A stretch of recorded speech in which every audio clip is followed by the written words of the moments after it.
Behind every crime lies a story waiting to be uncovered, from chilling mysteries to untold truth. This is where the darkness comes to light. Green buzz lights up the air, faces tense as stories tear, truth and lies like a tangled dance. Justice here takes no chance. Gavel strikes, hearts beat fast. Witness takes stand, shadows cast. Whispers loud like wildfire spread. In this game, none's ahead.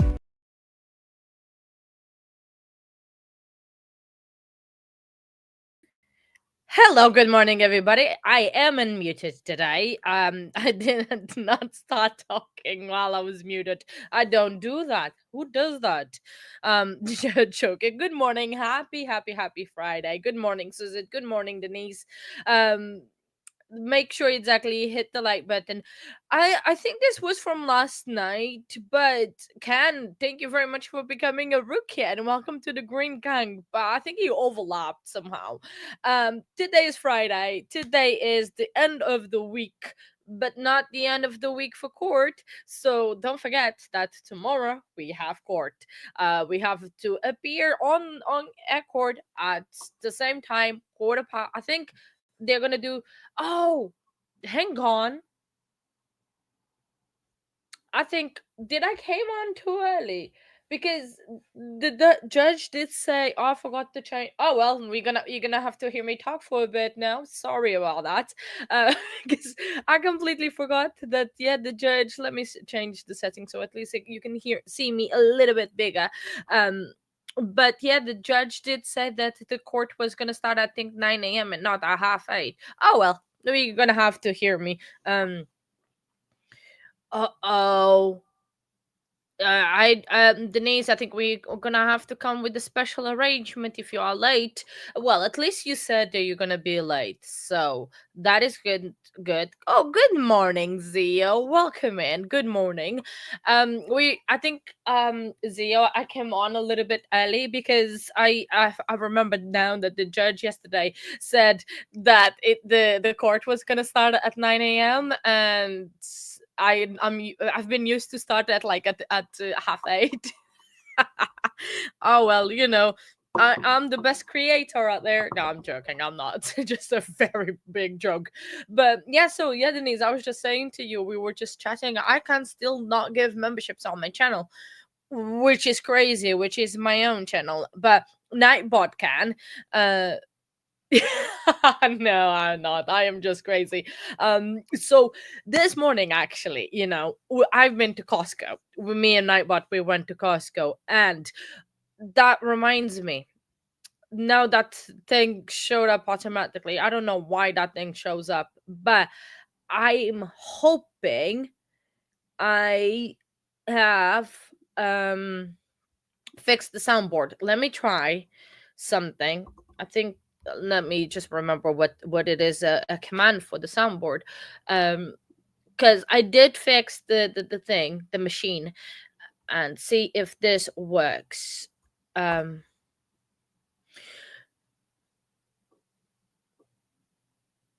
Do what from the app? Let me see, let me know if you heard that. Because if you heard, that would be a great thing. If you haven't, that would not be a good thing. Oh, no, not even on the phone. Works, Zio. Not on the phone. I tried on my phone. I tried on Nightbot's phone. Nightbot can on his account, but I can't on my creator account. Okay, and you did not hear that. That's awesome. Thank you. So I can't on my phone on my because I have two YouTube accounts. I have my personal account, my personal YouTube account, and I have the creator one, the one that you guys all there. Just because to keep subscriptions separate, and I have a curated an algorithm on the true crime YouTube that is different than my personal algorithm because has everything that one, but because of the true crime section I have everything on the true crime addict one. Me being organized freak, so I can't do it on either the gifting memberships, but Nightbot can. on his PC. What I need to do is I need to try to log in with my account on Nightbot's computer to see, and with the True Crime account on Nightbot's computer, and try to see if I can do it through that, because it's just super weird why I can't. I tried to contact the support on YouTube and nothing. No, they did not support me at all. That is for sure. So it's just a bit weird. Let me try something else to see if another sound goes through. And I'm a real-time crime professional. If you ever hear that, let me know.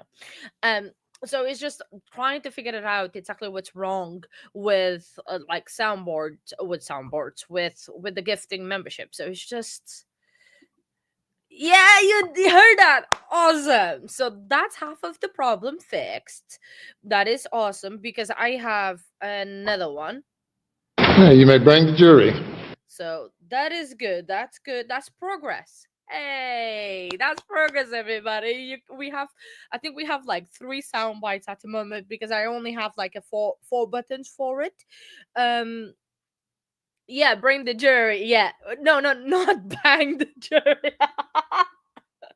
I don't know if that means the same thing in America as it means in the UK of banging, but please no, not it's not. It's bring. It's Judge Newman from the Murdoch trial that he always said, then bring the jury, and it was kind of thing, and I liked it. And then there's another one. Hopefully, okay, that one did not work.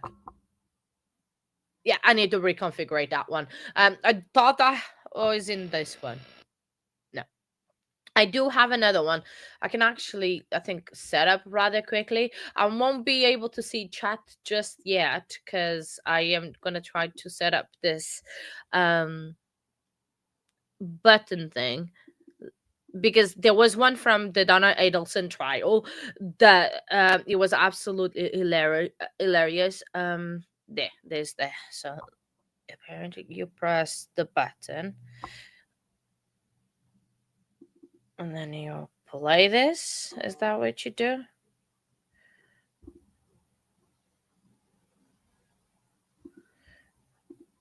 Okay, I think that's done. I don't know. I might have to relook at how you do. Wow, going to check it.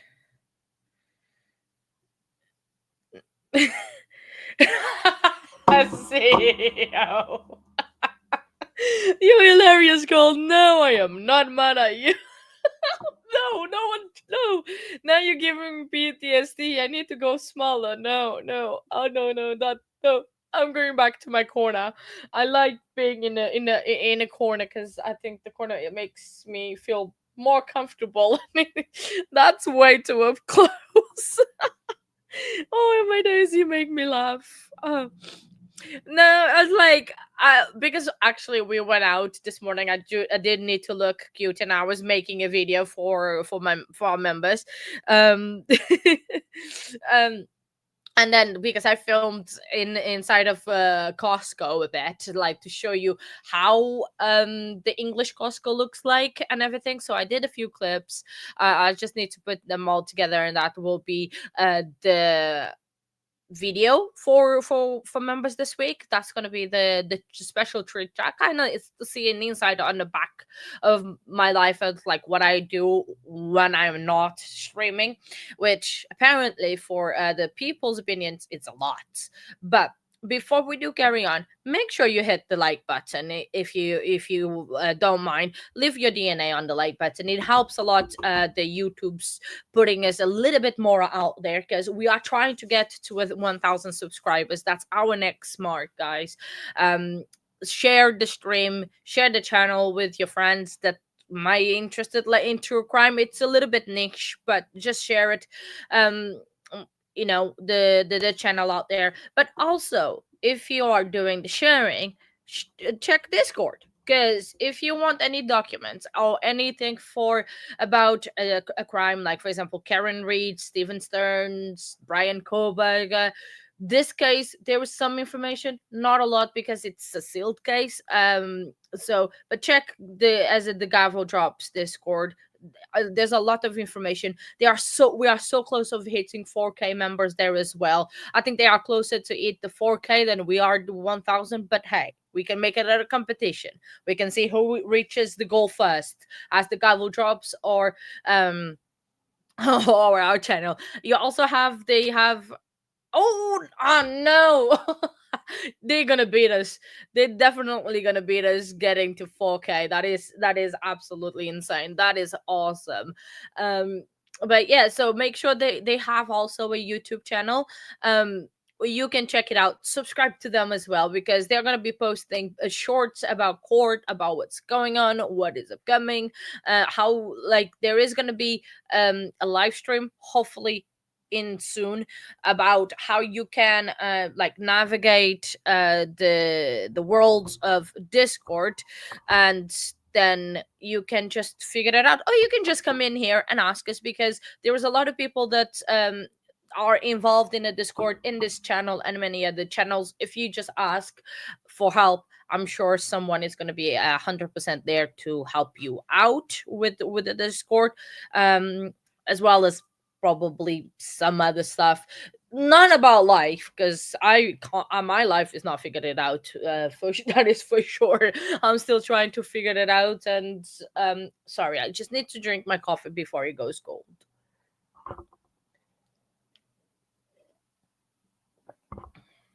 Because this is my only second cup of coffee today, because I need another one after this one a bit later on, because it's gonna be a long night, because as I have been telling you guys, today's Friday, I'm going to a concert tonight, so I'm so excited for it. I can't wait. I've been looking for it for a while.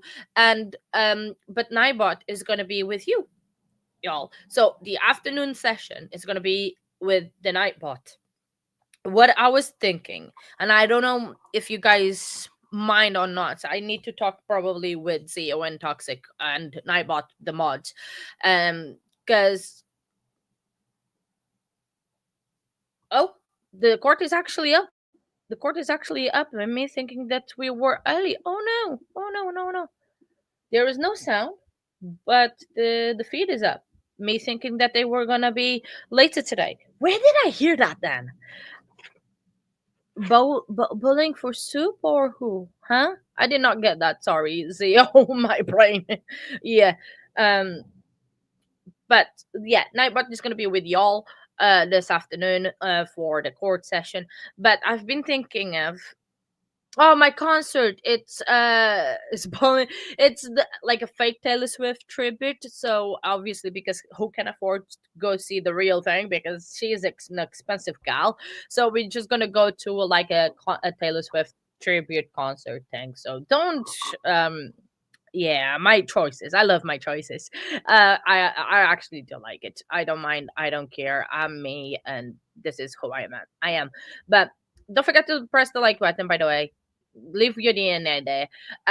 Like I was saying, I was thinking of starting to separate the lives, like for example, the morning session to the afternoon session, or you guys like that is in just one stream. Oh, and that, because obviously throughout the lunch break we can chat a little bit, but I'm gonna need to eat during lunch break of the court. So what I was thinking, it was just when the morning session ends, we do a small recap, and then we can resume the afternoon in a new stream, or you guys prefer all in one. I don't mind. I do whatever.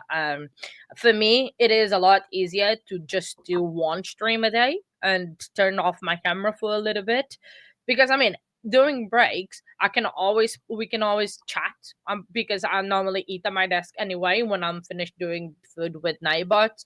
um we can always chat on in the chat, and everything, and then I can just come on a little bit earlier and we can just carry on talking. So let me know what you guys think. Let me know what you guys prefer, or if you don't mind, you don't mind, it's absolutely fine, and we can just do whatever. um so that, oh yes, I did message her, but I think probably she has way more things to worry about. I am thinking a lot about her right now. So I'm really thinking about how I'm hoping everything will be fine. We need to remain positive. That's one thing. We have to be positive that everything is going to be okay. She's gonna fly through it. She has gonna have a very long recovery ahead of her, but it is gonna be a good recovery. So yeah, so fingers crossed. Hopefully Banshee will let us know as soon as is it over, then that when she's in a recovery, so we can stop kind of maybe worrying about it, because I am a bit nervous. No, I'm not gonna lie, I'm worried about our friend Toxic. But I'm sure it's gonna be for the best. It's gonna be a long recovery, but it's gonna be for the best. It's gonna probably improve her quality of life and how she does things and everything. So that is the good thing. I don't know where Nightbot is. He was supposed to be here. He's late for work. I mean, I need to say to Mr. Nightbot that he is late for work. I actually spammed him earlier. 1 second, Zio. I see your message, but 1 second. Just texting Nightbot.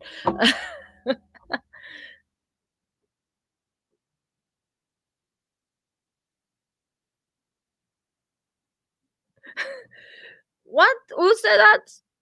I'm going through my comments and I see I am. Am I the only one who can stand her voice? Why are you watching or commenting? Gave me.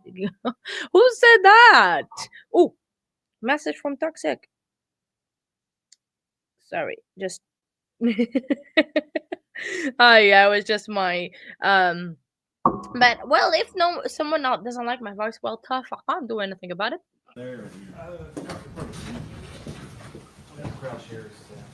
I like this little approach of it. Are we counting? I haven't had to call Are we counting that sidebar? Because technically we are on a record, so am I counting? I'm gonna count. I don't care. Let's count. We are at 18 now, and I can still carry on because like they were just chatting. Couldn't all because probably they were off the record, and then now that is a few minutes past they are on the record, and now they can discuss whatever they were gonna talk about, and I have to keep talking, which is amazing, and I love it. Maybe one of these days I will do a Portuguese stream, just speaking Portuguese, and you guys gonna be having no clue what I'm saying.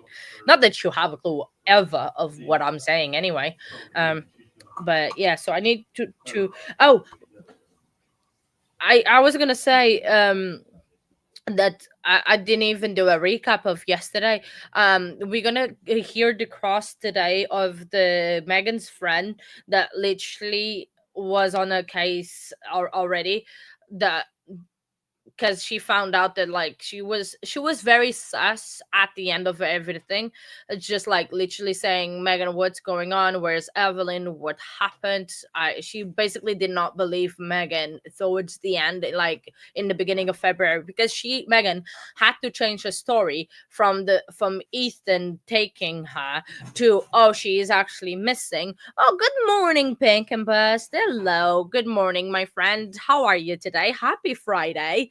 um so I'm just doing a very small quick recap, because court is already in session, is they are on a record, and we started with the sidebar. But she was getting sus because obviously the granddad of Megan reported the sorry, reported the Evelyn missing, and then obviously Megan had to change her story and tell her friend, the friend that is on the stand right now. I haven't finished my coffee, but 1 second. Can I have another one? Thank you. Love you. And bring a straw. Sorry, I just telling Nightbot that I want another coffee and to bring a straw, because with the lipstick I leave marks on the mug and I don't like that, even though it gets washed, you know what I mean. But anyway, like I was saying, so the friend was getting sus, very sus, so she had to at last minute create another story, another lie to cover up her lie. This case is just crazy. This woman is just absolutely insane. I'm sorry, but it is, because she tells lies after lies. I don't know how she kept up with all the lies that she was telling, because I wouldn't have forgotten half of the things I said.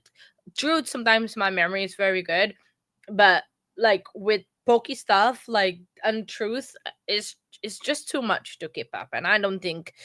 Oh nah, she needs definitely to be thrown. I'm sorry, to be thrown in jail, lock the key, and never mind. Is just crazy how sad this whole situation is. And like obviously probably we'll never find out exactly why she did this and why she unalived her daughter, or what happened, or even if it was an accident with Hunter, this Hunter guy rolling over her and injuring her. You would call 911.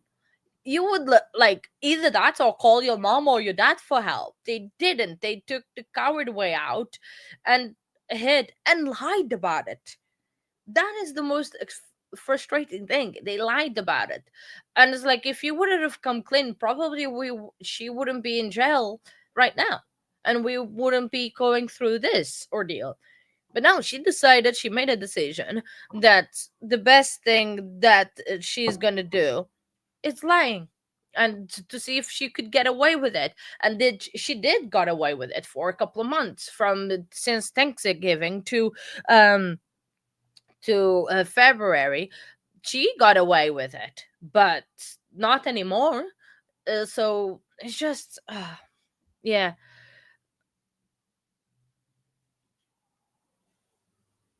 Well, Denise, there's good lies in there, and there's bad lies. There is That's the fine line of lying. There's the good ones and the bad ones. You're doing for a good purpose, and I am sure they're gonna forgive you because they're gonna be surprised, and it is a good surprise. I am sure.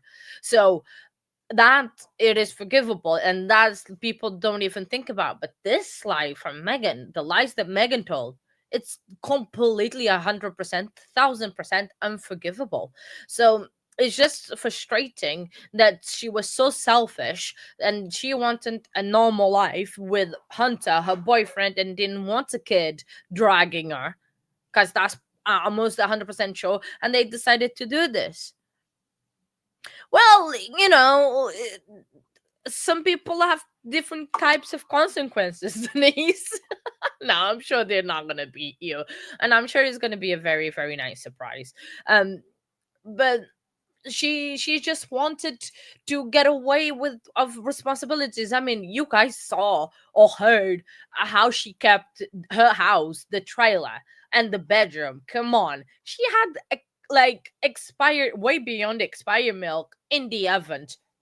And good thing that they did not specify, but they had like excrements around the house, dirty diapers everywhere. I don't even want to talk about it because it's making me mm, almost gag. And yeah, no, we don't want that. But it's just frustrating that, and I am sorry, like my personal reasons, I sadly can't have any more kids.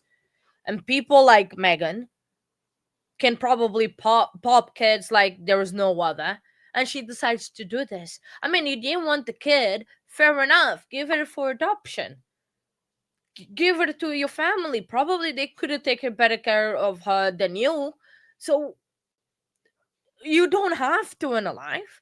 So hey, hello Banshee, welcome in, good morning. Good, I hope Toxic is okay. Please let us know how she does in the surgery. We are concerned about her. We are keeping her in our thoughts and hearts today because we are rooting for her. We definitely want all the good stuff and the good recovery for Toxic, for our dear friend. Send her all love. I'm sure everyone in the chat echoes exactly the same thing. Okay, she all right. Do you know how long it is going to be? How long it is the surgery? It is an hour, 2 hours. Yeah, because I think I would like, because obviously I'm gonna go out tonight. Nightbot is gonna take over the stream, but I'm sure he would let me know as well, or if you said something in the chat. So yeah, so I was just concerned, and give her all love afterwards, saying that we've been asking for her. Oh no, Denise, it's just like the milk. Oh. But still, I was like, yeah, he kicked her. But that's what I don't understand, right? That the dad kicked her out, or like told her to get out of the house because the state that she left the room all the time, and gives her a trailer. So she, if she can't take care of a room, how is she gonna take care of a a whole trailer? Oh, okay, all right, okay, 3 hours. So okay, all right. I think I'm still gonna be here, but anyway, I'm on the phone on Discord. If you post anything on Discord, I can have access. Don't forget to leave your like in the like button, Benchy. I know you know how to do it. Just leave your DNA there. I'm joking. But so yeah, it was like, it's like I don't understand that from the dad. That like, how come you kick her out from the house because she has the room messy, and her mom, right, has to come in and clean the room and get the room ready for she to come back? That is absolutely not, no, no. And then he gives a whole trailer. And then the thing is, I wonder how she kept the car, because he was saying yesterday that he gave her a 20K car, $20,000 car, and then I wonder how, like, literally it's. Uh, Probably, yeah, that is true. That's. Oh, sorry, Z, I don't see. Uh, um, it's just she probably made it worse. But then that goes to the mud. She was a child herself. I mean, I'm sorry, but if you are 18, you are still basically a child. I consider when I was 18, I knew I was a child. You still don't know anything about life. Don't come to me saying that you're 18 and you know everything about life. So yeah, she was 18 with a kid, was two, literally two kids together. She probably wasn't used to clean the house anyway before she got pregnant, and then she had her own house. She didn't probably not know how to do anything, and it's just it's just crazy, kids having kids, and just wild. I know I had my kid when I was a kid myself, but yeah, it was, well, it was a different situation. But yeah, so but it's just wild. This case, it is wild, and I don't think it's gonna be long as they're making, you know. um I, oh, okay, that, oh, well, but Denise, you are completely mindset, and it was a completely time, not that I'm calling you old, it was a completely different time as well. I had my son when I was 18. I was still 18. I turned 19 2 months after I gave birth. So I was still 18 when I had Alex. So I was also a little bit wild. But after I had Alex, I kind of sort out my life out. But I never had the house that. Those pictures that we saw yesterday, my days, that was absolutely horrible. It's, yeah, it's just not on. How can you live? It's like, we've talked about this before. My mother-in-law, her house is not perfect either, but it's not as bad as that, and I that is for me saying something. uh no, you're not. Oh no, uh, Denise, we don't use that word. We don't swear in our channel. That word old. You're just of a more experienced person. Definitely not. um so yeah, it's just completely weird that. Oh my days. And the thing is, she doesn't even know who is the father, because there was talks that Ethan thinks that it is the bio dad, but I think she was saying that she might think that is somebody else completely different that is the dad. So, oh yeah. Yeah, I heard that. I heard that they don't want another cup of coffee, guys. Oh, I think the attorneys. I've seen that the neighbors in Port Charlotte don't want Colin to come back to. I am not in the Facebook groups, but I have seen from Jules that they are scared of that Colin is going to go back into the community. But to be fair, grandma doesn't live in the community where the crime was committed. uh, oh yeah, I think she knows. I think she's just, yeah, she's just wild.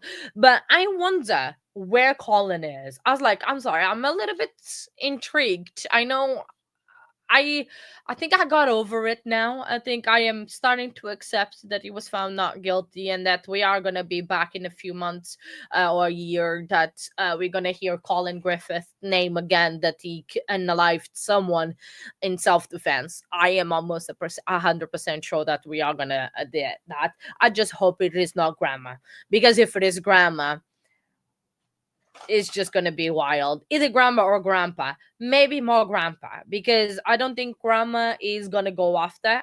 And I think the person that is going to be more um speaking up to him now, it's going to be grandpa. But if he is living with them, because who knows where he is. Where is he living? He's definitely not living in the mom's house.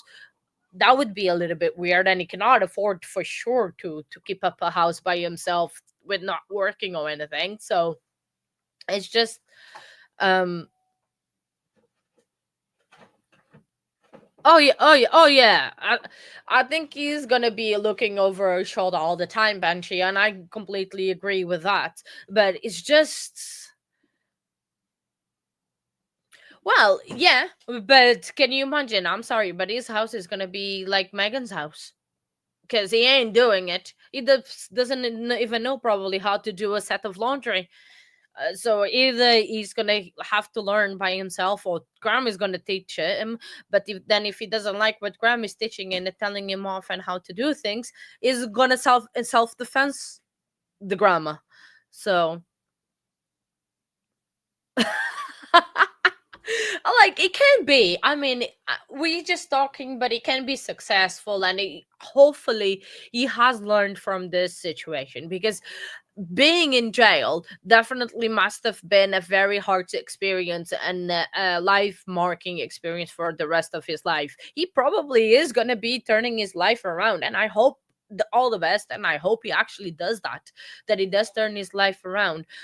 Just doesn't he unalive anybody else in self-defense? And I even said on the day that we got the verdict, that he might even be a lawyer now and actually strive to be a lawyer. I don't know how that worked, but we might even see Colin Griffith again in court, but not him being the defendant, and he being the lawyer of for case. So but it's just, I don't think so, but I'm hoping so. That is two different things. What I'm hoping and what I think, it's two completely different things. I am hoping that Megan gets life without the possibility of parole. Oh, good morning, Lois. How are you today? Happy Friday. We're just talking about random things about Colin, and just a little bit more about that. Um, so yeah, sorry, I was just reading Luzio's. That's the thing. Like, that is my worry, because he does has anger issues. I mean, you can say, and I understand, Denise, that Colin can prove us wrong, absolutely. But is the fact that if someone gets on his wrong side, that's it, self defense, and then you know. Oh, oh yeah, oh yeah, exactly, and definitely. And then the thing, Banshee, without the cover of this case and everything, it's probably going to be hard for him to hold on like a job that people don't know, and um get maybe like um a partner. Like, if I would be his partner, I would live with sleep with one eye open, because self defense. So Denise, did it snow a lot in where you are? Cause are you happy about that? Cause you like snow. Sorry, I'm having coffee, but I'm having a straw. So, cause I'm special. You guys know I'm special. I do things differently. But it's just like, yeah, it's I hope we don't see Colin in a defendant side. I hope maybe we see him in the lawyer's side or doing something that is not being a defendant. So I am distracting you. That is not my fault. I'm innocent. I'm a full innocent person. I don't even speak English, okay? Huh? Oh, hello. Good morning, Nightbot. Fancy seeing you here, and thank you for waking up early. Finally. No, I'm joking. He's been up because I did wake him up very early. Not very early. Oh, okay. That is not 3 inches. That's not that bad. But hey, it's enough to make you work from home, which is good because you can see us. But yeah, sorry, no one wants that. I'm sorry. See, this is what happens when I have a full night's sleep. Right, I have energy. It doesn't help that this is my third cup of coffee, but nothing ever helps. But you guys probably yesterday were like, oh, okay, we're having a chill stream. Katya, TCA, it's not very energetic today, but today I am. Hello. Sorry. So it just, yeah, I understand. And it's better safe than sorry to stay at home and everything than actually attempting to go out there in that crazy weather. Today actually in the UK it was raining as earlier, so I don't think you're gonna see any glow or halo or anything today, because the sun is not really out today in Hey Nightbot, look at the chat. Didn't he say good morning to you? Oh, he's gonna have a big ego because of you, Denise, and then I'm gonna have to put up with it. So it's no, I'm joking. Of course, I will put up with him. But I still want to do the duo stream with Nightbot, me and Nightbot, to doing like a chat talking about it and then just being ourselves. But with this case now streaming on Saturdays, it's gonna be a little bit. It's gonna take maybe after this case.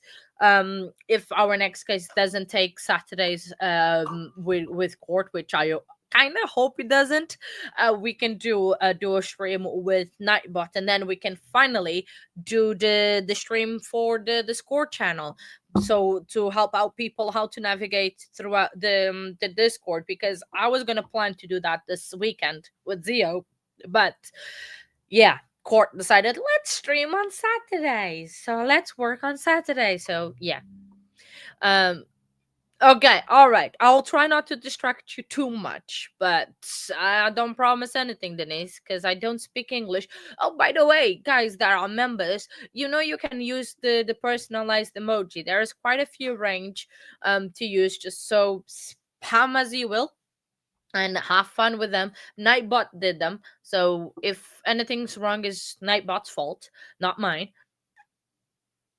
And yeah, so sorry, just having my coffee while it's still kind of warmish. It's okay. I'm gonna yeah, I did that, didn't I? Bro. That one is my own fault that I said to spam it. And so you're just like, gee, but to be fair, that was my own words. So, oh, talking about my own words, and we have time. Okay, exactly. That is exactly for that one, Zio. See, you know how to use emojis. Well done. But I was gonna say, I don't know if I told you this, guys, but a couple of weeks ago, we have a new person in at work where I work in the bakery. We have a new person that's doing the prep, like for the next day of all the bread, the pastries, etc. And I told her, I gave her some, I've written down all the amounts for her. And then when I came to the baguettes, the white baguettes and the tiger baguettes, I put it two. And I meant to put two trays, right?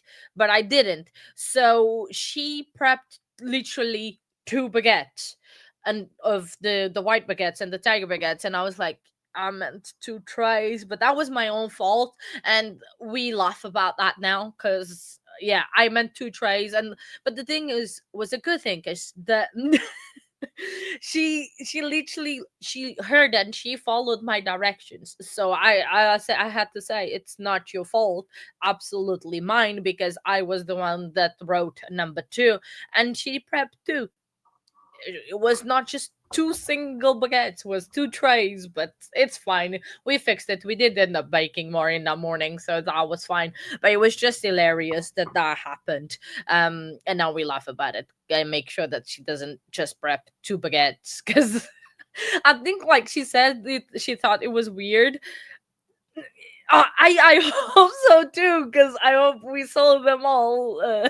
So, but it's just funny, and now we can laugh about it. That and make sure that she doesn't prep just two baguettes like she did. And it's a running joke now in the department, that I should not give directions to people, because yeah, I get them wrong, and then people have funny situations. But then that makes work fun, isn't it?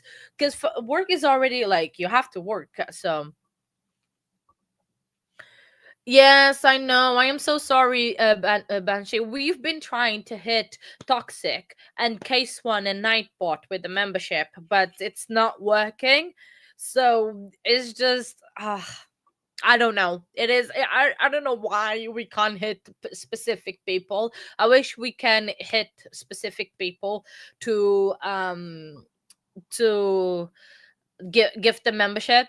But yeah, and the thing is, I can't even gift memberships on my account. I had to do on the on Nightbot's account, because I don't know why. As a creator, I can't give membership to my members, with to my people, and it's just horrible. I don't like that. Sorry, just trying to drink my hot coffee. I really like this mug. It's one of my favorite mugs. Have I shown you guys? I'm gonna try not to spill any coffee on my laptop. So if you can see, it's like a pill bottle. You have the coffee, and you have the instructions on how to take it. It is. I loved it. I found it. It's we have here. I don't know if you have it in the US. Definitely you need some. It is definitely something very needed. Zio! Cole! I bought dancing! Yay! Kiss one! Oh, wow, you hit everyone! Zio! Oh, that's awesome! You hit the three that we've been trying to hit. Girl! Thank you! Hey, now Nightbot is gonna be spamming emojis. Oh my days. Carl, thank you. Oh, like you were amazing, and you hit Toxic and Case One and Nightbot at the same time. How did you do that? You hit everyone we've been trying to hit. This is wild. Oh, and the court is here. Oh my days. Zia, again, thank you so much, darling. Thank you, thank you, thank you. You're the best. Much love to you, girl. And thank you for the support. Oh, you're gonna make me cry, which is typical for me to cry on stream. Yes, sir. Yeah, people. You want to get your next witness on the way? Yes. I recommend, Your Honor.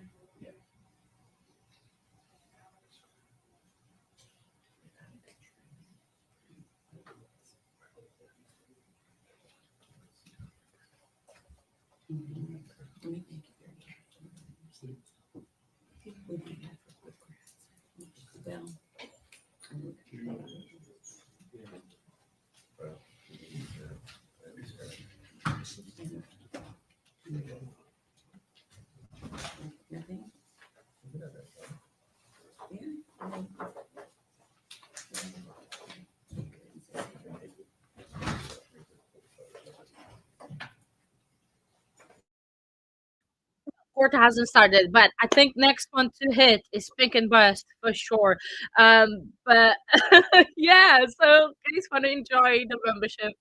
Um, yeah, thank you, Zio, yet again for that.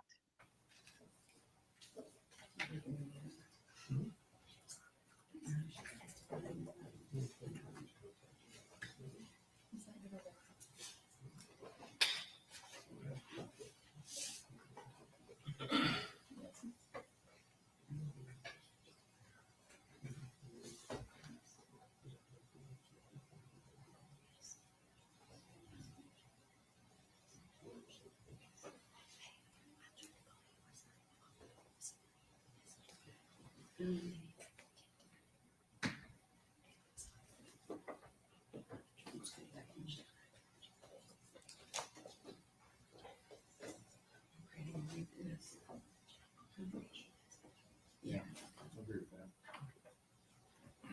basically what we did.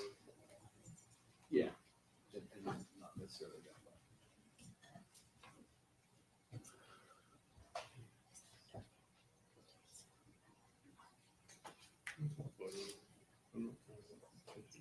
Hey, we're ready for Megan. Bye.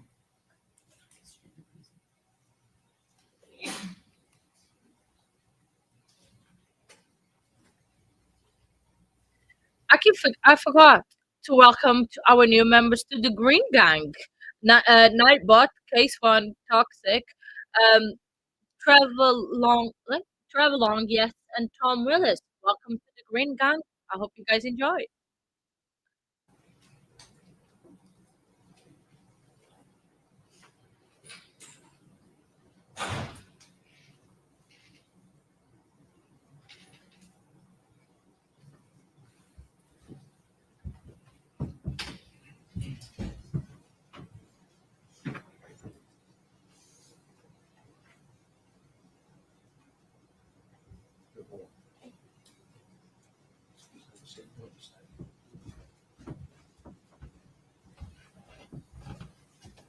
Good morning. Good morning. You're still under oath.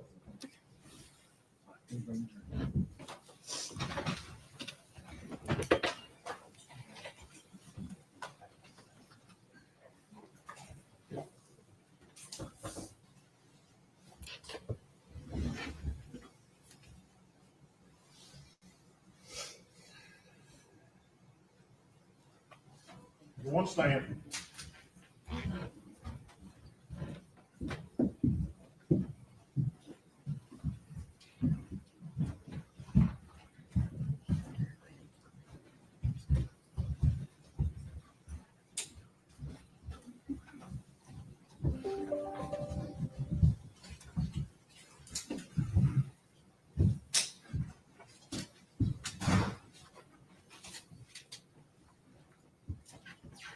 You may be seated. Thank you.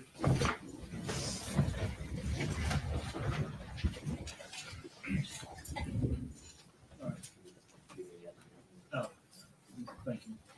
Ladies and gentlemen, yesterday when we left, I gave you certain admonitions. Does any juror have anything to report about those admonitions? If you do, raise your hand. Let the record reflect that none of the jurors have raised their hand.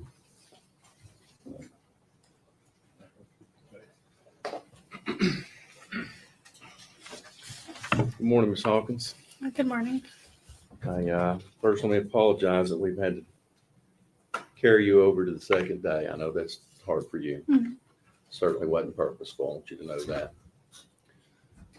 We heard a lot of testimony yesterday that you were one of Megan's closest friends. Would that be a fair statement? Yeah. And that you had known her for some time, even through high school years, Mhm. before Evelyn was born. Yes. Okay, yeah. And I imagine that you got to know Megan quite well. Mhm. And you were around when Evelyn was born. Mhm. Spent a lot of time with Megan and both Evelyn, Mhm. the first year of Evelyn's life. Would that be a fair statement? Yes. And during any of that time in those 12 months, first 12 months up till Evelyn's first birthday, did you ever see any signs of abuse or neglect on Evelyn? The only thing that I ever really noticed was every now and again I would look back and she wouldn't be buckled up correctly, but we would just buckle her up. Understand. I guess what I'm saying is you never saw any injuries on Evelyn that gave you concern. No. You never saw anything on Evelyn. She appeared to be thriving well. You didn't have any concerns that she wasn't being fed or cared for. No. You didn't have any concerns that she was being physically abused. No. And I imagine, regardless of your relationship with Megan, had you suspected those, quite clear yesterday from your testimony you loved Evelyn. You wouldn't have stood for that regardless of your relationship with Megan, would you? No. Okay. And in this time that you were spending with Megan, did you ever hear Megan say or indicate that she didn't love Evelyn? No. Did you ever hear Megan say or indicate that she no longer wanted Evelyn and would maybe consider giving her up for adoption? No. Did you ever hear Megan say that Evelyn was an inconvenience on her life? No. You're familiar with Megan's background and her family situation. Mm-hmm. You're aware that Megan was in foster care, correct? Yes. And you're aware that Evelyn was born while Megan was in foster care. And would it be fair to say that the one consistent love in Megan's life was Evelyn? Yes. Above everything, her family? Yeah. Judge, we're going to object to her being able to get into the defendant's head on how she's feeling about people in her life. The way the question's phrased, I'll sustain. Thank Okay. you. Well, were you aware that Megan had some fractured or broken relationships? Yes. Did it appear that Evelyn was the one constant thing that brought Megan joy? Yeah. Okay.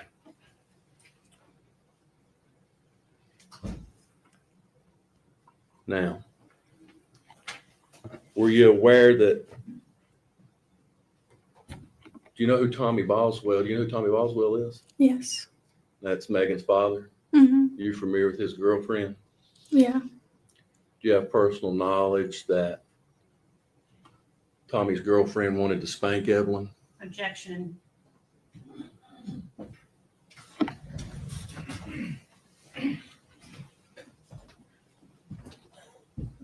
And that one is a double one. It's an objection and a sidebar. So we're going to get one more for our counter because we are counting basically three things: objections, sidebars, and jury be gone. So when they have to leave. So, thank you, Bank Best. And it's like, you can sometimes mention the channel, but it's yeah.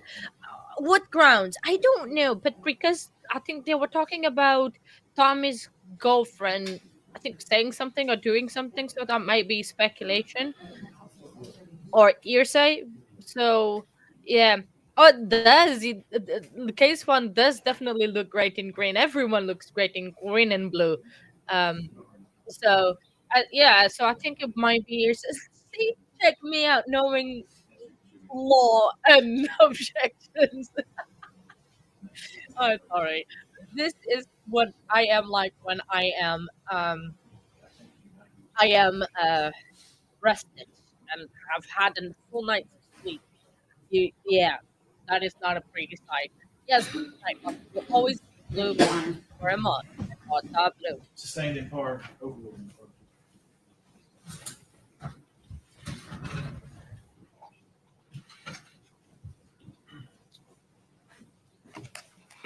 Ms. Hawkins, and all the time that you spent together with Megan, Megan, did you ever see her spank or hit Evelyn? No. Judge, that's all the questions we have. Redirect. Nothing, Your Honor. Is she free to go?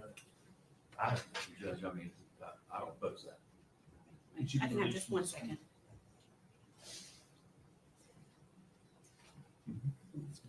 You have one question, Your Honor.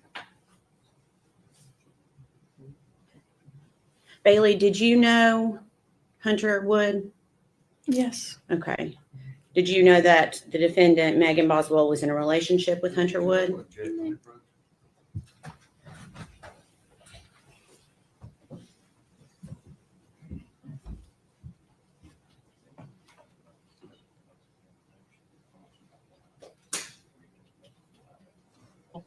Right. So, was that an objection and a sidebar, or just a sidebar, or was two again? So, like, sorry, I'm trying to work the audio, but the audio, I think, particularly did.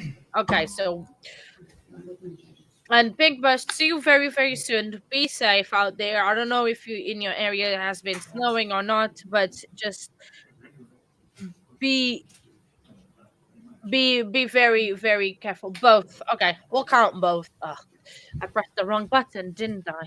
All right, objection overruled. Thank you. Yeah, it was both. And were Thank you aware that you. they were in a relationship? Yes. Okay. Did you personally ever see Hunter around baby Evelyn? No. Okay. Thank you. Recross.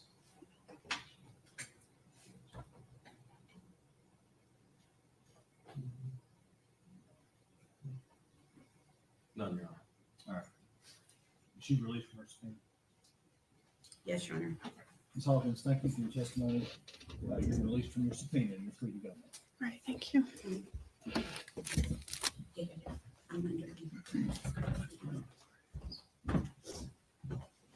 Pardon me?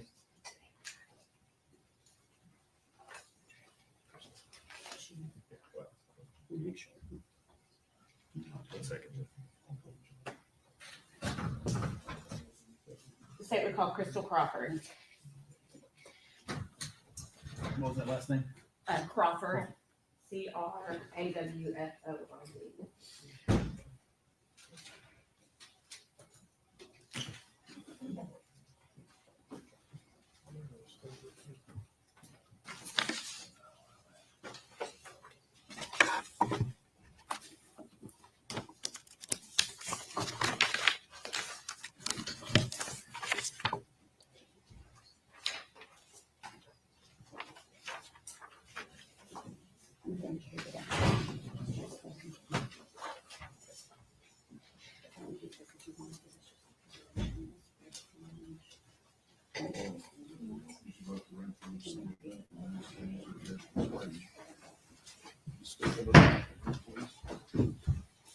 Raise your right hand. State your name. Crystal Crawford. You solemnly swear affirm testimony you're about to give will be the truth, all truth, and nothing but the truth. Yes, sir. I'll see that.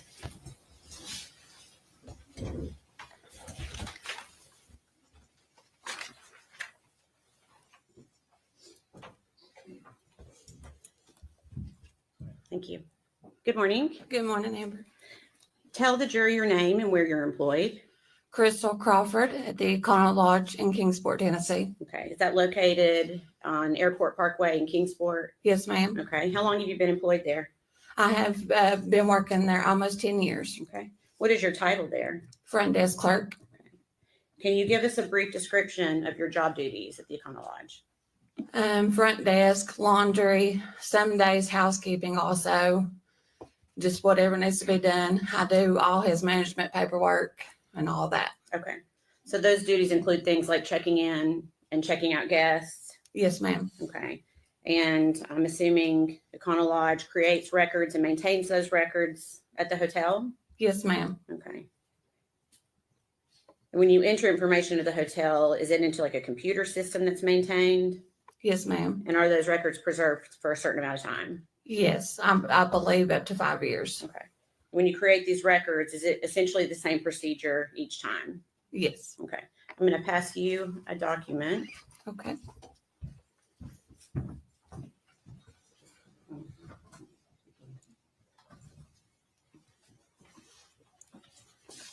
You could take a look at that and see if you recognize it. Yes, ma'am, I do. Okay. Can you tell us what it is?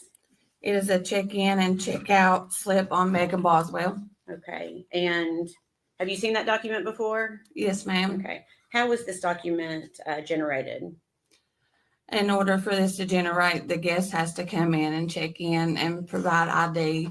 And then we give them the room keys and they sign a registration card stating that they were present at the property. Okay. And was this particular document run, a search was essentially run on Megan Boswell's name, is that right? Yes, ma'am. And is this part of your record keeping that was kept and maintained in the normal course of business at the Econo Lodge? Yes, ma'am. Your Honor, we'd be asked that made exhibit number 84.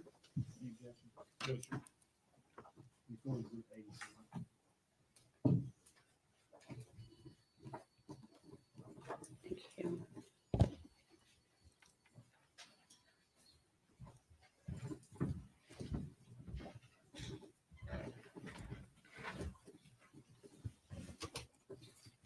I'm waiting for the screen to, You're fine.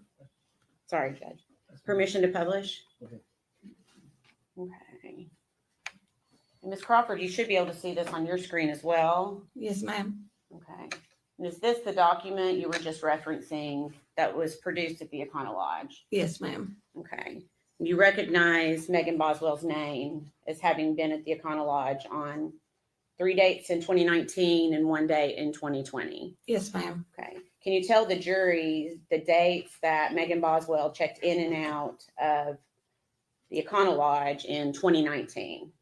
She checked in on 10/11/2019, checked out on 10/12/2019, checked in on 12/14/2019, checked out on 12/15/2019, checked back in on 12/15/19, checked out on 12/16/2019. Okay. And then she had one more, it looks like on January 6, 2020. Is that right? Yes, ma'am. And if I could please have exhibit number 83 passed to the witness, please. It's Would you like to see Oh. the next one? Let's see.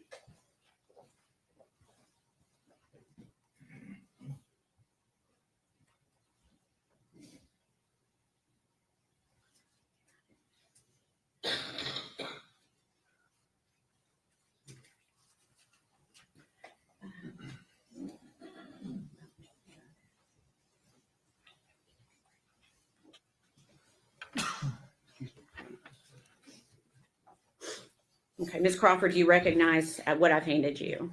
Yes, ma'am. Okay, and can you tell us what that document is? It is a registration card for Bailey Hawkins. Okay, and what was the date of check-in and check-out on that? February 22nd of 2020 and checked out on February 23rd of 2020. Okay, all right, you can pass that back to the clerk. Thank you. Do you know who the defendant Megan Boswell is? Not personally, no, just from coming into the motel. Okay, so you recognize her from coming into the motel. Yes, ma'am. Okay.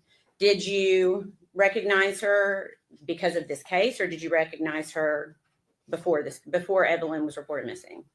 No, she came into the motel a few times before I ever even knew that her baby was missing.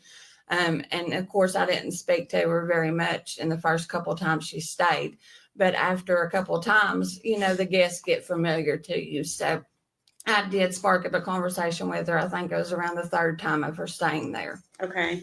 And do you recall her staying at the Econo Lodge during those months that we just went through of December 14th and December 15th, which would have been, I guess, that third day, December 15th Yes, ma'am. of 2019. And did you talk with her at all during that time? Like I said, about the third time, Okay. I spoke up, you know, a conversation with her probably for about 20 minutes or so, maybe a little longer than that. Okay. Were you aware that if she had a child? Not until the third time Okay. And how were you made aware that she had a child that third time? because of the conversation we were having. I can't really remember a lot of details. It's been so long ago, but, you know, I can't remember if she brought it up or I brought it up. I really can't remember. Okay. And what did she say about her child? She told me that she was with her father. Okay. So is it fair to say you never saw Evelyn at the hotel with Megan Boswell? No, ma'am, I never saw her. Okay. Do you recall seeing Megan Boswell at the hotel with anybody else ever? No, ma'am. Okay. One moment.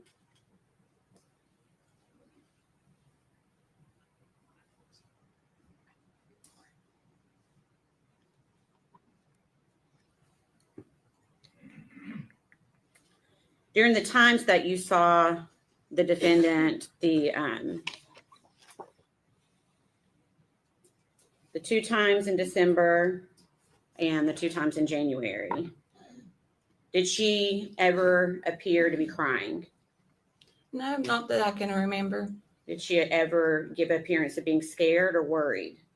No, ma'am, not that I can remember. Did she ever express any concern to you about the safety of her daughter? No, ma'am, not that I can remember. All right. Please answer any questions the defense has for you, okay? Yes, ma'am. No questions, Ms. Williams. Ms. Crawford, thank you for your testimony today.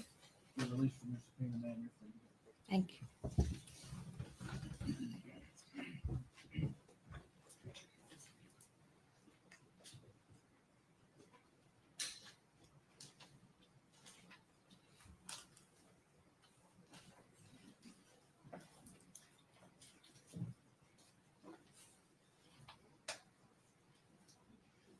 State would call Caitlin Jones.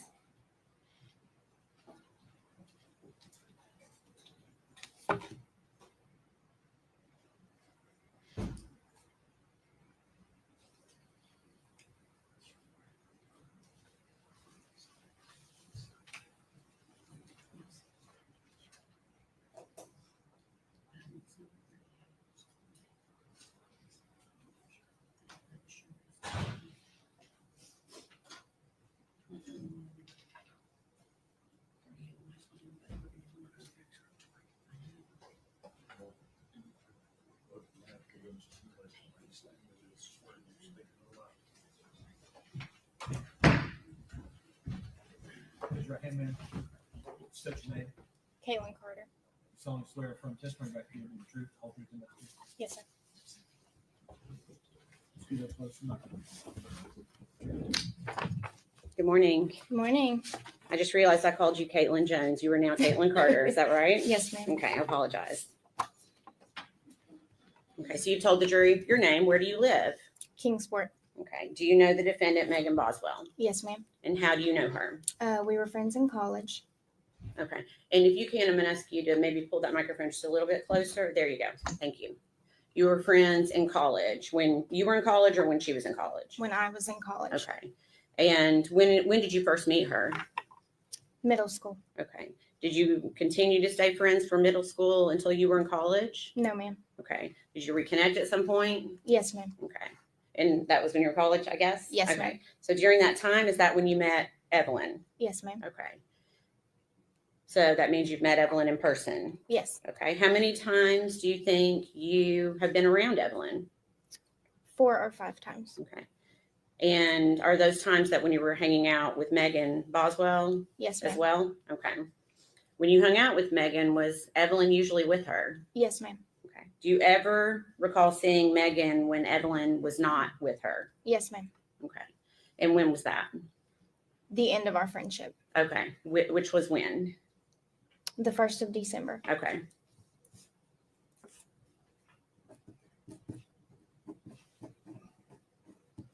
So then you're saying you saw Megan without Evelyn the 1st of December. Yes, ma'am. Okay. Prior to that, well, let me rephrase. Before, when you say the 1st of December, do you mean the first day of December or do you mean the first part of December? The first part. Okay. I just wanted to make sure we were clear on that one. Okay. So prior to the first part of December, do you recall ever seeing the defendant without Evelyn? No, ma'am. Okay. Do you recall going to Chili's with Megan Boswell at one point? Yes, ma'am. Do you remember when that was? The end of my college semester. Okay. And do you know when that would have been? Around the 1st of December. Okay. Who was there when you went to Chili's that day? Me, Megan, and Evelyn. Okay. Anyone else? No, ma'am. Okay. Did you sit at a table or a booth? Booth. Okay. And did you sit beside anyone? No, ma'am. So Megan and Evelyn were on one side of the table and you were on the other. Yes, ma'am. What was your impression of Evelyn that day? She was dirty, and I could smell her across the table. Okay. Have you been around babies before? Yes, ma'am. Okay. Was she beyond what a normal dirty baby would be? Yes, ma'am. Okay.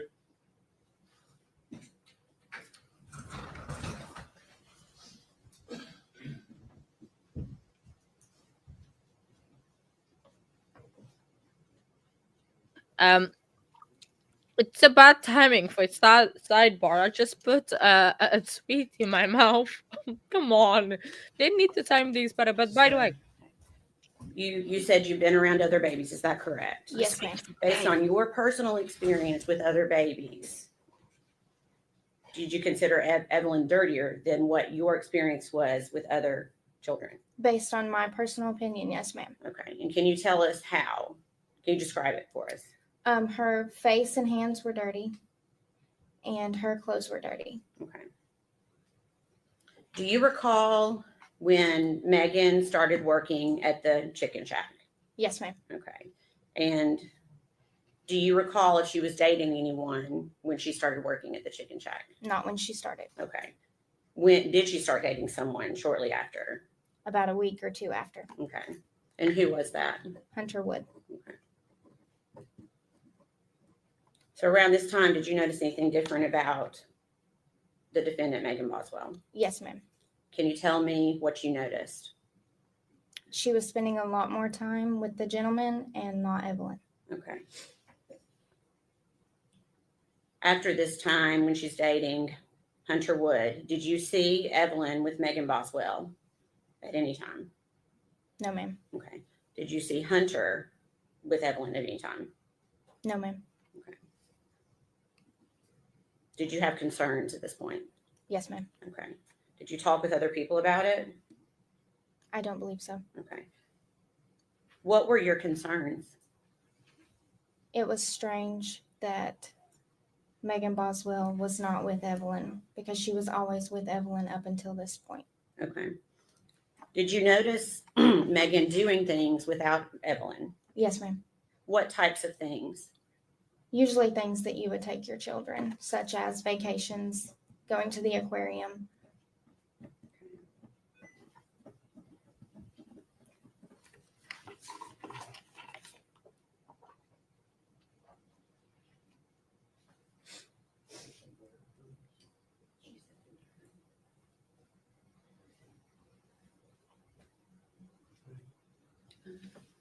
December.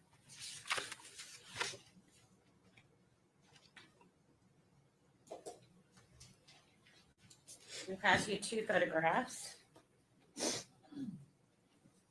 Thank you. Take a look at those and see if you recognize them. Yes, ma'am, I do. Okay, can you tell me what it is? Megan sent me those when her and Hunter and a few other people went to the aquarium. Okay, and so you got those personally sent to you from Megan? Yes, ma'am. Okay, and what is a photograph of? Megan and Hunter Wood at the aquarium. Okay, Your Honor, we'd ask that to be made exhibit number 85. Any objection? No.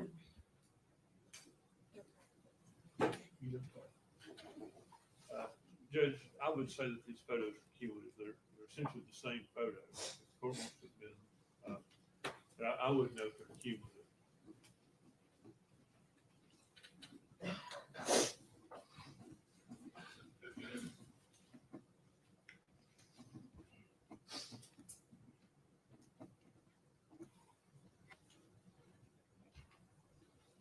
I think if they're going to be introduced separately, I mean, they should be introduced separately. They shouldn't be introduced as a cumulative. Okay, you'll do 85 and 86, Your Honor.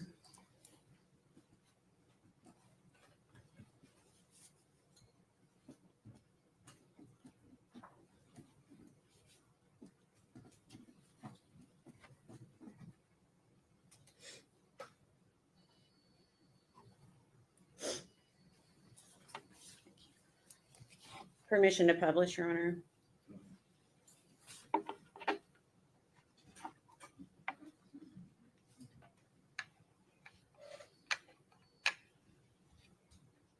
Caitlin, is this one of the pictures you received from Megan Boswell? Was it via text? Yes, ma'am. Okay. And did she indicate that Evelyn was with her that day? No, ma'am. Did she send you any pictures of her with Evelyn that day? No, ma'am. Did she seem to be upset at all that day when No, she ma'am. sent you these pictures? Okay. Did she also send you this photograph from that same day? Yes, ma'am. Okay. And can you tell me what the date is that's behind her on the photograph? Can you read that? On the top, Yeah. it says 2019. Okay. And you may not recall, but if you do you remember when those photographs were sent to you? I do not recall. Okay. Would it have been after early December? Yes, I mean, ma'am. because it would have been, you said she started dating Hunter 1 to 2 weeks after the beginning of December. Is that right? Yes, ma'am. Okay. So is it fair to say it was at least 1 to 2 weeks after mid-December? Yes. Is that fair? Yes. Okay. So for mid-December well, let me say this. Prior to Thanksgiving of 2019, did Megan talk a lot about Evelyn? Yes, ma'am. Okay. Did you see her post a lot about Evelyn? Yes, ma'am. Okay. What about mid-December? Is she still doing that? No, ma'am. Okay.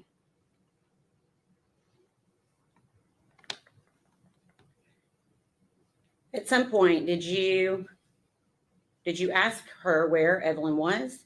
Yes. What did she say? She said that she was with her father. Okay. When you say her father, do you know who do you think she was talking about, or who was she talking about? She was speaking of Ethan. Okay. Did she say why Evelyn was with Ethan? Yes, ma'am. What did she say? She said that Ethan came home and got emergency custody. Okay.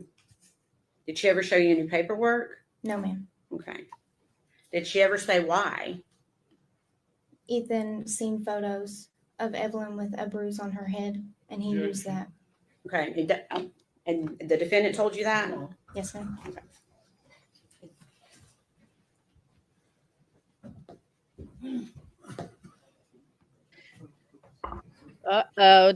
They were not happy about that. Objection straight away, loud and clear. Oh, and sidebar. So I need to count another one.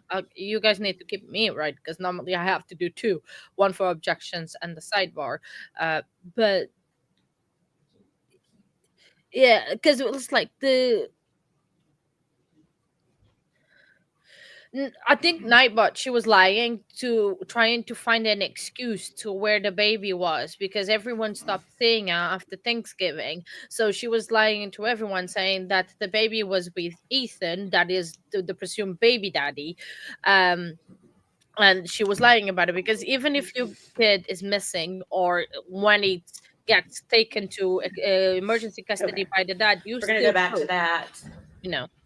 Did Megan say why Ethan had taken emergency custody of Evelyn? Yes, ma'am. And what did she say? She said that Ethan had saw photos of Evelyn with a bruise on her forehead. Okay. You said she never showed you paperwork of custody. No, ma'am. Okay.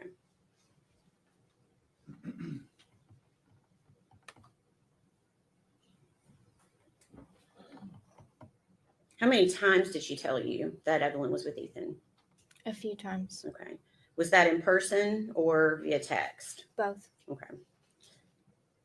So do you remember seeing Megan around Christmas? Yes, ma'am. Okay. Where did you see her? We met at the Pinnacle in Bristol. Okay. Was Evelyn with her? No, ma'am. Did you talk to her about Evelyn? Yes, ma'am. What did she say? She still said that Ethan had her. Okay. And do you remember Megan getting a phone call while you were talking to her that day? Yes, ma'am. Do you know who called her? Yes, ma'am. Okay. Who called her? Her father. Okay.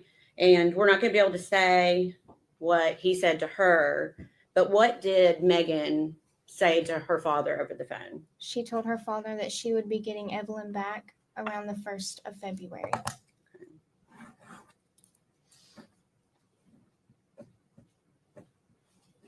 Okay.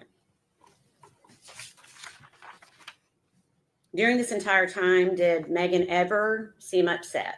No, ma'am. Did you ever see her cry? No, ma'am. Did she seem worried about Evelyn?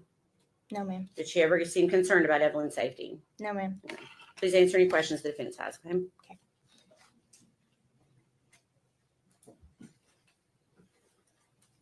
Morning, Miss Jones. My name's Gene Scott. How are you? I'm doing well. It's Miss Carter. Oh, Miss Carter. Yes, sir. I'm sorry, I got it wrong. Did it used to be Miss Jones? Yes, sir. Okay.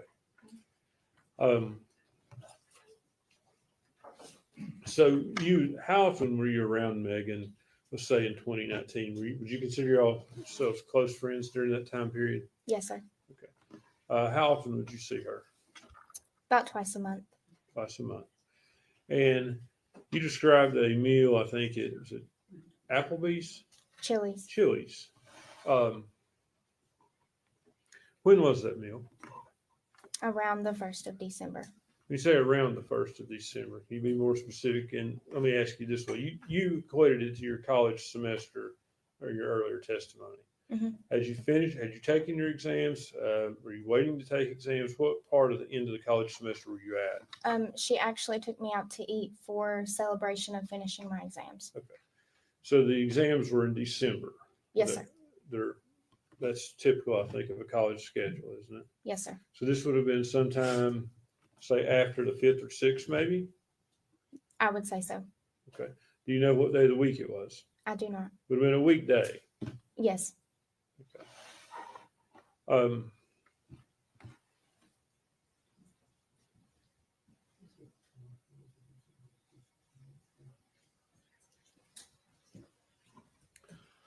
Um, Ms. Carter, you described Evelyn as being dirty that day. Yes, sir. Had you ever seen Evelyn dirty before? No, sir. Did you ever see any signs of abuse? No, sir. Did Megan seem like a loving mother to you? Yes, sir. Did she seem devoted to Evelyn? Yes, sir. Did you ever see her neglect her in any way? No, sir.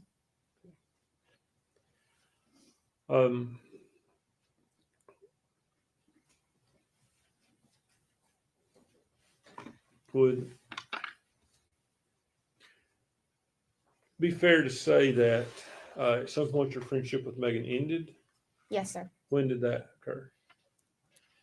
Around the 1st of January.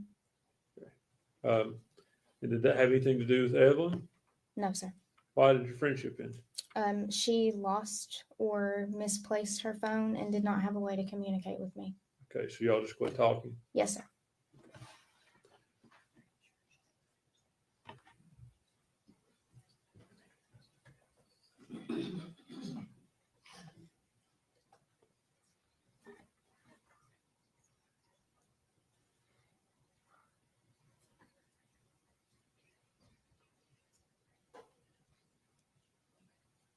Ms. Carter, just so we know, your exams, were they were after Thanksgiving? Yes, sir. Okay. And in 2019, Thanksgiving, I believe, was on the 28th of November. Does that sound right to you? Yes. Okay. So your exams would have been sometime the first week of December. Monday was the 2nd of December. Does that sound correct? Yes. Okay. How many days would your exams been? That whole last week of college. Okay. So the last day of that week is the 6th of December. Is that on That's Friday? a Friday. Okay. Okay. Would that have been the day your exams ended? Yes. Is that the day you ate? I cannot recall. You said you ate it. Did you eat on the last day of exams or just after the last day of exams? It was the last day of exams. Okay. So if the last day of exams were on the 6th, it would have been on the 6th. And I guess I'm gonna ask if he wants to, we need to probably check that schedule so she doesn't get confused on the dates she's talking about. Judge, can we approach? Sorry, guys. I turned off my camera because I needed to approach the screen because, my little tickly brain. Oh yeah, I'll see you very soon, Toxic. Enjoy your coffee. Toxic, no, sorry, Bunchy. I keep forgetting that. Apologies. But you guys, I have a ticklish brain sometimes. No, I don't have a ticklish brain, but my brain keeps working. So I am trying to see if I can find anything about Hunter Wood, but I don't know if it is Hunter Wood, first name Hunter, last name Wood, or Wood Hunter, and Hunter being his last name, and if he has any in the name. Because in Sullivan County, I've already found someone, but it's a William Wood Hunter. Let me click to see because because I know in America you guys put the last name first and then first name, middle name on the court cases. So I wonder if Hunter is like his middle name or a nickname, or if it is actually him. But the one that I found, he was a defendant. I think it's a close case. I don't know. Let me see the charges. Was not wearing a seatbelt. It was a traffic violation. He pled guilty. This Hunter, but I wonder if it is the same because it was in June 2018. So I'm just being Ms. nosy. Carter, you are certain that the meal was after your exams, correct? Yes, sir. And you're also certain that the exams were after Thanksgiving. Yes, sir. No doubt in your mind? No, sir. You have no memory issue with that? No, sir. You just can't remember what day in December it would have been? Yes. Okay. Um, you would agree with me that your exams were definitely in December. Yes, sir. And do you know for sure they ended on Friday? Yes. Okay. So it would have been the first Friday of December. It was before Christmas. Do you think they ended the first week of December? Maybe the second. Okay. So they could have ended, the meal could have been no earlier than sometime the first week of December, or maybe even into the second. No, sir. Okay. Do you have any difficulty in remembering that whatsoever? No, sir. Thank you. Redirect Honor.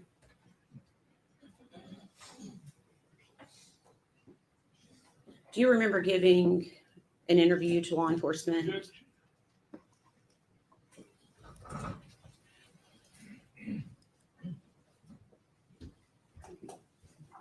Wow, literally, she's just saying, "Do you remember giving a police interview?" And he was like, "Objection." Like it was on the ball. So I'm just looking now on Google Maps, like Sullivan County, Tennessee, to see what counties are surrounded. Because I don't know if he lived in Sullivan County, so I want to know what is around of that to try to see maybe on the other databases to see if I can find anything. Sorry, I'm being too nosy. Uh, oh, no, yeah, and it would be funny, case one, to hear me talking even faster. I'll be sorry. That was guys. You never should me give more than 2 coffees a day when I have a full night of sleep. If I have 3 coffees and this high chew sweet, right? Again, we went to Costco and I got the high chew sweet, and they are so good. I am absolutely addicted to them, and I have a whole massive bag, all of them. Look at the bag that I have, guys. Look, this is a massive bag. It has so many inside, and I'm like, it's sweet. Sorry, I shouldn't have bought that.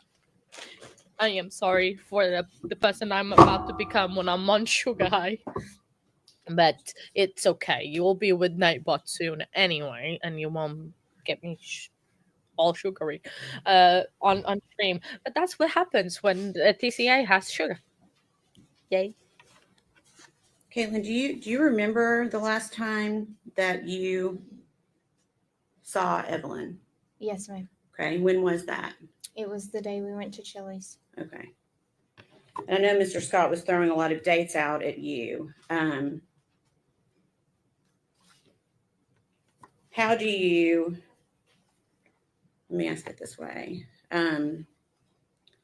Was that before or after Megan started working at the Chicken Shack? That was after. Okay. How long after?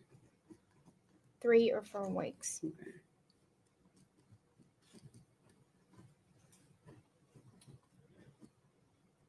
So you think that that was after she had started dating Hunter? Yes, ma'am. Okay.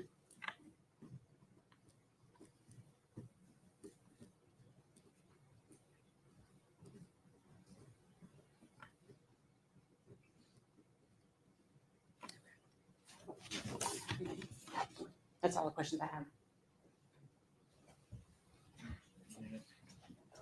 No, sir. Is she released from school? Yes, sir. Yes. Ms. Carter, thank you for your testimony today. Your release from your subpoena. Thank you, sir.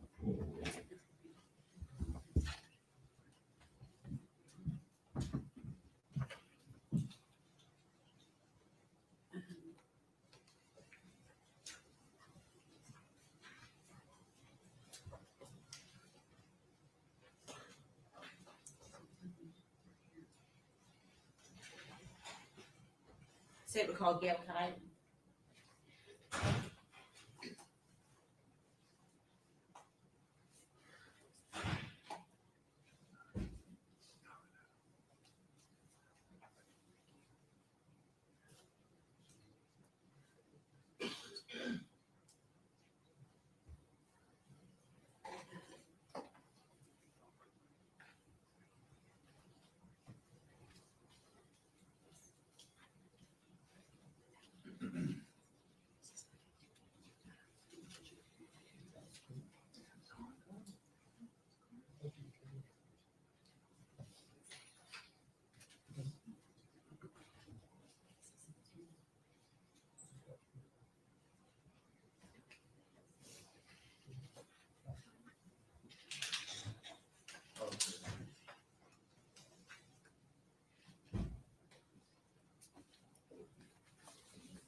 State your name.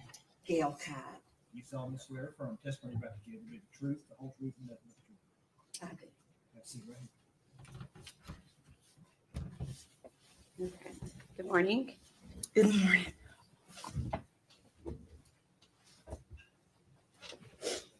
Okay, so we get that you're spelling your name spelling correct. Your last name is spelled Kyte. Is that correct? That's correct. Okay. And where do you live? Roan Mountain. Okay. And do you know Megan Boswell? I do. Okay. How do you know her? I was her foster mother for 4 months. Okay. Do you know what year that was in? 2018 to February of 2019. Okay. Do you know how old Megan was when she came to live with you? 17. Okay. And do you see her in the courtroom today? I do. Can you point her out to us, please? Okay. And I'm going to ask that you describe what she's wearing, please. Looks like a black and white shirt. Okay. We had asked the record to reflect she's identified the defendant.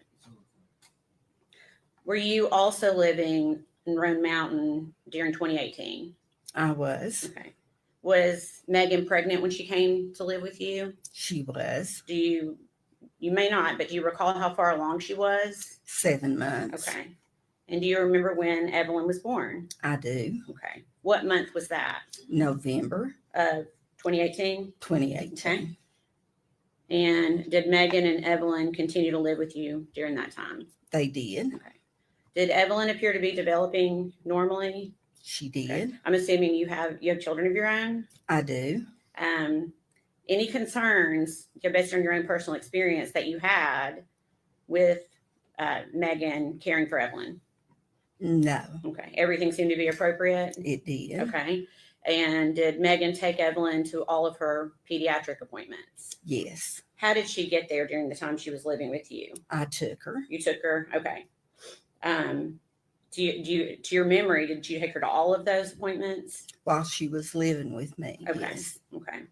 And I think you've already said they lived with you about 4 months and Mhm. she moved out in February 2019. Is that right? That's correct. And do you know where they moved?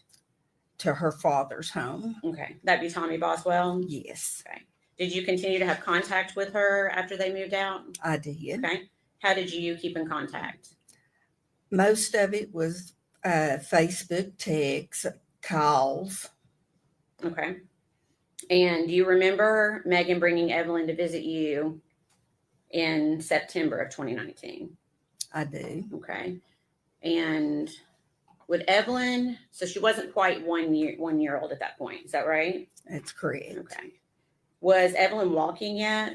She was toddling. Okay.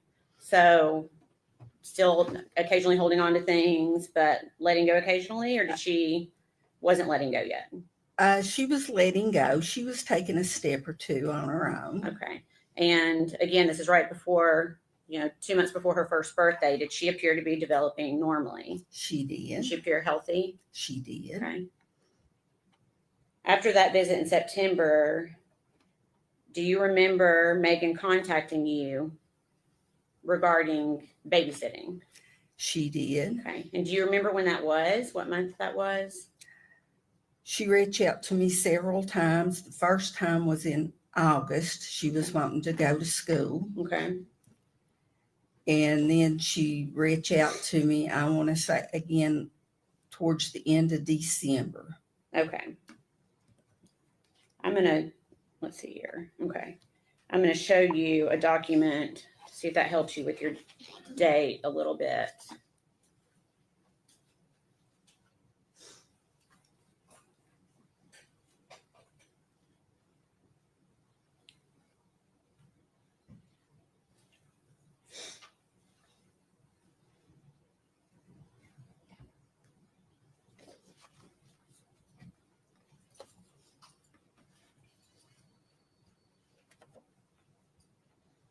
Okay.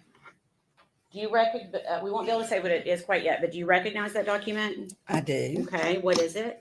That's text messages between me and Megan. Okay. And what is the date of those messages? December the 3rd of 2019. Okay. And is that a fair and accurate representation of the conversation that you had with her via text or Facebook Messenger on that date? Yes. Okay, Your Honor, we'd ask that to be made exhibit number 87. No, sir. Before exhibit.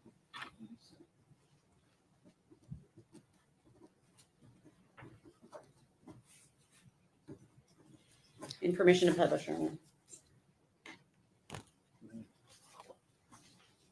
Okay.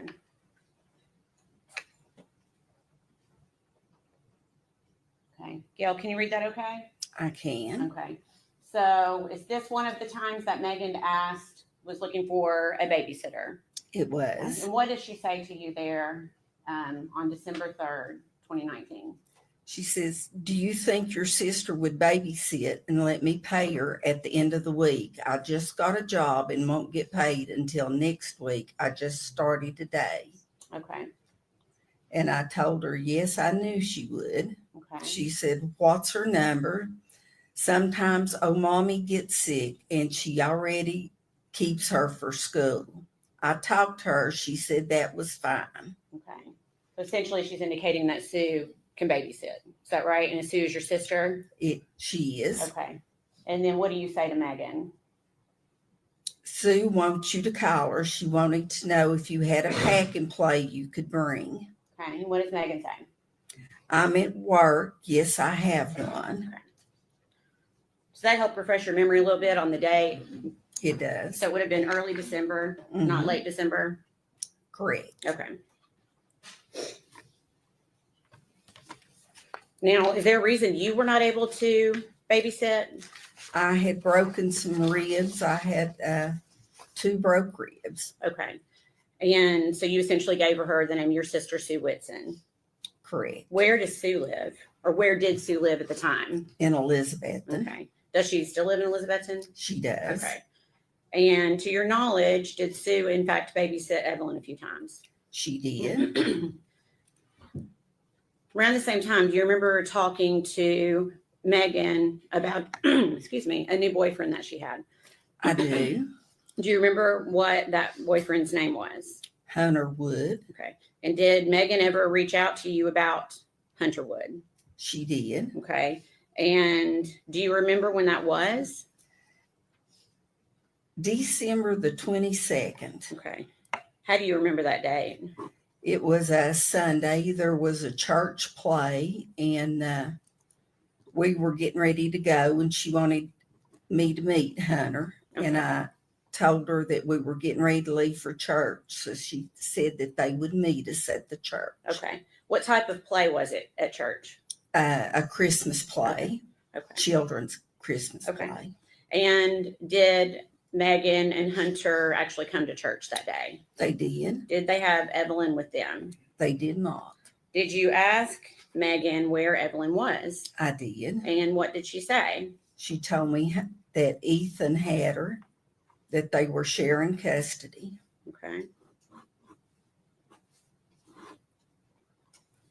Did she appear sad when she told you that?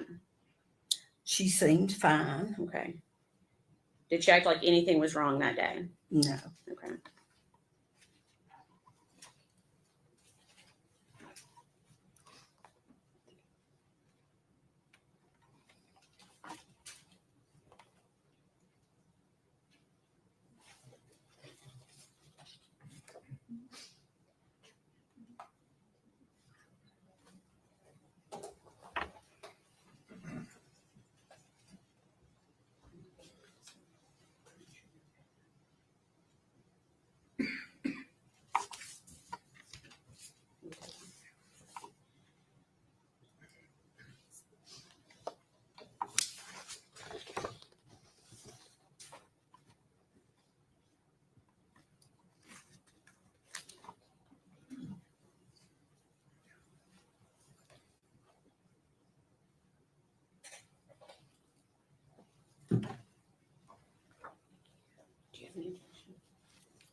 sorry. I'm sorry. I thought they were discussing it.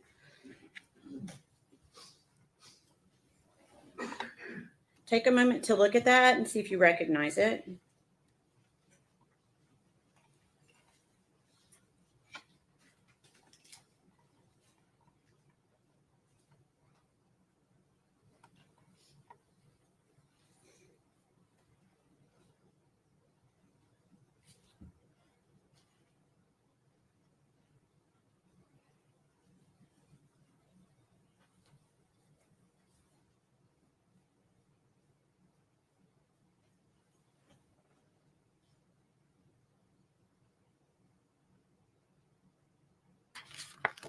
Do you recognize that? Okay.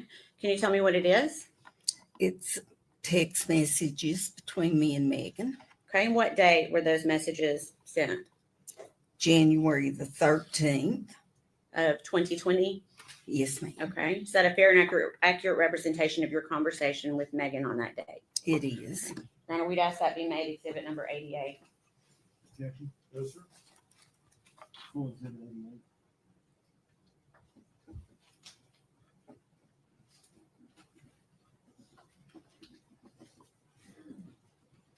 Permission to publish?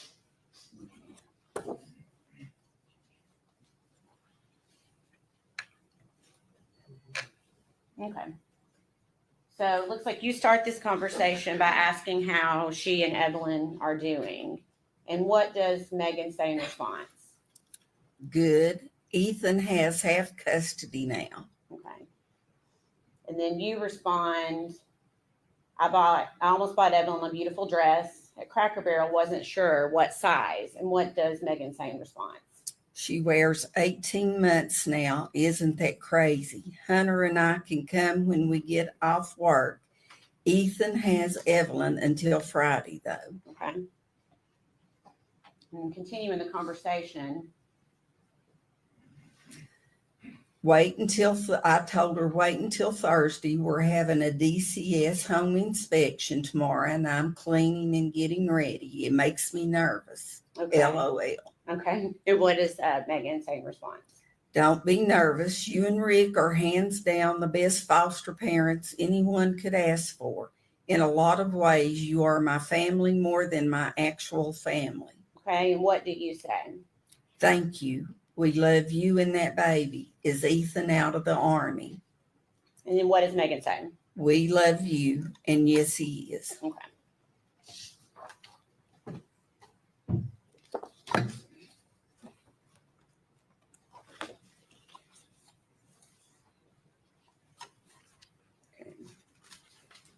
We're going to move forward to February of 2020. We are not going to be able to say what somebody told you, okay? Do you remember, though, being contacted by someone named Shirley Boswell Lowry? I do. And who is this person? Megan's aunt. Okay. How did she contact you? First by Facebook Messenger, and then I asked her to give me a call. Okay. And give me just 1 second.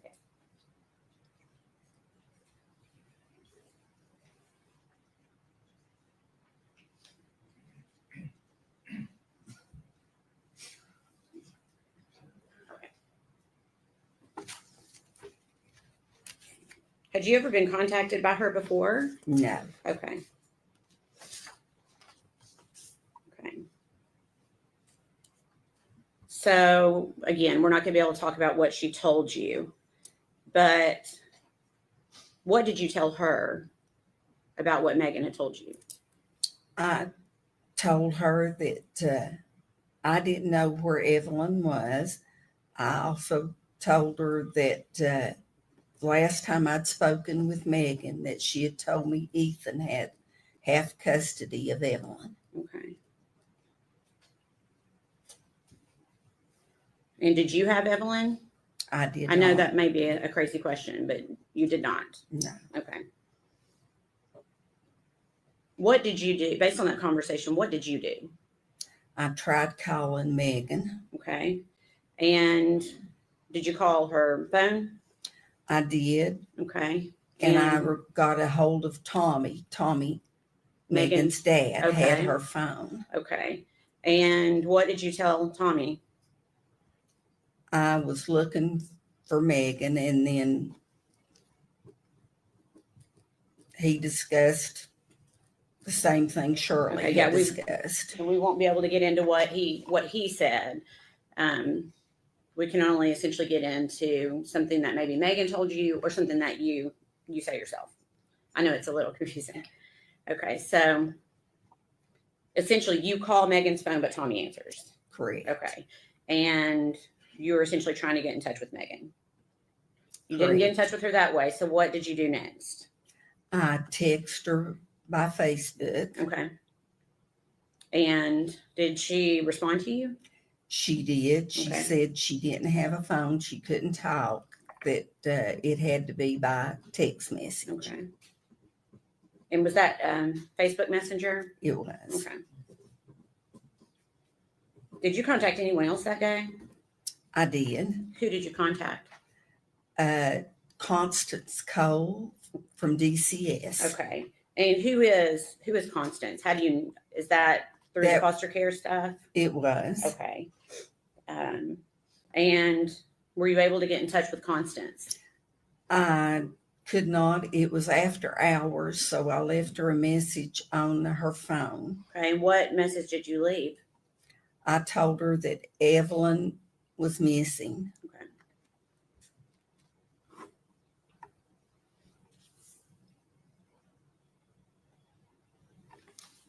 So when is the last time you yourself saw Evelyn alive? When she brought her to my home in September. September. And that'd be September 2019. Okay. Please answer any questions the defense has for you. Good morning, Ms. Scott. My name is Gene Scott. How are you? I'm fine. You? I'm good, thank you. I want to talk to you just a little bit about, you came to know Megan when she came into your care in foster care. That's correct. She was pregnant at the time. She was. Did you go to doctor's appointments with her, take her there and stuff? I did. Okay. How did her pregnancy go? Did it seem to go normal? It did. She was a little underweight, but she started putting on weight once she got there. Okay.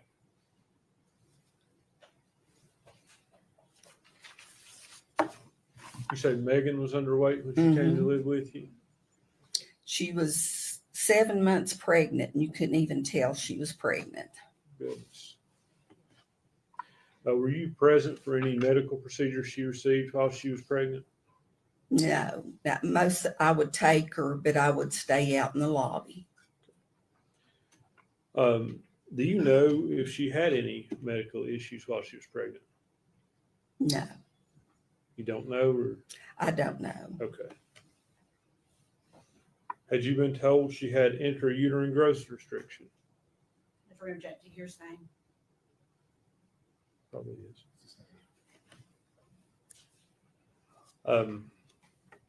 So you didn't witness any procedures? No. I feel like you're wanting to say more. Well, I do know that she. Okay, don't. If unless it's something you know of your own knowledge, you can't talk about it. I appreciate that.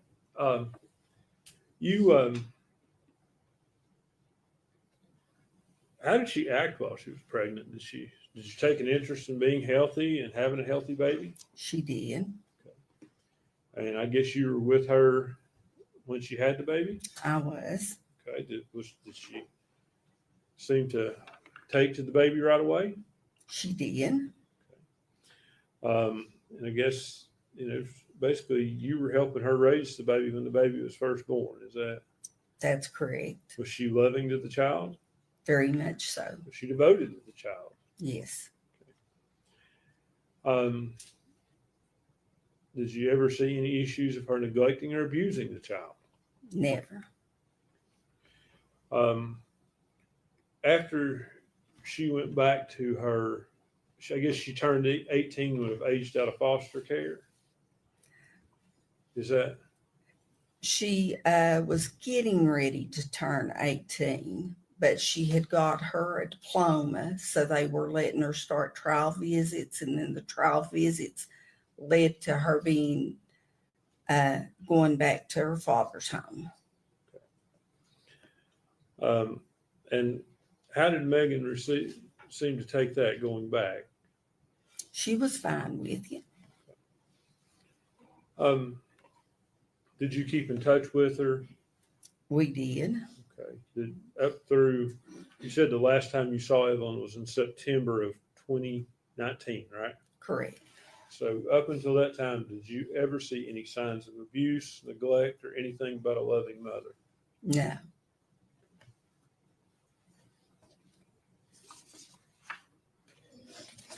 That's all the questions I have. Thank you, Ms. Scott. Nothing from the state. It should be released. From the state, yes. Yes, sir. Ms. Kite, thank you for your testimony today. You released from this being a man of free day. Good.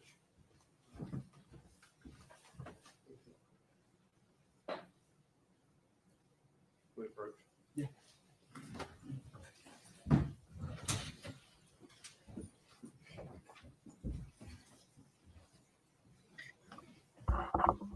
And another sidebar. Today is the day of sidebar and objections. But good morning, Pickles and Willow. Willow, I hope you feel better soon, darling. I'm so sorry you're not feeling great. But yeah, today has been a very interesting day so far. I mean, a bit of spiciness. The first witness, right? She was, yes. So the first witness was just very stern and very like, I don't want to be here. I'm just going to be sassy all the time. But she's awesome. Yeah. It's been a good day. Very interesting. State will call, excuse me, Sue Whitson. Oh, Sue. We're going to get Sue now. I think that's her sister. The baby. I think she babysat a couple times for Evelyn.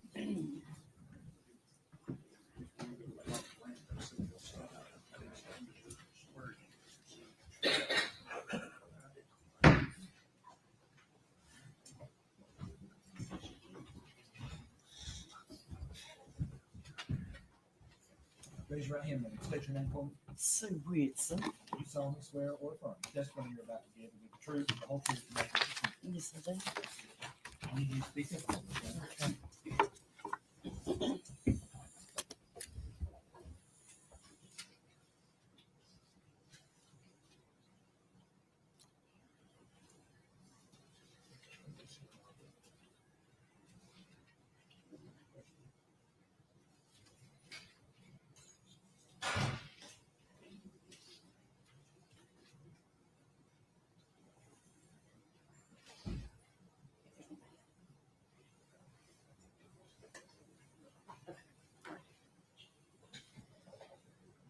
Good morning.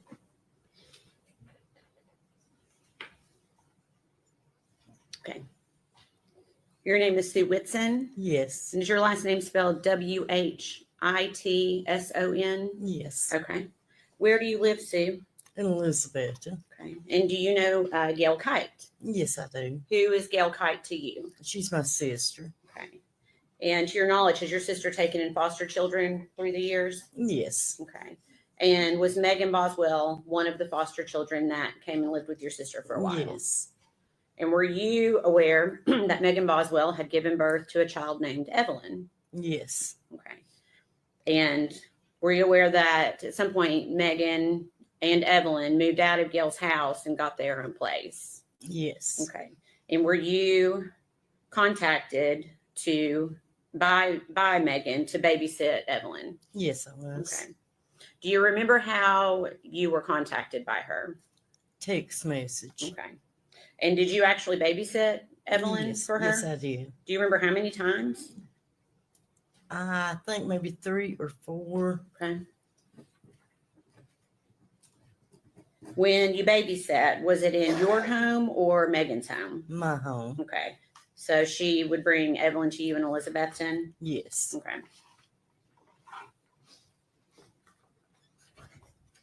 Do you recall when you babysat I think maybe last week of November or the first week of December. Okay.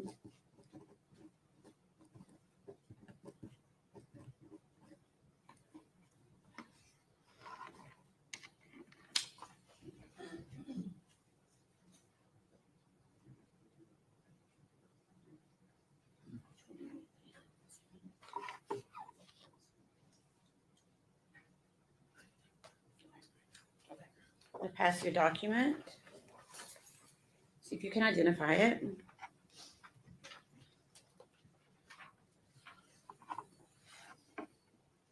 That's Evelyn. That's Evelyn. And is that a photograph that you took? Yes, it is. Okay. When did you take that photograph? I'm saying maybe about the second day I kept her. Okay. All right. Is there that a fair and accurate representation of what the photograph looked on the day you took it? Yes. Okay. We request that be made exhibit number 89. No objection. Full exhibit 89.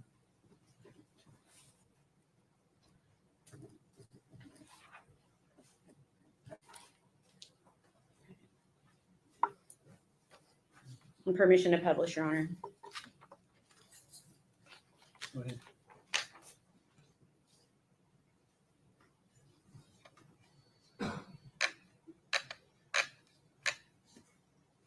Well, I made it worse. I'm sorry. Yeah. Doesn't want to do that for me. Okay. Is this the photograph we were just talking about? Yes. Okay, so that photograph would have been taken, you said you babysat her last of November to early December. Yes. So this would have been taken around that time. Yes. Is that right? Okay. And does Evelyn to you appear healthy here? Pardon? Was she healthy? Oh, yes. Okay. And was she walking? Yes. Okay.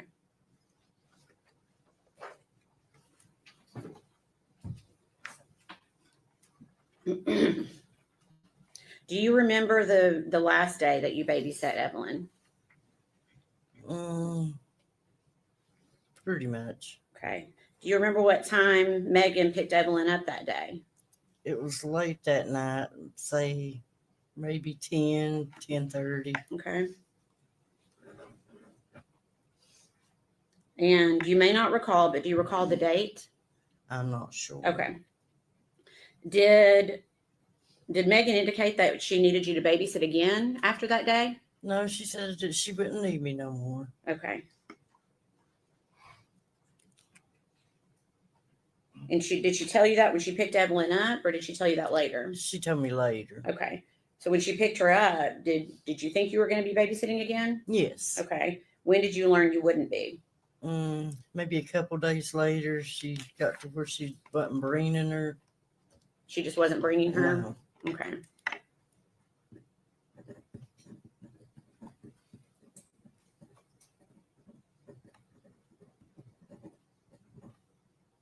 Okay. During the days that you watched Evelyn, did you have any concerns? Yes. Okay. What concerns did you have? She had a terrible diaper rash. Okay. When you say terrible, can you describe it, please? It was just really like sore looking, had marks through it, maybe scratches. It was just really bad looking. Okay. Have you kept other children Evelyn's age before? Oh, yes. Okay. So you feel like you've got pretty good experience Yes. with babies and toddlers? Yes. Okay. Did that seem more than the average diaper rash? Yes. And how? It was just, I'd never seen a diaper rash look that bad. Okay. Did you tell anyone about this? Yes, I called Casey Kite. Okay. Or Casey Saltz. Okay. And you won't be able to tell us what Casey said, but what made you tell Casey in particular? She worked in a doctor's office. Okay. Okay. When, for the days that you babysat Evelyn, was she clean and when Megan would drop her off? No. Okay. Can you tell us what Evelyn was like when she would be dropped off by Megan. She was dirty. She smelled like urine. I would give her a bath and clean her up. Okay. And was that every time that you babysat was like Yes. that? Okay. What about her clothing? Was her clothing clean? No, it was dirty. Okay. What about her face? Was her face clean? No, it was dirty. Okay.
Pass the document to you.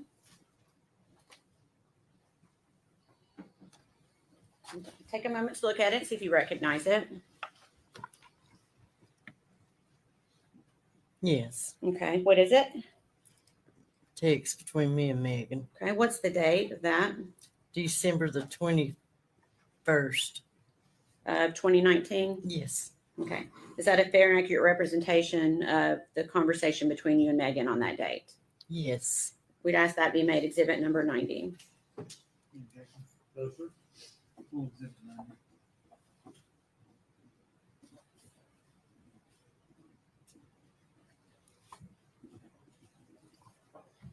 Okay. Permission to publish, Your Honor? Okay. Before I put this up, do you remember discussing with Megan about payment Yes. for babysitting? Had Megan paid you prior to this date? No. Okay. Why not?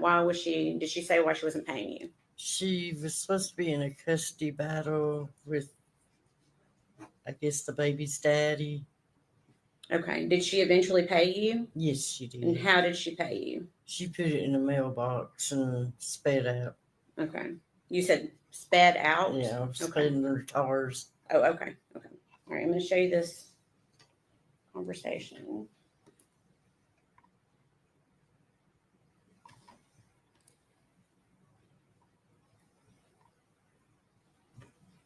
Yes.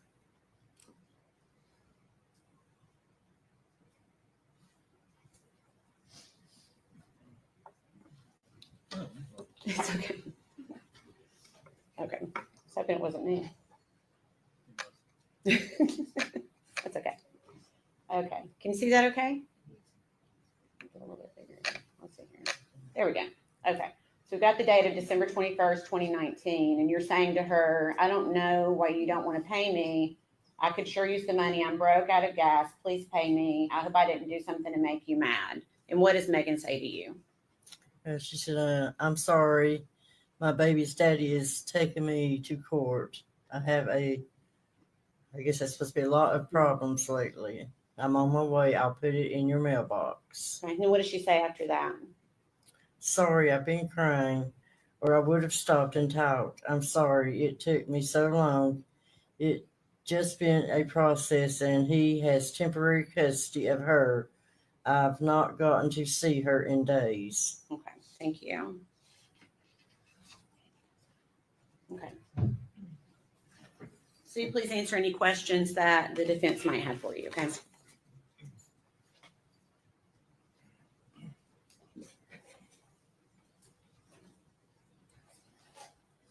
Good morning. My name is Gene Scott. How are you? How well did you know Megan? Not well at all. Okay. Did you ever interact with her when she was at your sister's home and was part of No. foster care? No. So how many times did you meet her? Maybe 3. Okay. And the picture you took, you said was the last time you kept Evelyn. Yes. When was that? In, I realize you may not have the exact date, but you know in the month? December, I think. Okay. Was it fair to say it was after Thanksgiving? Yes. And you remember the day of the week it was? I'm not sure. Okay. And there was some talk, testimony, you said Megan later after that had told you that she wouldn't need you anymore. Is that right? Yes. You know, was that a week, 2 weeks, 3 weeks? I'm saying maybe 2 weeks. Was it up around the time she paid you?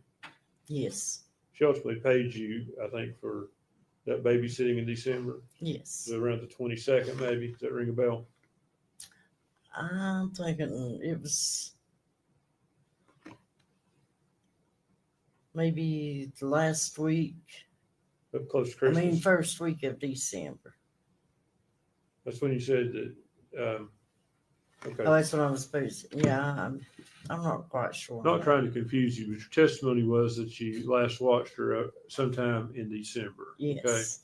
And then we've seen your text messages here. I think they were, can I withdraw the last exhibit, please?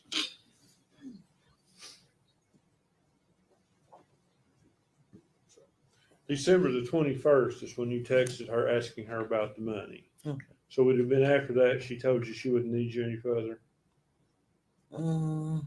It could have been. Okay. Thank you, ma'am. Can we have just a moment?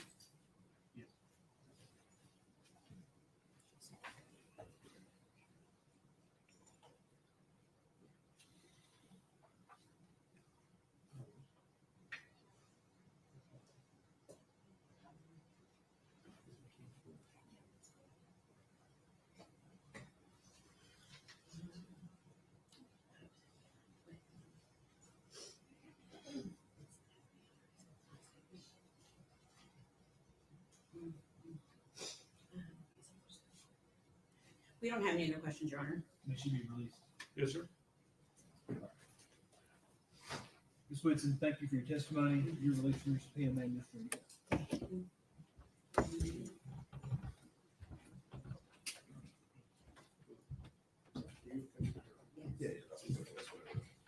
We'll take about 15 minutes.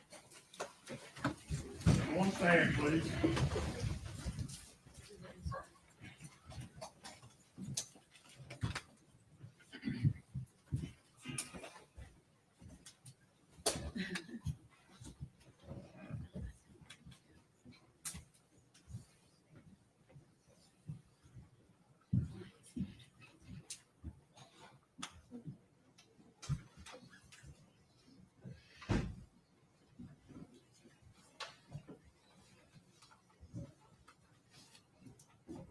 You may be seated. Thank you. We had recess 15. Court stands in recess.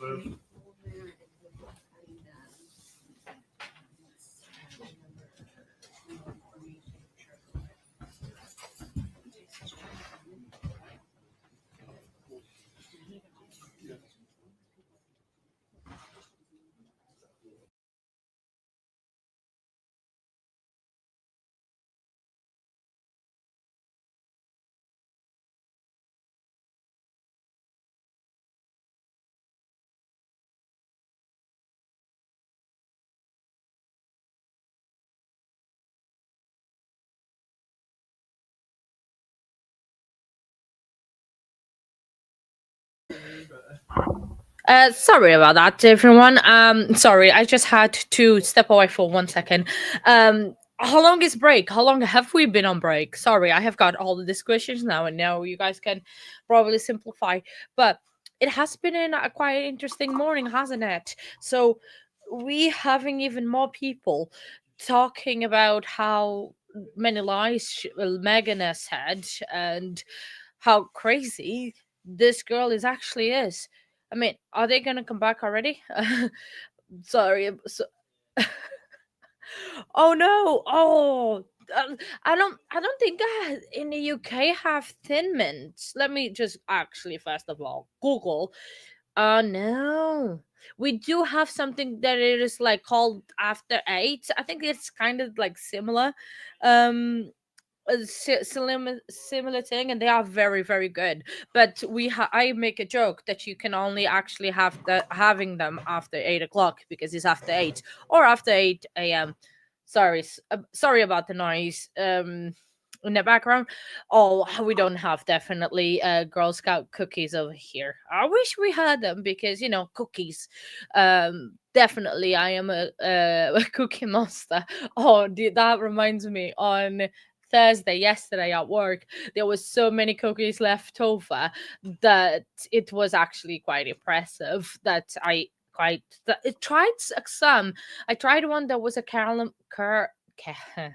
caramelized sugar cookie, and it was actually quite good.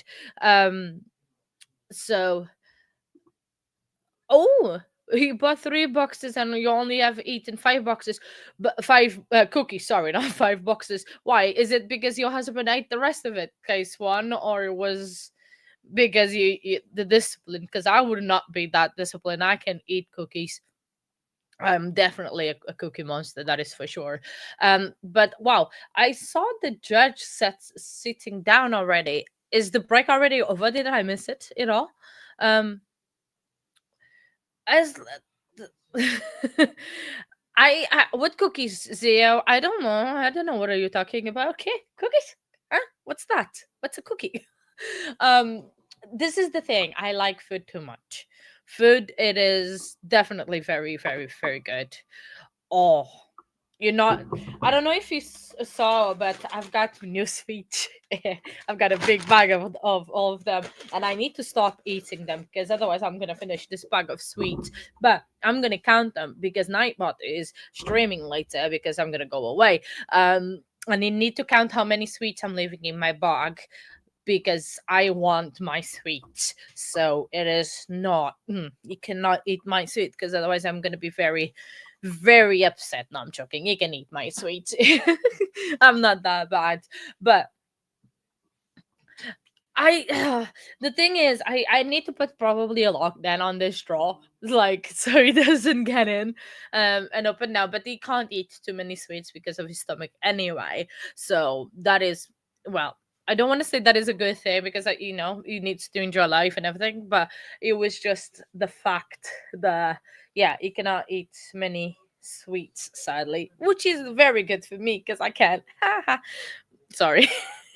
But this testimony, I think today has been so heartbreaking. And also, before we do talk about that, I need to apologize. So this morning I was trying a couple of bits. I was trying because I have a spare monitor, and I was trying to see if I can connect to my laptop, but I can't because Apple has this weird restrictions on things that I cannot connect. I have already one display. I cannot connect two displays like I wanted. I like three display. I can connect my iPad to it. Well, that's probably what I'm gonna do, but I do use my iPad throughout the streams for something else as well. But well, I guess I'm gonna have to figure that one out to see. Because I've been talking to Nightbot. Maybe when at the end of the year or in the beginning of the next year, I might swap to a Windows laptop, and then I can have several monitors. But I really like this computer. I'm an Apple person, but sometimes their restrictions are just so weird that it confuses me. So I absolutely the restrictions of Apple. Never mind. Like I was rambling on about this case. Today has been yet another day of uncovering the Megan's lies because it was interesting. She has lies, different lies to different people. So because I remember one thing that she was saying, um to the foster mom actually said that Ethan had half of custody, right? But then she said that oh, tart crispy apple. I've never had that. I like apple crumble and a apple pie. Ooh, apple pie. Apple pie with custard. Oh, that is good.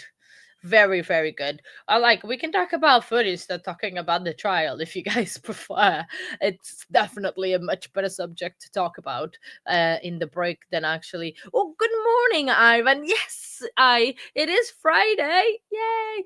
Well, we are okay. I mean, it is Friday. We're excited that the weekend is here. I just hope Willow gets better soon.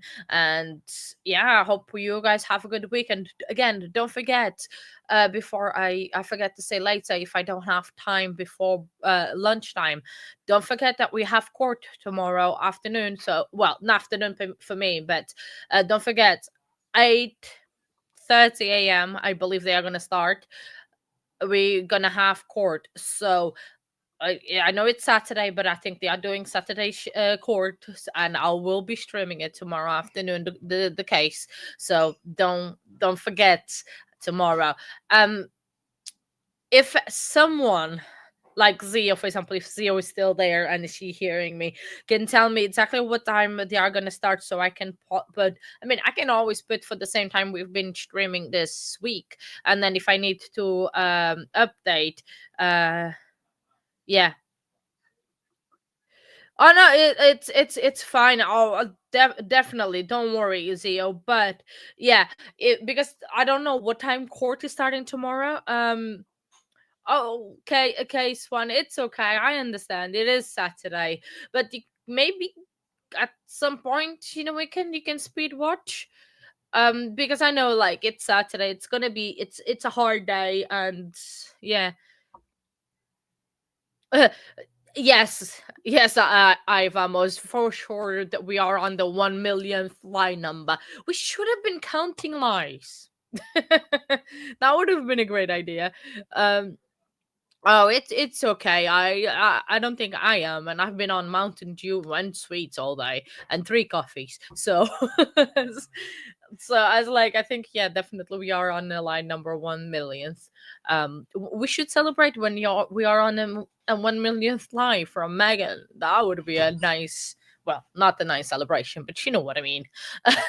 So is yeah. So if you can't tomorrow, it's absolutely fine. You can always speed watch at before Monday, before we're gonna get back to the new day, and yeah. So you can always do that to speed watch. I completely understand. We went to Costco today. You haven't seen. So I got this for the first time, right? They are amazing. I'm absolutely in love with them. It is so good. And then I'm drinking this and I've had 3 coffees. But I'm trying, like, it's because I don't have a time for a nap this afternoon, and I'm gonna go to a concert in a couple of hours. So, and I'm gonna be awake later, and I'm trying to have a bit of energy. So, I am definitely a sugar addict. I have a candy problem, and that is a good problem to have, I think. In my personal opinion and humble opinion, it is a very good problem to have. So yeah. So just another thing, when court does get back, I am gonna probably get out a little bit out of the camera because my father-in-law is here and I would like just to chat with him a little bit. But court is gonna stay up. I'm probably still like kind of listen from far. It's not gonna be for very long. It's only about 10 minutes, but I did not had much time the other day to talk to him on Wednesday night. But yeah, I just need Oh yeah, that's all right. No, it's absolutely fine. Thank you, Zio. But they did say because it's a sequestered jury, the judge wanted to maximize the time. So since they are sequestered and they're not working and are not home or anything, he wanted to stream tomorrow, have court tomorrow. The judge is not live stream. But yeah, he hasn't mentioned. But again, I will ask Nightbot to keep a close ear out at the end of the day. And if you guys are listening, I need to find a way to you guys can reach me. Well, I am on Facebook. Our channel has a Facebook page, True Crime Addict 8. So if you find the Facebook page, I think you can always message me there, which is absolutely fine if you have Facebook, which I think normally almost all people have. So yeah, yeah, exactly. So yeah, just no time. I'm assuming that it's gonna be at the normal time, a quarter past, it's like 8:30 or 9 o'clock Eastern. So that is gonna, I think, be about that same time. So I don't think it is gonna change because it's weekend. It might be shorter because again it's weekend, but I don't think the judge. It's not that the judge cares much about it. He's just trying to maximize the time that for the jury. I'm surprised he's not doing Sundays, but they do need a rest. I'm not gonna lie. But what are they gonna do all day on Sunday? That's gonna be a boring day. No cell phones, no TV. Well, they have limited television, but what are they gonna see? Price is Right all day? I cannot imagine. Well, I like Price is Right. Don't get me wrong; it's a very good show. I grew up with it, but watching Price is Right all Sunday, that would be fun. Can, like, for example, what if the jury, not that we're gonna talk about religion, we're not, but I'm just wondering, what if they have to go to church? They cannot go to church? They have to do it remotely? I'm wondering because well, it does definitely disrupts their entire life, but it's just it's just crazy. I'm just wondering. I have way too many questions. Also, I did not find anything about Hunter, but because then the internet was suffering because I was on Google while streaming. The internet was suffering, and I haven't tried since I turned on the internet. But I will after the stream, like tomorrow morning before court starts. I'm gonna have a look to try to see if I can find, especially as I have where they work the chicken shack, and I found where the chicken shack is, and I want to like to see. I'm just noisy. I should stop. I'm a little bit creepy at times. Trying to find too many information about the case, and then I get a bit too deep, and then I go crazy. But anyway, so yeah, so that's the plan. That's gonna happen, and yeah, I mean, I think like I can ask Nightbot to make sure that he does the same thing about the now understanding, but I don't think he's gonna do it, to be fair. So yeah, so like, how long have they been gone? How long is this break? Oh, I say that and the camera starts shaking all over the place. Don't forget to leave your like if you haven't done in the like button. It does help a lot the channel. Make sure you subscribe and you tell your friends about it as well. We're trying to reach 1,000 subscribers. I am maybe hoping by May.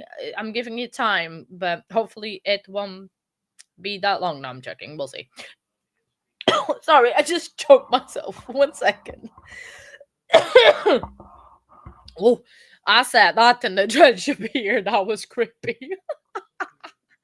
Oh, that was very funny. It's like I was joking and the judge was like, "Yes, are you okay?" Oh my days. Sorry about that. I know. And I'm sorry. I saw that right eye and it looks so creepy. How can you? Oh, I'm sorry. You can't, judge a person by his looks. Fair enough. I'm not saying that. But he looked so creepy. Oh, that is. Oh, this picture creeped me out like a lot.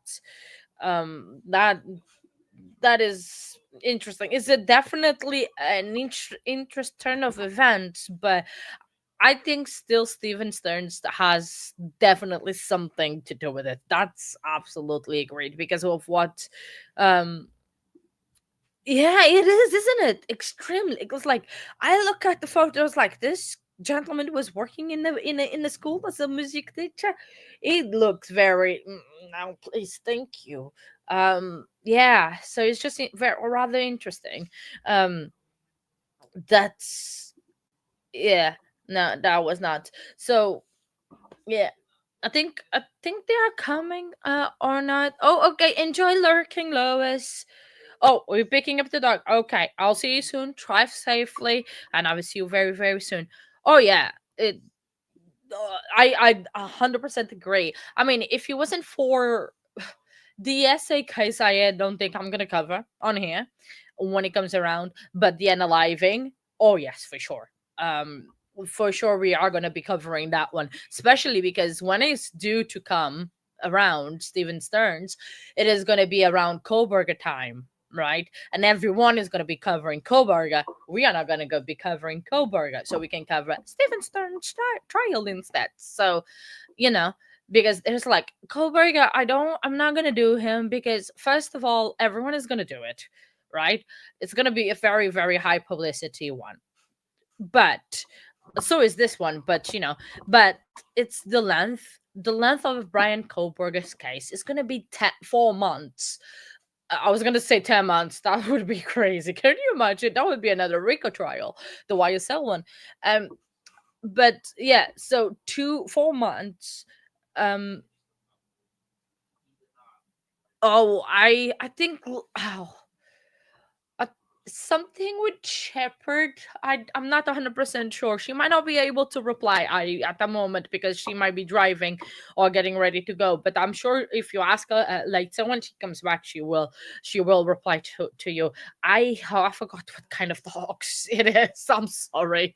And I think it's a female. Don't quote me on that. I should know. I should know that. I do need to make a note of it. That would be very interesting to do. But like I was saying, so yeah, so a Goldberg trial is going to be 4 months. I don't have an attention span to cover a 4-month trial. Can you imagine? It is like going to be over 400 witnesses. They say so. I am not really. That's an interesting question, case one. It is. I don't have anything against cats, right, and dogs or anything. But when I was young, I had a very, very close family friend that she had cats, and I loved the cats. We were very close. When she passed away, I started not really liking cats. I think it brings me the memories of it all of that. So I don't think, yeah. And dogs, I got bitten by a dog when I was a kid as well. So not really. I am getting more comfortable with dogs now because my Nightbot's family has quite a few dogs, and they are a very like dog friendly family. So I'm getting a little bit more comfortable, but still not 100%. But I'll get there hopefully one day. Um. Oh, okay. Oh yeah, I was like, definitely, you can make your babies what you want to make. I vamos. For babies, my baby is Nightbot. And Nightbot is my baby. No, I'm joking. YouTube can be my baby. It's my little project and trying to do something out of it. But yeah, so I think they are due to come back. So what about goldfish? Interesting enough, case one. Good thing that you bring that goldfish thing. When I was a kid, right, we had a goldfish, and I think goldfishes they live about. I think it's not even a year. But we had a goldfish, and his name was Riquelme. It's an Argentinian football player, soccer player for you guys, soccer player, and he lived for about 3 years, and the fish was almost indestructible because it was absolutely. Yeah, he ate. Well, sorry, he ate a couple of other fishes, and it was actually quite interesting. It was a good time. We had a turtle as well when we were kids, and we called it 5-3, and that was because we were playing soccer when we found the turtle, and the score at the time was 5-3. So we called the turtle 5-3. So we are very genius with names, aren't we? Very interesting. Yeah, Court is coming back. It's been nice. I like chatting things that like it's a little bit less heavy than the trial, and it keeps us going throughout the day, without being too heavy. So it's crazy. Like today I haven't seen Megan cry yet. She hasn't cried much today, has she? Or side-eyed the jury to see if they are believing her, if they have, yeah, if so, yeah. I wonder, did Sue start as a finished her testimony, or oh, the jury's coming in. It's jury time. Oh, I keep forget doing Yeah, you may bring the jury. because I got some sound bites, I think, working. I don't know if that You may be played seated. to Thank you you. guys, but yeah, I'm still working on those. Right next one. Disabled called Erica Stacy.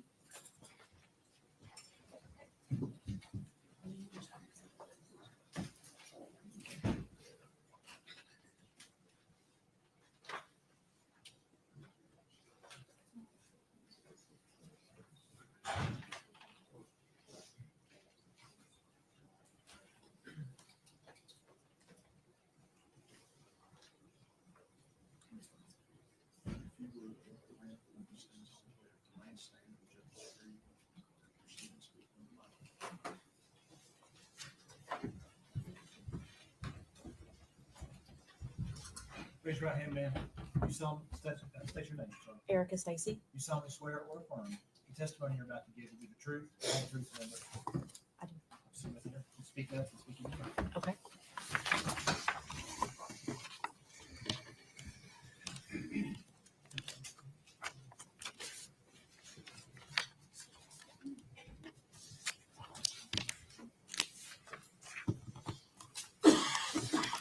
You ready? Okay, good morning. Good morning. Okay.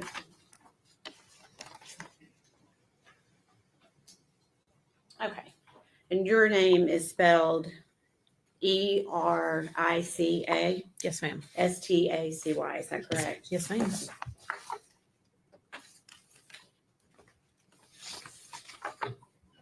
Miss Stacy, where do you live? Kingsport, Tennessee. Okay, and do you know the defendant, Megan Boswell? I do. How do you know her? She dated my son, Caleb. Okay, and do you remember when they dated? It was spring of 2019. Okay. Do you know how long they dated? 2 or 3 months. Okay, and during that time, did you get a chance to meet Evelyn? I did. Okay. Can you recall how many times you met Evelyn, like in person, face to face? It was a handful of times, probably no more than 10.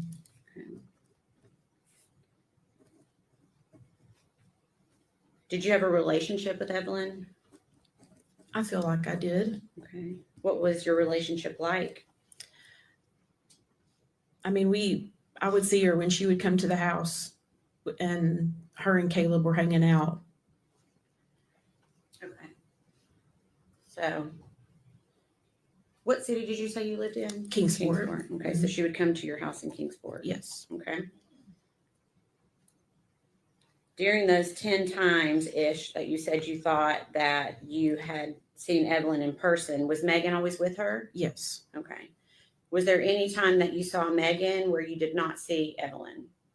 Yeah, There but was- let me ask it this way. Before Thanksgiving of 2019? No. Okay. No, they were pretty much connected at the hip. Okay. So every time you saw Megan, you saw Evelyn? Yes. Okay. To your knowledge, personally, did Megan ever allow anyone to babysit Evelyn? Just family. Okay. Did you ever babysit Evelyn? No. Okay. Did you ever offer to babysit? Yes. Okay. So did you say they were together just a few months? Yes. Okay. When they broke up, did you continue your relationship I with did. Megan? And why did you do that? I wanted to help her. Okay. Did that include Evelyn? Yeah. Okay.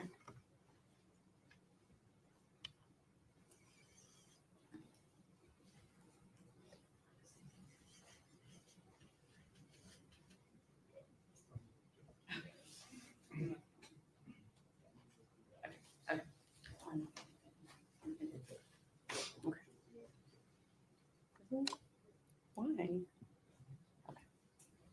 Okay.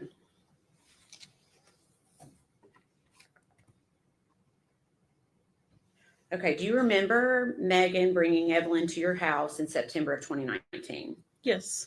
And do you remember why they came by that day? I was putting decals on Maggie's car. Okay. And just so the jury understands, you occasionally make things on like a machine? Yes, on a Cricut. Okay. So you'd made like vinyl stickers? It was like a Chevy decal. We were covering her Chevy emblems. Okay. And was Evelyn with her that day? Yes, that was the deal, that I wouldn't charge her for the decals if she brought Evie with her. Okay. And so you just said Evie. Is that what you would call That's what we called Evelyn? her. Yeah. Okay. And did you ever see Evelyn again after that date? Not that I remember. Okay. September 29th. Do you remember seeing Megan again in November of 2019? Yes. And do you remember why you saw her then? I made Evelyn birthday shirts. Okay. And a gift for her Okay. birthday. Okay. And was that something you also did on your Cricut machine? Yes. Okay. Were you aware of when Evelyn's birthday was? It was November 21st, I believe. Okay. So this would have been for her first birthday? Yeah. Okay. And did you meet up with Megan to get those things to her? I think she come by the house to pick them up. Okay. Did she have Evelyn with her that day? No. Okay.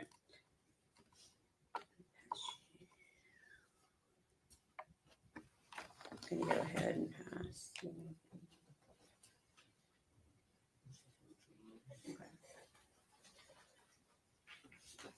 Can we approach?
gloves up there, Miss Stacy? Yes. Okay, if you don't mind, grab a pair of gloves. Okay.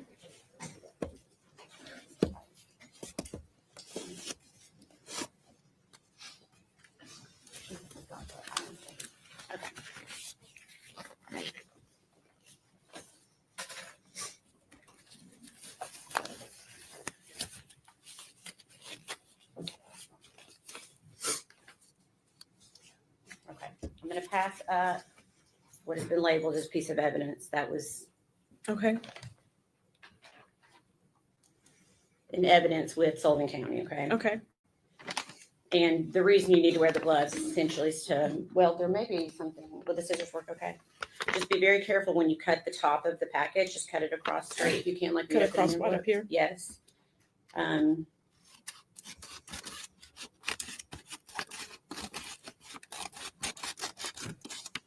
Okay.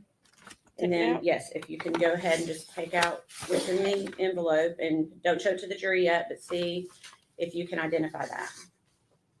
Yeah. Okay. Can you tell me what it is? It's the shirt that I made for Evelyn for her birthday. Okay. Your Honor, I guess at this point, we would ask for it to be made Exhibit 91. One moment. For identification.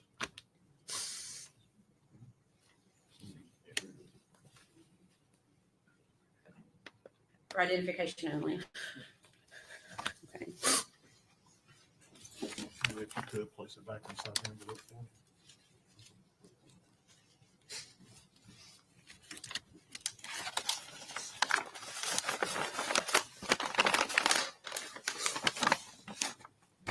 Thank you.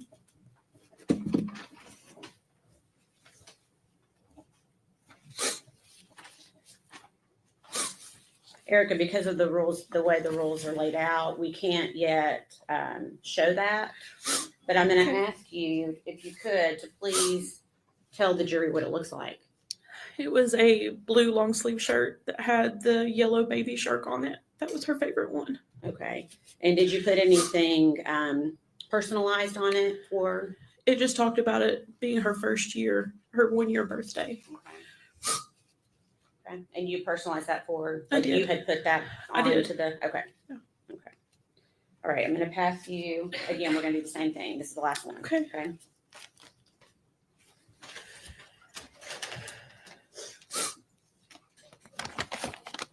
And again, just be try to take care and cutting it if you can.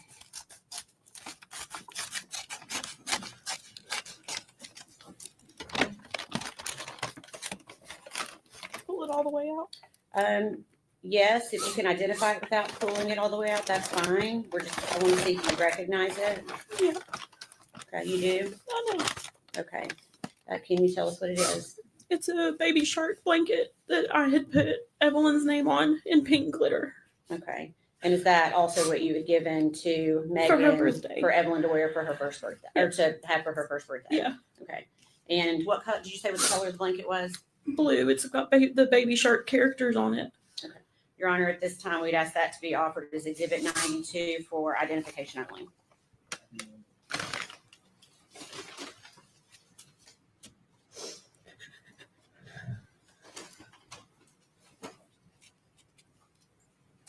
So those two items, are those the two items that you gave to Megan before Evelyn's first birthday? Yes.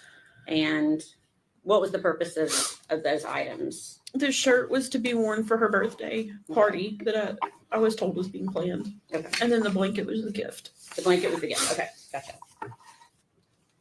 Okay.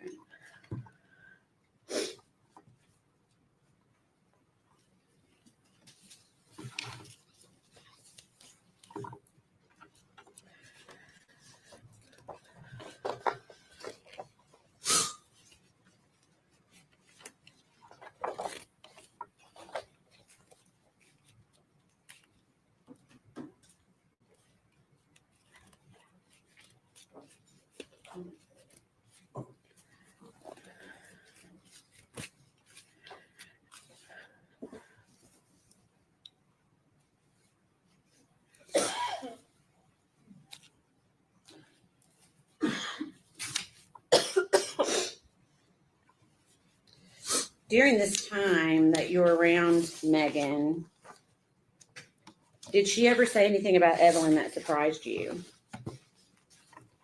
She would always say that Evelyn was mean as crap. Okay. And is that the word she used, crap? No, she would say mean as shit. Okay. Did she say that more than once? Yes. Okay. And that would have been around the time that Evelyn was a year old? Yes. Okay. Why did that surprise you? I was raised, you just don't say that about a child. Was Evelyn a mean baby? Not that I ever saw. Okay. What type of baby was Evelyn? Very happy, very smiley. Okay. And do you recall trying to reach out to Megan to continue to try to see Evelyn again? Yes. Okay. And would Megan respond to you? She did for a little bit, and then there was a time that she didn't respond. Okay.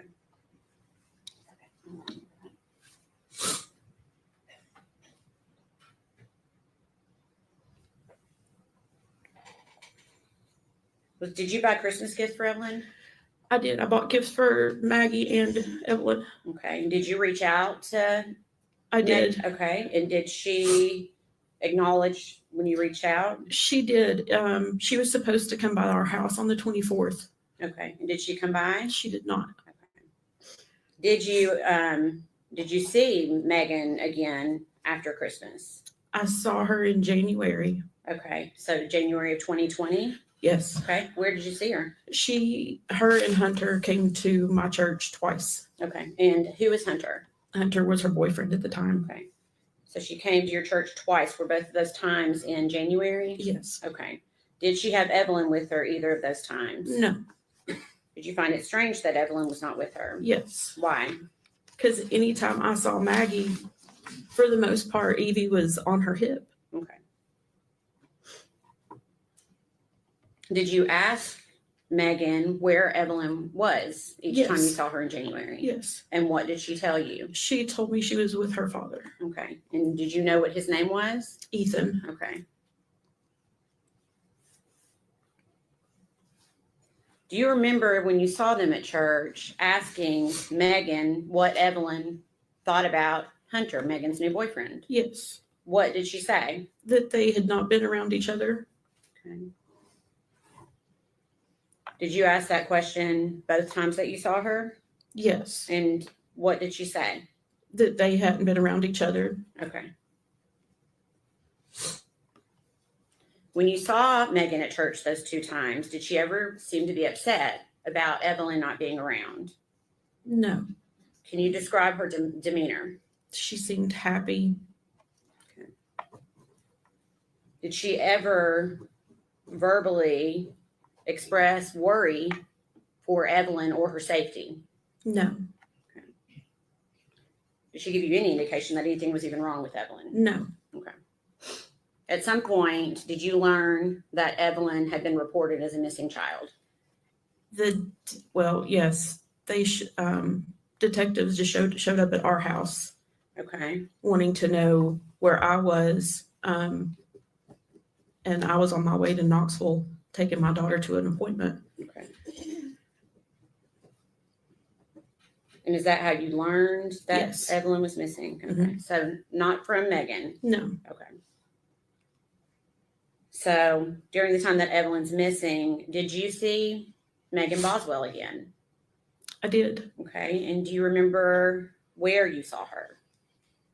I picked her up at the Walmart in Bristol. Okay. Do you remember what month that was?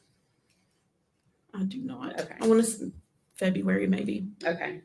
And why were you picking her up at Walmart in Bristol? She said she didn't have anywhere to go. Okay. And I thought maybe she would talk to me if it was just me and her. Okay. Because you felt like you had that kind of relationship? I did. Okay. What was your purpose in talking to her that night? To see if she could tell me where Evie was, who had her. Okay. And are you doing this while you're driving Yes. with her? Okay. And I'm assuming you asked her those questions I did. when you got in the car. What was her response to you about where Evelyn was? She didn't know. Okay.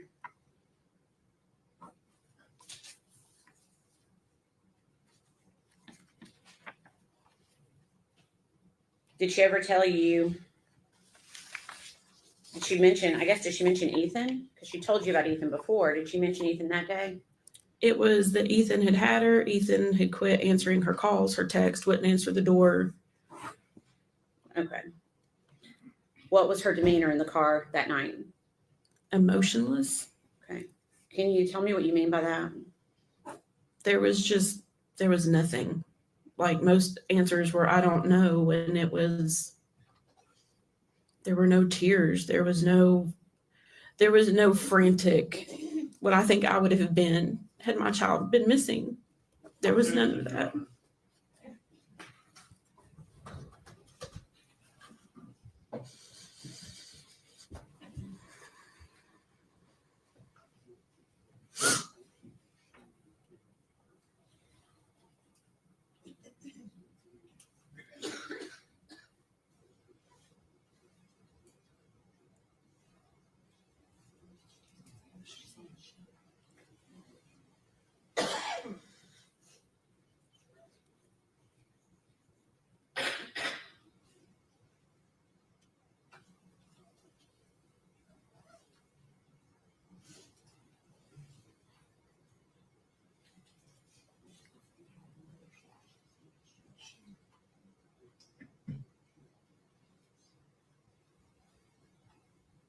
Oh, they they are on sidebar as well. Sorry.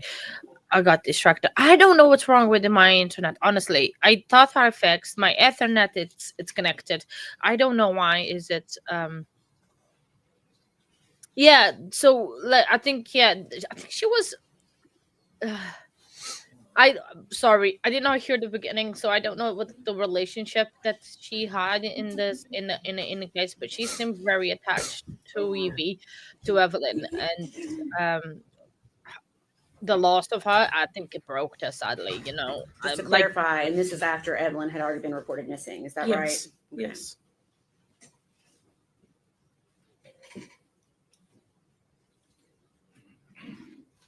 During the time that you knew Megan, do you feel like you got to know her fairly well?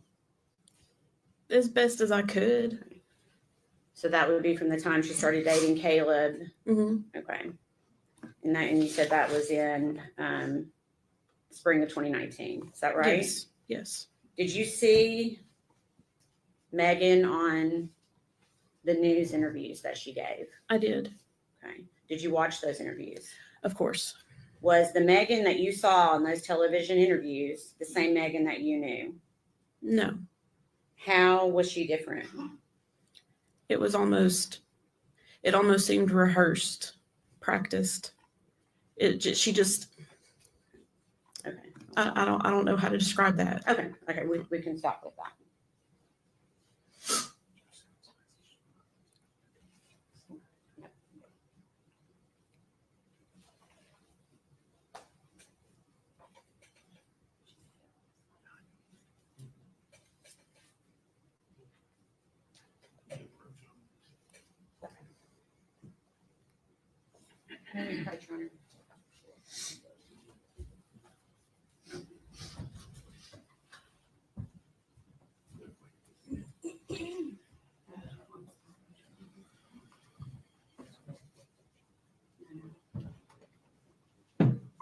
I did not hear that to request a sidebar, but I'm gonna count. It's like it's so quiet that there are microphones and everything. It's so quiet that I can hear. Good thing that the cameraman is on a spot and is zooming out, and I can see actually what's going on. Because otherwise, yeah. So yeah, I wonder why is the sidebar for? But yet again, that found yet another boyfriend that Megan had. How many more are we gonna hear? That's probably why this trial is gonna be so long. Is that we're gonna have to go through every single boyfriend that she had and love interest and how great she is. Just She was. give me just a second. Okay. Yeah.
me pass you two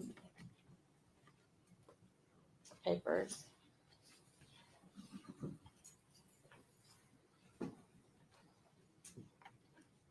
And ask if you recognize them. I do. Okay. What is it? It's messages between myself and Maggie. Okay. For what date? January 8th, 2020. Okay. Is that a fair and accurate representation of your conversation with her on that date? Yes. Okay. Your Honor, we'd ask that be made exhibit number 93. Any objection? Equal exhibit 93.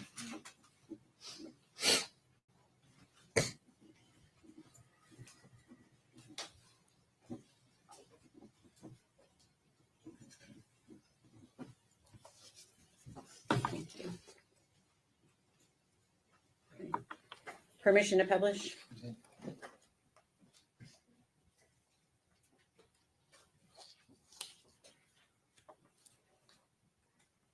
Okay. First one. You stated, I've been worried to death about you. Are you okay? Why did you send that message? I mean, that's right in the midst of people looking for Evie. And I hadn't heard from her. Okay. So Evelyn had not been reported missing yet at that point. So Then that was if I've not heard from her, because we talked quite a bit. okay. And then you asked her, did you and Evelyn have a good Christmas? And what did she say in response to you? She says we did. Did we read all of that? Actually, that's not verbatim.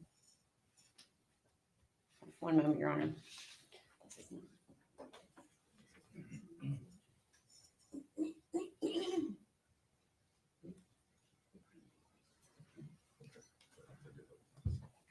We approach.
Ladies and gentlemen, I'm gonna have you go with the officer.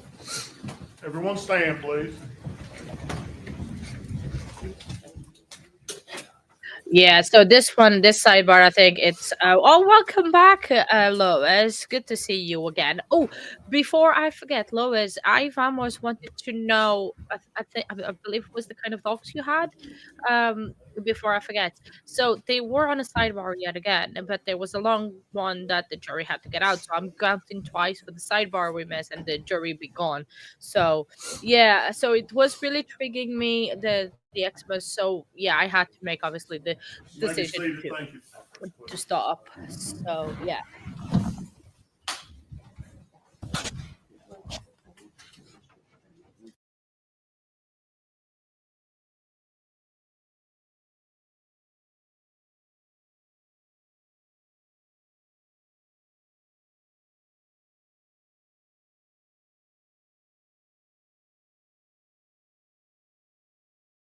Okay, it is a still a sidebar, but are we not privy to it, or are we going off the record in a way? So, okay, so it's on the chat. The answer I think you were looking for earlier. See, I did not forget. See, my memory does work sometimes.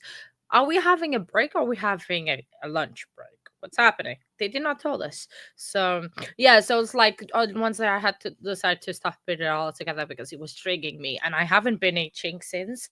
So um and yeah, like stress also trigs it, but I at the moment I'm kind of glad to say that I don't have that much stress at the moment. I have a lot of work, that is, it is true, but well, you'll take time, baby steps, case one. You'll get there eventually. So um oh, okay. Oh, nice. That is so cool that you can, how you have somewhere safe, Lois, that you can have leave your dog and everything. And it's just, yeah. So it's like, because I have less stress because this new job that I like, the shop, the new store that I'm at, my department, the bakery, it's almost like stress free. You just do your job, you on your own, and I just get on with it. The other job that I had, it was the other department that I was in, it was a bit more stressful, because I was a legal department, was with prices and all of that. I loved it, but it was a lot more stressful. So now I am in a department that is less, and then I'm doing as well something that I really love, the YouTube thing, and working on something that I really really enjoy. I have so much fun to doing this. The only thing that like I don't really particularly like is the time difference, because I have to work most of my evenings, and then it's time that sadly I can't spend with friends and family. But I'm making a priority that on the weekends it's going to be for friends and family. So it's like in terms of like streams on Saturdays, it might be a bit more scare to do it, because I'm gonna be able, I want to be able to spend time with like my friends and my family.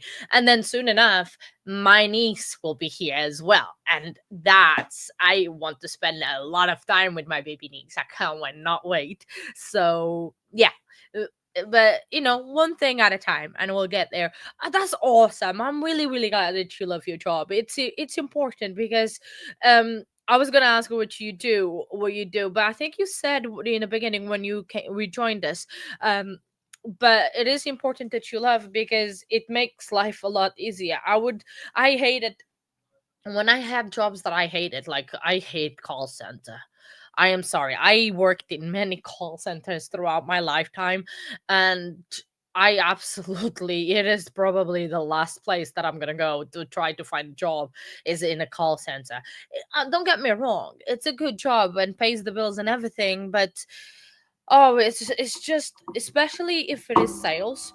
Oh, if it is sales, it don't even get me started on that. It's just no, the stress, the patience, the pressure, the fact that you have someone's like, have you sold yet? Have you sold this? And now you need to do this, and you need like, and then most people, it's wiser people that they are trying to oh, sorry, all the people that you're trying to sell things that probably they will never use, like phones, iPads, and stuff like that.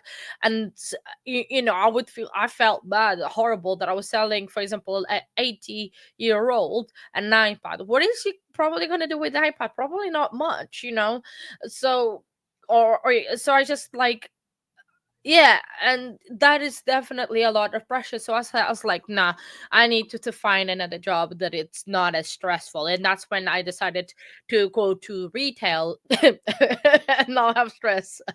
Sorry, that was funny, because retail is another source of stress, but it's also then how you manage stress as well. And then by doing something you love outside of work, it gives that thing, it is okay. But and the thing is, I am glad that I'm very lucky. I have really great managers as well, and they are very concerned, and it's like, it is really good. I do like my job.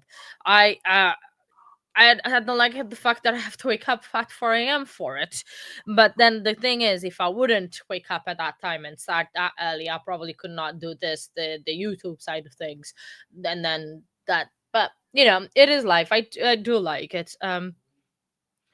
Ooh, rock collector. Oh, nice. I collect sweets and sugar in my, No, I'm a technology person. I am a geek. Anything technology. I am. No, why would you family think you crazy? We all crazy anyway, by the way, in some way or not, another one way or another form, we all crazy. But yeah, my Nightbot thinks I'm crazy about technology. Um, he's crazy. I'm literally crazy. I love gadgets. Anything. It's like like I said the other day, he had a bunch of gadgets upstairs in the rooms upstairs, and I was like, "Ooh, what am I gonna?" It's like, yeah. What, saying that you rock? Sorry. Or so because like the other day, actually, guys, I think I showed you that I found the keyboard thing that you can close and open, and it actually works. And it is so handy because I connect to my laptop and I can be like this, typing and talking to you guys. But it's just a bit weird because the space bar is here and it's in the middle where it folds, so when you're pressing, you can press on two sides, which is funny. um you know what I we know what I like going to the beach and like collect seashells as well, because they have so many like different forms and everything. Well, in Portugal, was something that I used to do a lot over the summer. Me and my sister, we used to find like yes, gadget girl. So we used to do a lot of seashells and everything. But I over here in the northeast of England, in the area that I am, they do that a lot at the beach because we are in the sea area. The sea is like 10 minutes away from my house. They have a lot of people go to the beach trying to find rocks like the precious jet, like trying to find like rare stuff, and it is actually quite cool. It's very very popular over here in this area. Sorry, I'm playing with the keyboard opening and closing. That is not good. I need to stop it. I can't break it. Nightbot would kill me if I would do it. But yeah. Ooh, by the way, this might be the last. Are they on lunch break, guys, or are they just on the sidebar? I did not catch it. Did anyone catch it? Because they all of a sudden they did a sidebar and an objection, and then they said that the jury to get out, but it's already about what, almost 11:30. So that's interesting. I did not catch. I was too intrigued in the conversation, I think. I did not catch it that at all. But anyway, but yeah, so you need to come to the northeast of England and do some rock. Yeah, I'm not sure either. Oh well, we'll wait and see what happens. Because I was gonna say, because I'm gonna go in about 20 minutes, and then Nightbot is gonna come on stream. I think he's just gonna be doing some food now, and then he's gonna eat, and then yeah. What? It's okay. No worries. Yeah, no, that is fine. Oh yeah, no, like it's absolutely fine. You need to get ready for work, and then you're gonna be working. It's absolutely fine. I don't worry. I did say earlier, don't. I know if you can't call me, it's absolutely fine. But tomorrow we do have court. I know it is Saturday, but yeah, it is court day to that tomorrow. I still am investigating at what time, and if you can keep an eye out for the time if Nightbot forgets to do it, I'll keep him right. Yeah, exactly. Oh, Lois, I don't know if you noticed, but I have a big problem with sitting still too. I'm always moving and always doing something. That's why I like when the chat is like busy and ongoing. I really like, because it keeps me like just focus on that, and so, or taking notes as well. But then I get too distracted taking notes, and then I forget about the chat.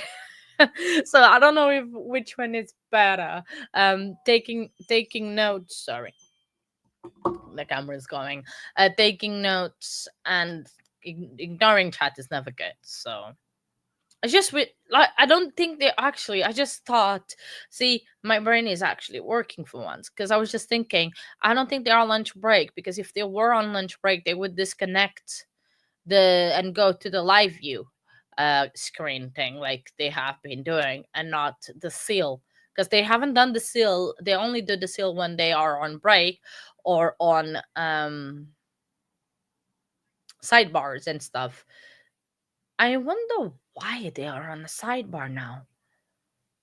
It's just I want to know. I got to know. Yeah. So it's quite like uh, it's probably me that I'm hungry or I really want food, but you look the seal looks like a cookie, like a biscuit. It's a great seal, I mean. And it has is that a wind tower? I'm trying to see what it is on there's some flowers, that is for sure. Is that it? Oh wow. Trying to see the seal in more detail just but it says commerce. Probably it's not a wind tower. Probably something to do with commerce. Probably. Don't know. We'll see. Um.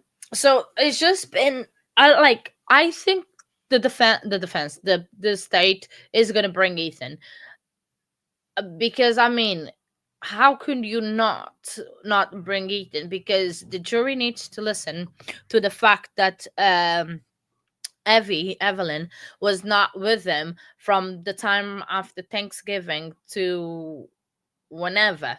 So I think that's gonna be again. I think that's him, the key witness for the state. I think it's Ethan. It has to be, got to be. There is no other way because he's the key piece to say that Megan was lying and give her the ultimate liar um, label because otherwise how can you not how you cannot not call him and because he might be your start witness so just thinking out loud really because it's just interesting we saw well we haven't seen because they haven't introduced to they haven't public the evidence yet but they might be of the blanket and the shirt that Erica, the mom of another boyfriend of Megan, has made. We haven't been privy to see it yet, but I think it. I don't know if he was the one. I don't remember where's the photo of when Evelyn, because I did not notice if there was like a baby shark or not. Um, on that photo, the photo that went is used for basically the Amber Alert. Let me Google if I know how to spell Evelyn Boswell. Okay, just looking at the picture. Oh, I don't really see any baby shark on that one, but yeah, such a good little girl. So sad. Well, welcome back, Banshee. Any news from our girl? Because it's been about 3 hours now. Yes, I think so. So, any news? Anything? Any updates? Sorry, just curious and worried still about it. Welcome back. We are just waiting for what's happening. We don't really know for sure. We think it's a sidebar. There is sound coming from the courtroom, so I guess we'll see. We need to talk before we bring the jury in. I think they declined it. Oh, okay. The jury's not saying.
Judge, it appears what has happened, we have been admitting what I believe to be screenshots, what I think the court believed to be screenshots of text messages, which were ultimately a created document that were taken from a cell phone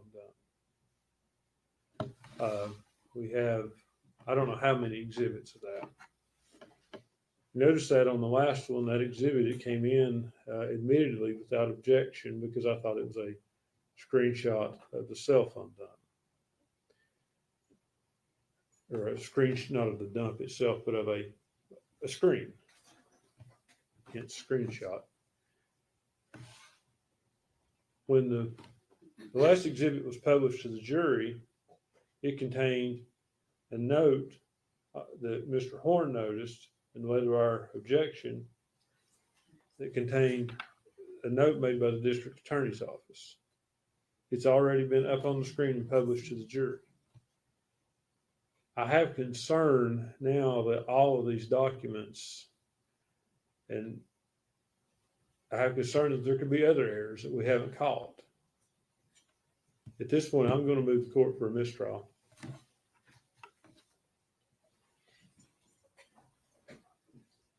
Judge, a couple things in response. Some of those are I know the Instagram messages actually are screenshots of what was on the phone. So those are not. The other ones are taken from the either Facebook proceeds or text conversations that were dumped from the phones. They're identical. The only thing we've done is put them in a format that makes them look like what you would see if you were looking at Facebook Messenger or at a cell phone. That's the only thing. The one that was most recently up in front of the screen is admittedly not verbatim what was in the text, and that's what was caught. It's just human error in reviewing all this. But everything else is identical. They've all been read. Most of them have been read in court. And those messages and Facebook communications Mr. Scott's had those for several years now and reviewed them. And if he disputes the veracity of them, he can sit there and go back through and check them word for word, but they're identical.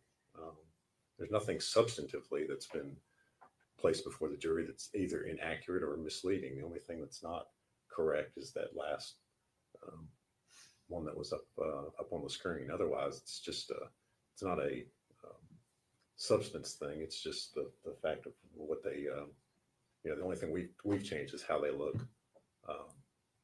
on the screen. The profile pictures, I told Mr. Scott, they're taken from Facebook Messenger. There's nothing, we haven't created any content as far as that's concerned. So there's nothing that's been put before the jury that's in any way misleading or inaccurate. So the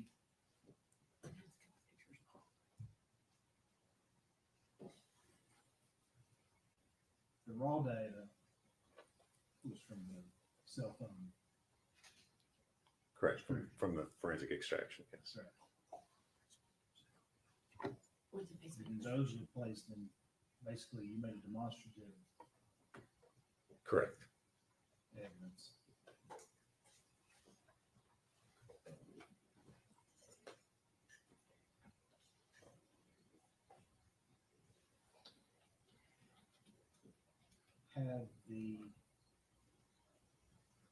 Has the raw data been provided in discovery? Oh, yes, Judge.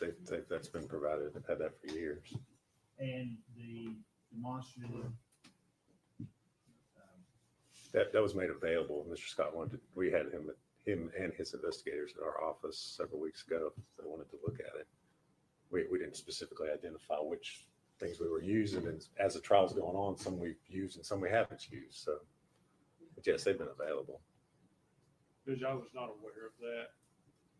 We did meet with Mr. Harper and Ms. Massinger. They were very kind to have us up there, but you have to understand, we talked over generally what data we had. I don't remember talking over this demonstrative data. We do have the cell phone extraction. And as these are coming in, the way they look to me, I'm not raising a big stink at it at the time because it looks like screenshots. Picture's worth 1,000 words. And so we see this last one come in.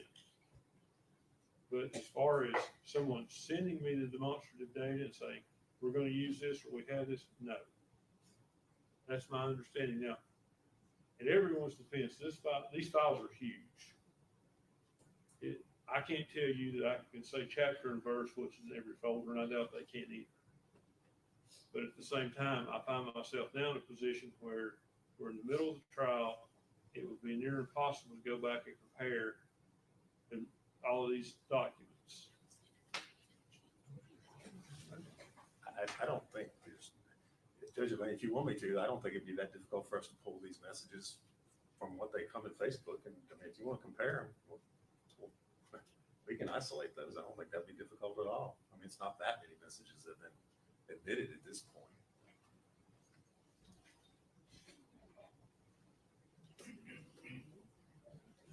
Well,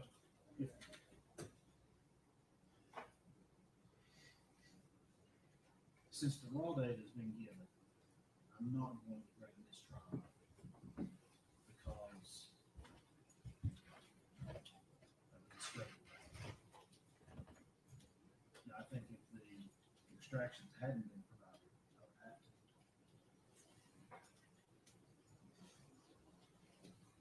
The other question would be, do I need to declare a mistrial because the one inaccurate demonstrative age is placed up on the monitor? And I would know that part of that message was not read to the jury.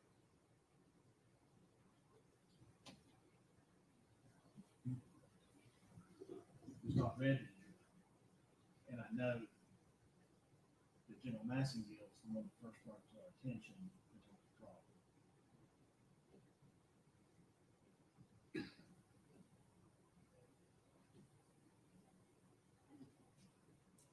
So I'm not going to order a mistrial at this time for that. I will give a curative instruction that if any of the jurors read that last bubble for the few seconds it was up there,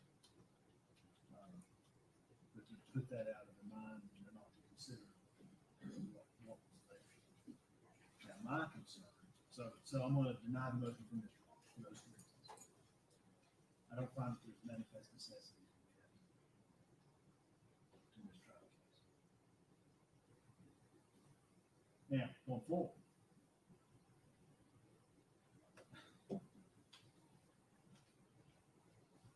Well, I guess going forward, I'll just take any objections as they come.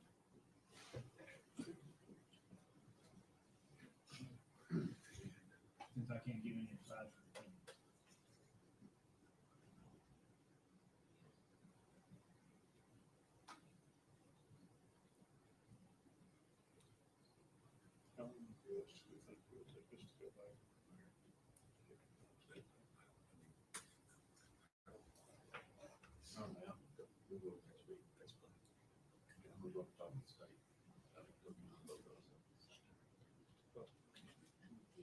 That's not what you're talking about.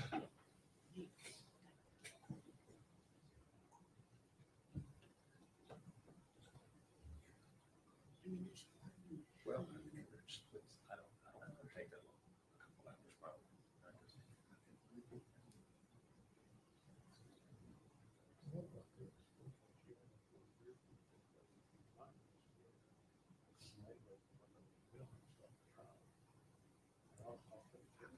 Yeah.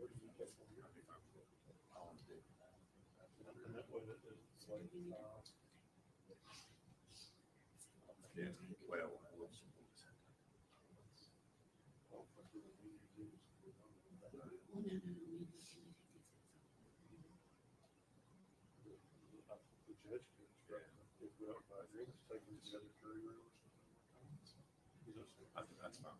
I think there's, I don't know. From there forward, we identify that these are demonstrative.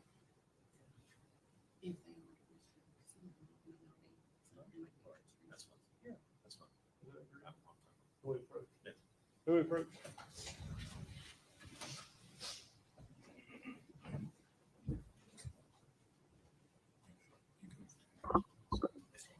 They are approaching again. I'm so sorry about the audio. I have tried to boost it all the way up, and Absolutely. Oh, hello, Nizi267. Um, yeah. So it's just like I've got two boosters working to try to ramp up the volume from the browser, and another one on the YouTube. So um, it's just, oh my guys, this courtroom and like, oh. Court.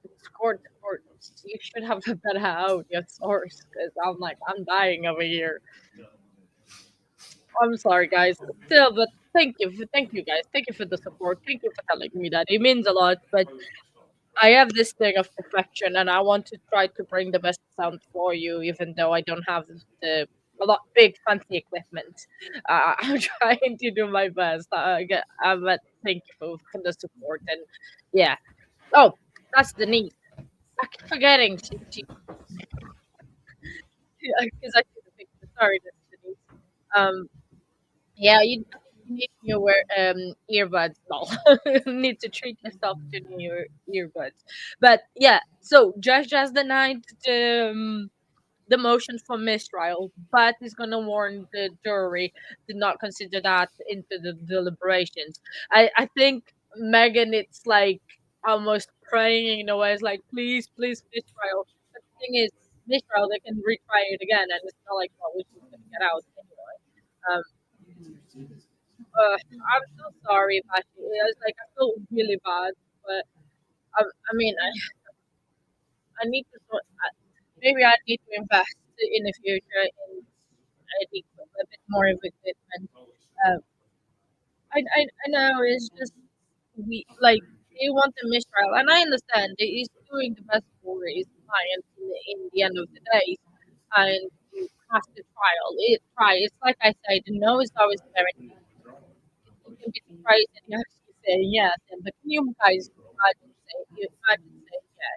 I would declare this week the worst week in trial history because Colin Griffith got not guilty on both counts, and then there was the other trial in Florida that this guy did horrendous things and he got not guilty, and then now we would have this horrible person, Megan Boswell, get not guilty too. I mean, I think it would be I think there would be riots. Because I would riot all the way over here. Because it's absolutely insane. Um, this is crazy. So in terms of, I'm gonna leave kind of preset for the night watch because almost time to for me to go, and I need to get ready. And I'm gonna teach him like very briefly how to use this. Hopefully, court will play up with thing, but we'll try our best over here. And thank you very much for the understanding and everything. And I'll probably won't see you anymore today, guys. After when I leave, so I want to say the stream will carry on. Nightbot will come. Don't worry. But I just want to say thank you very much for yet again another great day. Well, morning of stream. Hope Toxic Banshee he has started to have a good recovery and it's not too bad. But and oh, I am gonna have fun tonight, Denise. I cannot wait for it. I am so excited. Why do you think I've been on True Gold? But very very excited for it, and I'm gonna have to catch the afternoon session tomorrow or when I get back home because I need to be informed of what happened in this crazy trial. Because I mean it is yeah, it's been an up and down trial. Oh, actually, I have actually been investigating to maybe open either, if you guys prefer, either a Facebook group chat or a Patreon chat there. That would be easier. Would you guys prefer Facebook or Patreon? Just because I have the idea of one, for example, we have a verdict or anything, we can just chat and I can post saying verdict if you are away or anything. But I'm just kind of started to think about it because as well we have a Facebook page. I only put like about the Oh, we did, that's right. The trials that we're covering of the streams and everything at the moment. Not much more, so it's not a lot. So you don't have to follow, so don't worry. Are we in recess, Judge? We will be in recess till 1 o'clock. So do you? Oh my day. You want us Hang on. to go? The judge just said that they're gonna be in recess until tomorrow morning. Hang on, guys. I need to go back because I was talking and not paying attention.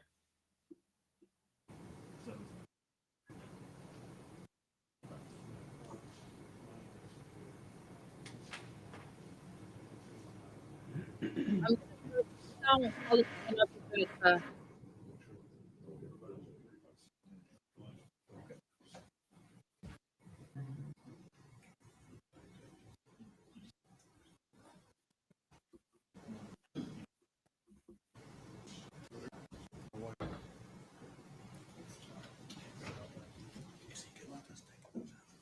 Hang on. Let me double check.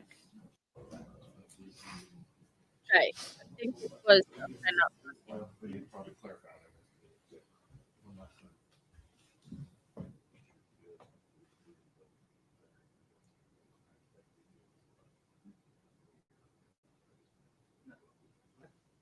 Well, and one of, yeah. One of them is. Okay. So let them start that at 1 o'clock. Now, you need to go through them over lunch, pull out, you don't need to take them off, just pull out the screenshot. Yeah.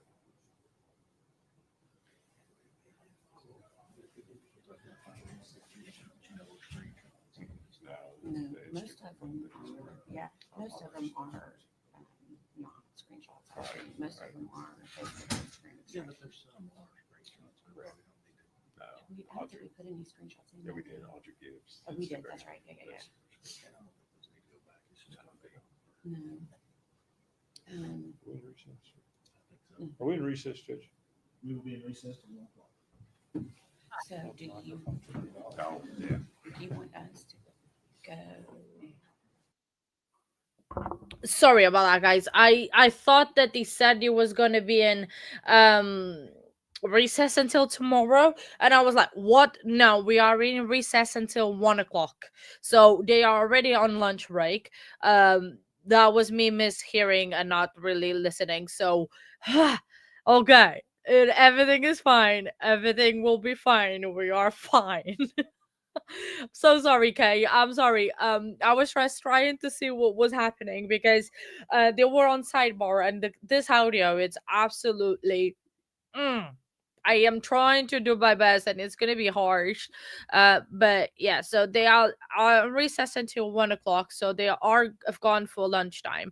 What happened was the state showed some photos, some screenshots that shouldn't have shown apparently to the jury. The defense objected and went for a mistrial, and now they are trying to they are going to be saying to the jury in the afternoon about that to the disregard. The judge did not want definitely to go for mistrial, but for a second there I was thinking that it was going to go. I mean, this audio is absolutely crazy. What I'm going to do is I am going to go and eat some food, get ready. Night what will come in about 10 to 1 p.m. Eastern to chat with you guys and setting everything up. I'm gonna have to tell them about to the controls for the volume and hoping that this afternoon it's good. And I'm gonna try to find another audio burst for the web browser that I'm using. So hopefully that fixes. So again, the stream will carry on, don't worry, but I'm just gonna do my outro and telling you to have a great afternoon, a great evening afterwards, a great night, and I'll see you guys tomorrow if you are up for court on a Saturday. But we'll always be here, and I see you guys very soon. The stream will carry on up though, don't worry.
them are not screenshots. Actually, most of them are Facebook screenshots. Yeah, but there's some are screenshots. Correct. No. I don't think we put any screenshots in. Yeah, we there. did. Audra gives. Oh, we did. That's right. Yeah. No. Are we in recess? Are we in recess, Judge? We will be in recess till 1 o'clock. So do you, Oh, yeah. do you want us?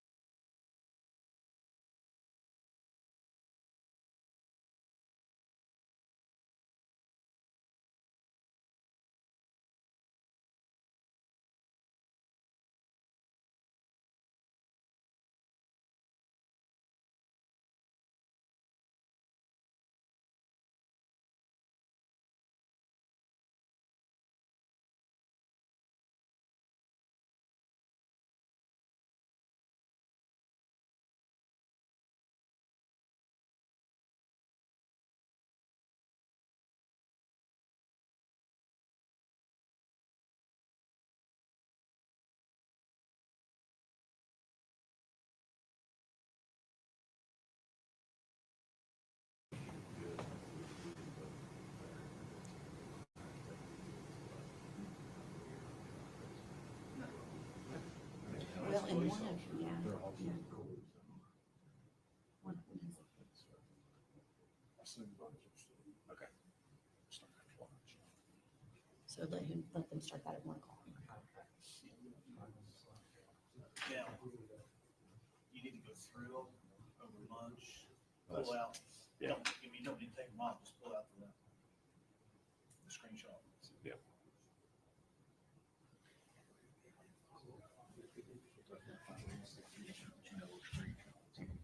No, most of them are, yeah, most of them are not screenshots. Actually, most of them are Facebook screenshots. Yeah, but there's some are screenshots. Correct. No. I don't think we put any screenshots in. Yeah, we there. did. Audra gives. Oh, we did. That's right. Yeah. No. Are we in recess? Are we in recess, Judge? We will be in recess till 1 o'clock. So do you, Oh, yeah. do you want us to go?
Just to clarify, and this is after Evelyn had already been reported missing, is that Yes, right? Okay. yes.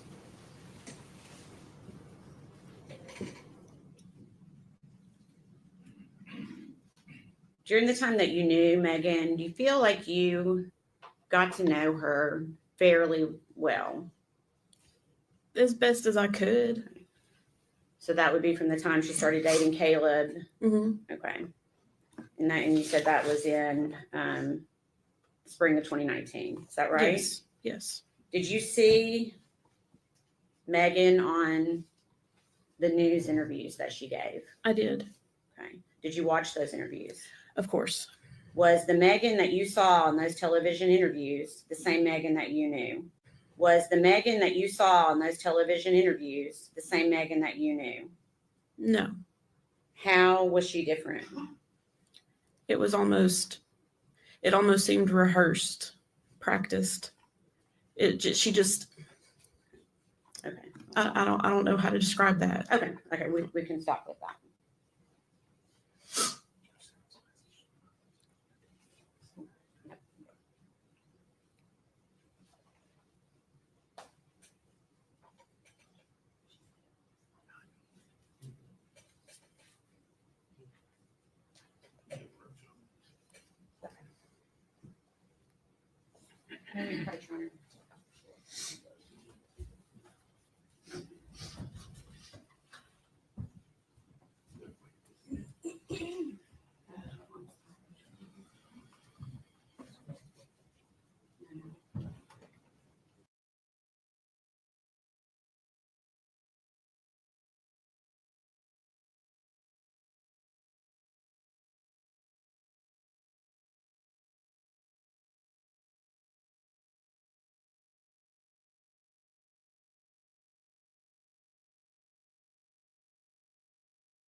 Hello, everyone. Nightbot has officially took over, has been fed and watered. So I'll be here if you want any questions answering. Otherwise, I might just keep painting my models. But I appreciate the question, Will Moss, because it is something I did not know. So it might fill in a couple of pieces, possibly. I always am able to text TCA, so I can get my advice from her. So, right. Thank you for watching.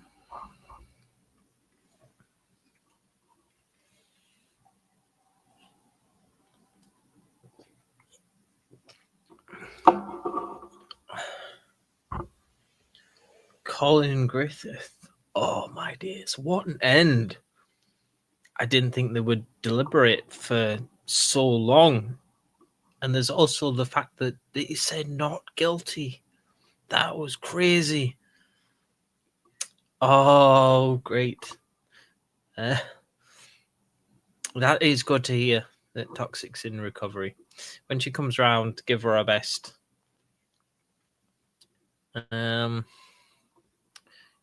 You're the husband. And Spanchy. I'm remembering. It takes me a while to remember things. But thank you for keeping an eye on her. She's very valuable to this chat. Right, well, I don't know whether TCA explained, but she's going to a proxy of the Taylor Swift concert. So I went to the shop next door and gave her some goodies so that she can enjoy herself a bit more as a little treat.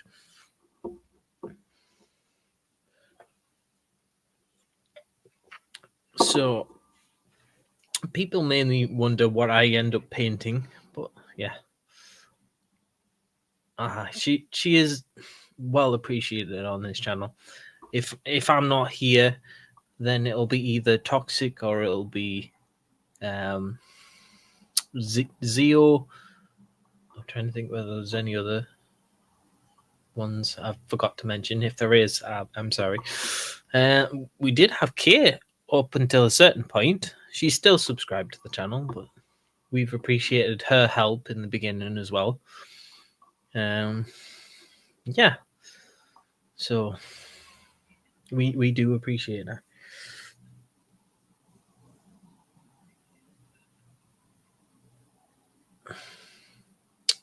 Yes, we do get a lot of help on this channel, and rightly so. I may be good at working with my hands, but when it comes to working a Mac, it is like pulling. It's an expression in England. They call it pulling teeth. I don't know whether in America they say the same thing.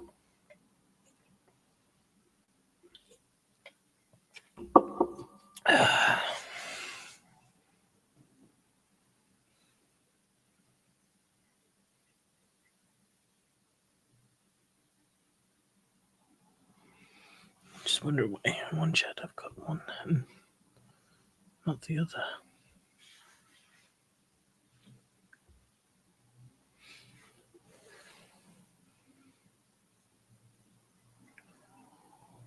Bring everybody together. It is a good and admirable goal. I don't know a lot about the Discord though. Yeah. She's very good at that. She points out things that even TCA or Katia just has to look up. And it is rather amusing when I see her miss things or Toxic brings up something that's outside of the case in a way.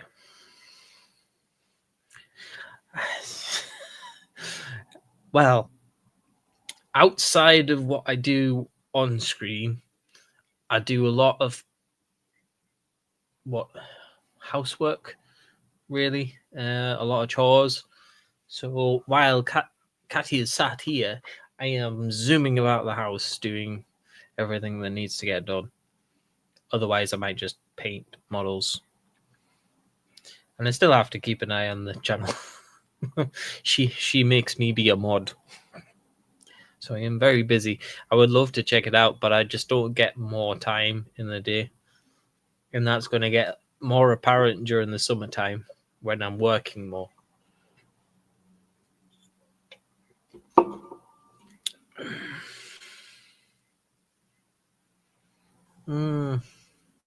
Well, if the channel takes off and we're able to get by, I would probably do less hours at work. Because as I'm getting older, it's getting harder to do. I look young, yes, but every year it still gets a bit harder.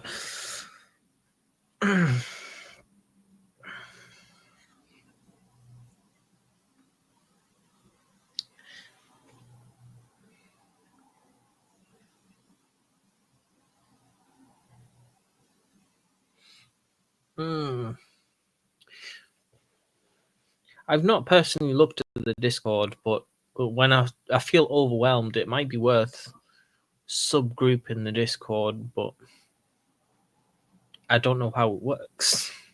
So that would be just my guess.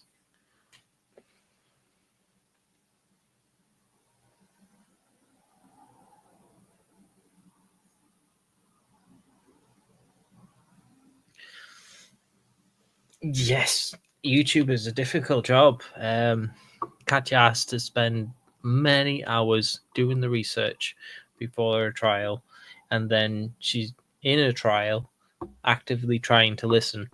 And in that time, I keep annoying her, asking her for things. So it is a very difficult job, one that I could not do.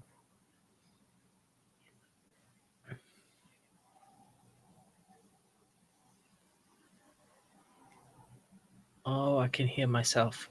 I have my headphones over there. That's what I can hear. Right,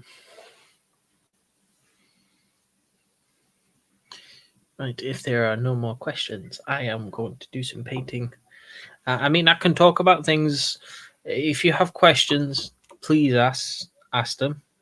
Otherwise, I could just ramble off a BBC News report for fun. Because in America, you get news channels. In England, you get the BBC News channel.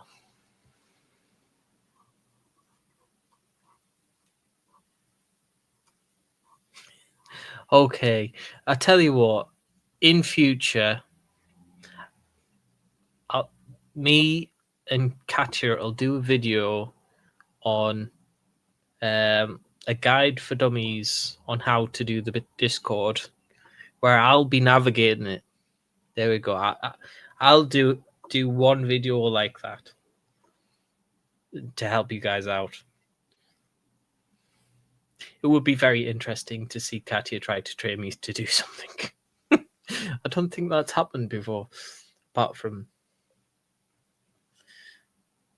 other things.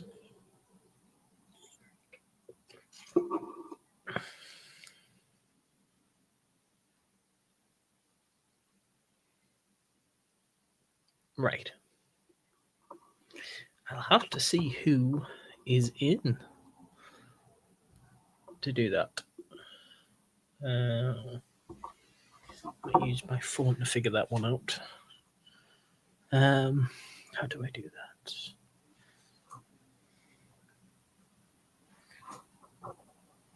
I can switch off the computer. 2 seconds. I need to quickly do something. I'll be back.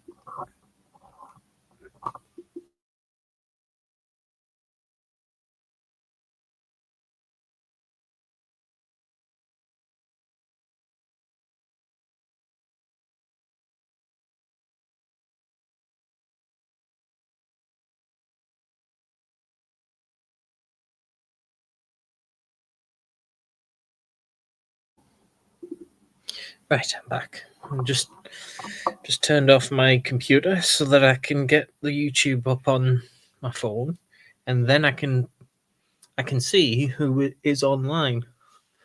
There's a little trick on the mods, and it'll tell you who's online at that moment.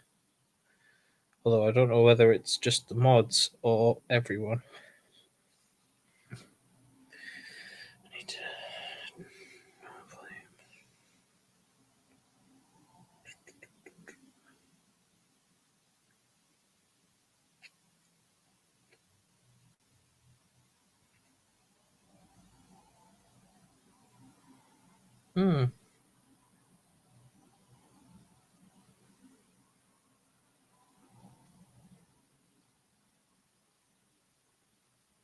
No, it's not letting me do that. Thank you very much for posting that. I will get used to using banners.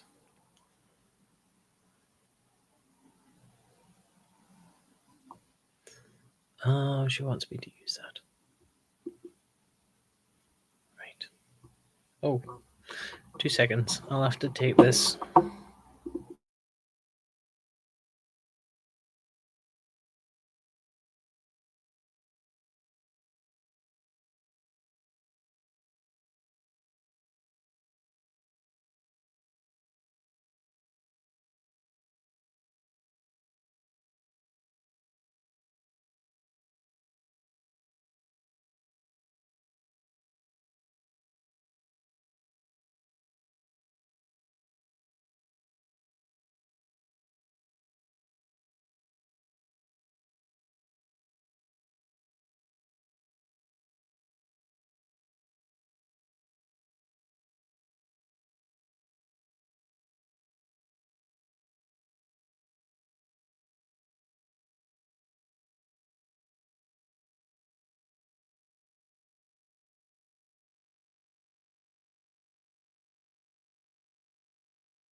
Sorry about that. Somebody called and wanted something. It seems to be the case at this time of the year.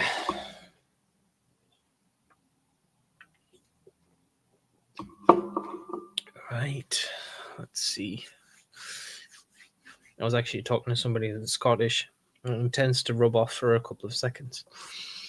We've got another person come back. Let's check whether that's live. Yes, it's still live. So, like I said, if there's any question, actually, I'll put it in the chat, and then if somebody comes in, they can ask away.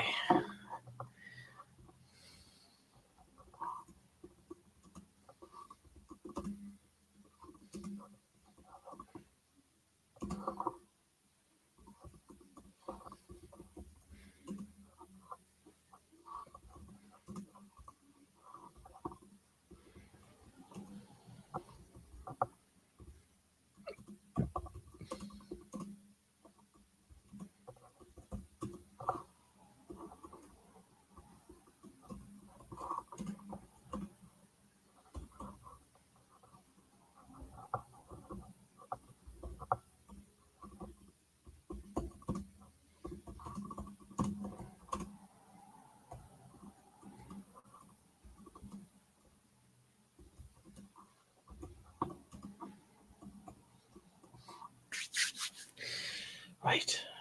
Oh, my paint is all the way over there.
Yes, I had to find my trusty pencil case with all my brushes in so I could get started painting.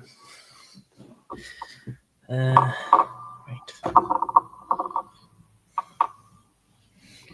Actually, have a look, see.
What's always unusual about YouTube is there's a figure that says concurrent viewers, and now this always varies between different numbers.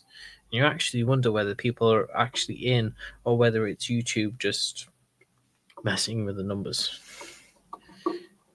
Which it's always inaccurate, which is crazy. Oh, dropping everything on the floor.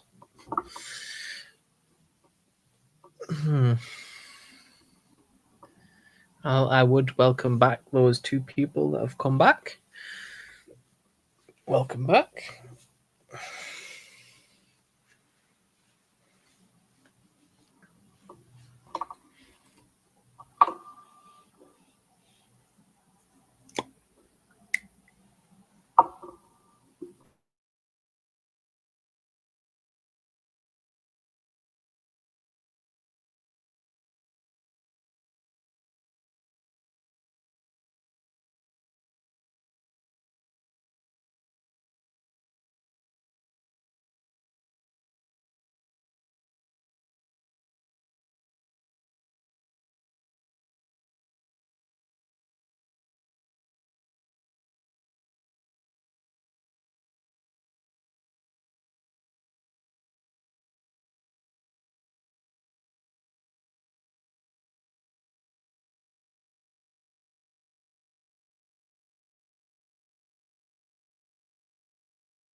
Hello, welcome in, Maria. Welcome to our channel. Now, normally, TCA or Katia would be leading this stream, but she's away at the moment. But welcome nonetheless to this interesting trial. Oh my dears. So, do you want a rundown of how the trial went, Maria? Or, well, you can ask anything you want. I will answer pretty much almost anything.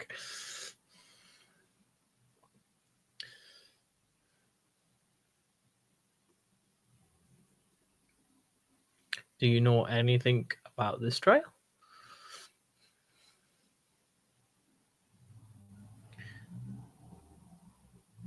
So normally what happens is a couple of people must leave the chat for a little while this breaks on, and then they come back at a certain time. Oh, well, yeah, how somebody could keep lying after they already got found out. Yeah, that would be mind baffling. If she was honest from the start of the trial, maybe I think the judge would go easy on her. But I think for the fact that she carried on lying, would put her in a worse position when the jury maybe finds her guilty. And we have original TCA back in chat. That's great. Yeah, she's here to tell me off because I'm painting. Well, I'm glad you've got a firm grasp of the trial as it's going on, Maria. Although I would like to explain from the beginning because it would give me something to say. So, oh yes. So Maria, I am Nightbot.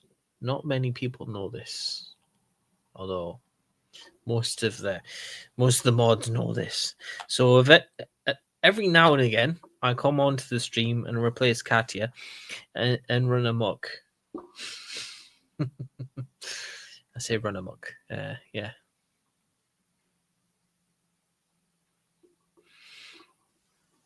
How about yes. So I am a mod in TCA's channel, and as well as being her other half. So yeah, it is an interesting experience being side by side. I kind of wanted to keep my identity as Nightbot, but for some reason, Katya keeps spoiling it.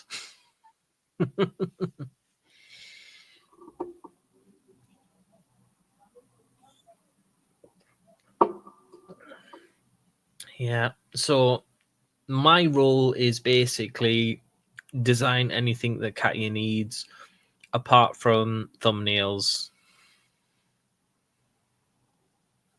You're most welcome, because we always like new people in this channel, because it gives me something to do. We are always trying to expand, think of new ways to get the channel up there. She benefit from TCA's hard work. So when you become a member, I've designed all the little emotes, stuff like that. And then we've got to think of videos to do for our members. So that always takes a bit of planning. And on top of what we already do, well, Katty does. I just support her in some ways.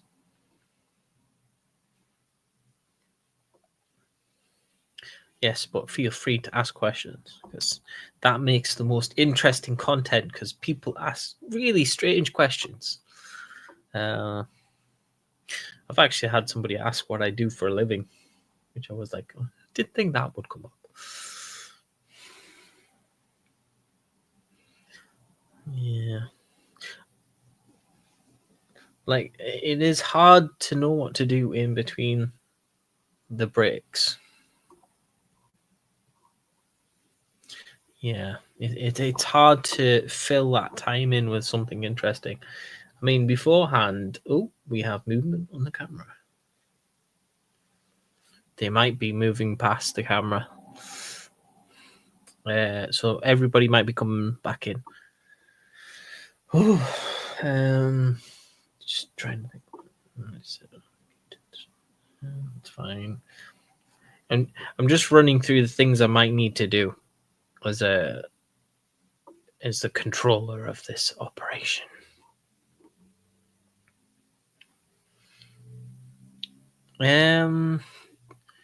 TCA, you might want to put a little message in the chat saying that they're coming back. Oh, that's a good idea. Make a coffee. Although I don't think it'll be that long, so you'll have to be quick. I can see them walking past, and not usually that's a sign to say that they've come back in the room. And I will carry on painting. So you can feel free to ask me questions while the trial's on, and I'll answer them. Obviously, I will be taking notes as I go along.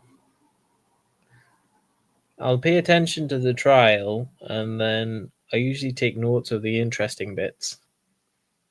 It's not just painting that I do, which Katya wants me to engage with everybody, which is very difficult to do when you've also got a hobby, which I'd feel great about showing people.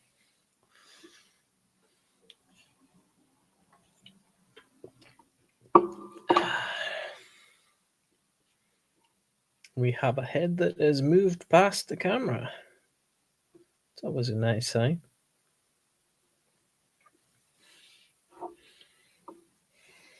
I can just imagine my wife listening to this in the car with everybody else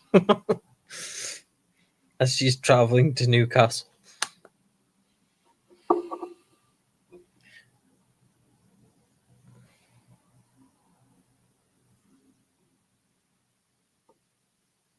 I think one of these days I'm going to make a competition for whoever feeds me the best joke wins while they're coming back. It's sort of little things like that you have to think about while you're on stream.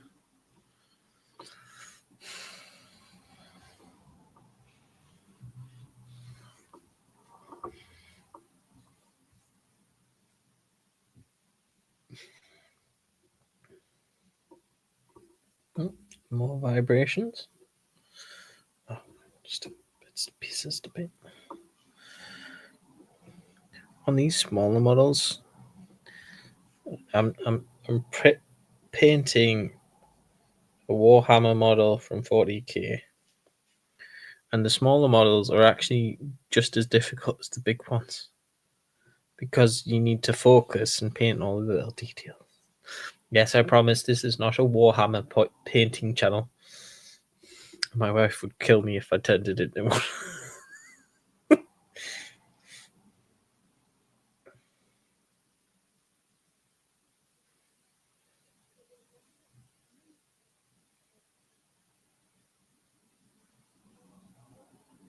I think it's interesting how this court is working out when the last time the baby was seen,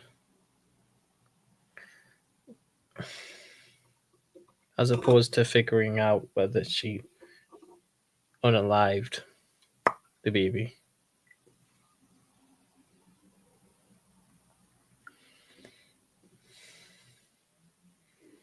I haven't had much chance to follow this trial, but I have been filled in the details by TCA.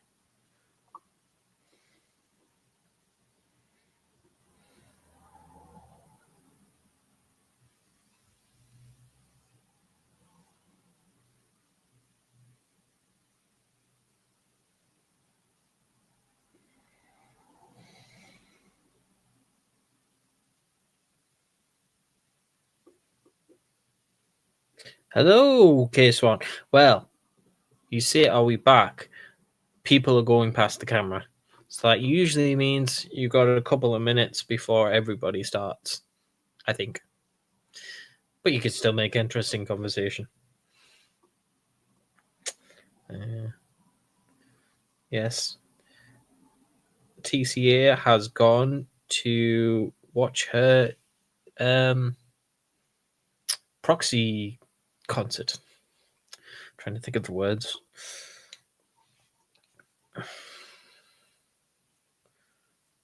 I was just saying if anybody wants anything interesting to talk about, there's always the BBC News reports that happen in this country. I can maybe read one of them off in the meantime. Or I can continue painting my Warhammer models, which I've made a little stand that means I can paint higher so people can see what I'm doing. I do take notes, case one. I do take notes. But it has to be relevant to the case, which I find great because it gives me time to paint.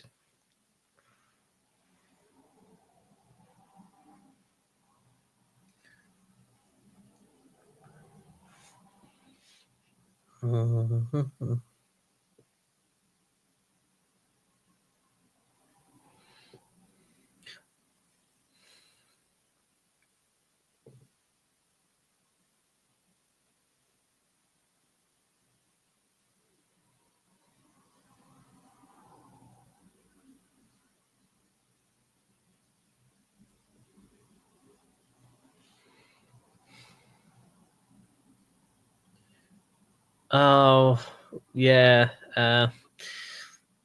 Catty has been thrown for a loop a couple of times when she was trying to keep track of everything. There's various differing dates, which is rather confusing. But at the end, I say the attacking lawyers because I can't remember their names. Forgive me. So the attacking lawyers will probably bring out all the details and when they've appeared, but TCA is very handily makes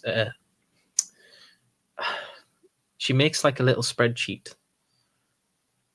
No, it's not a spreadsheet, is it? She makes a timeline of events of when they happened as they're happening, and that's what she does after a trial. I will be put right on that eventually when she comes back on. She'll probably watch this in 2 times and think, "Oh, what's he up to this time?" But it's very good to have you with us, and an extra pair of eyes never hinders, I don't think. You can keep me right. So what if something goes wrong on the stream? I might not pay attention. So yeah,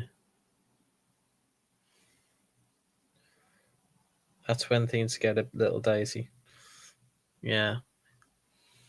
Problem is, last stream I accidentally clicked a button that refreshed the whole page on one side of the stream, and it almost made it crash. I was so lucky that I was able to get it back up online.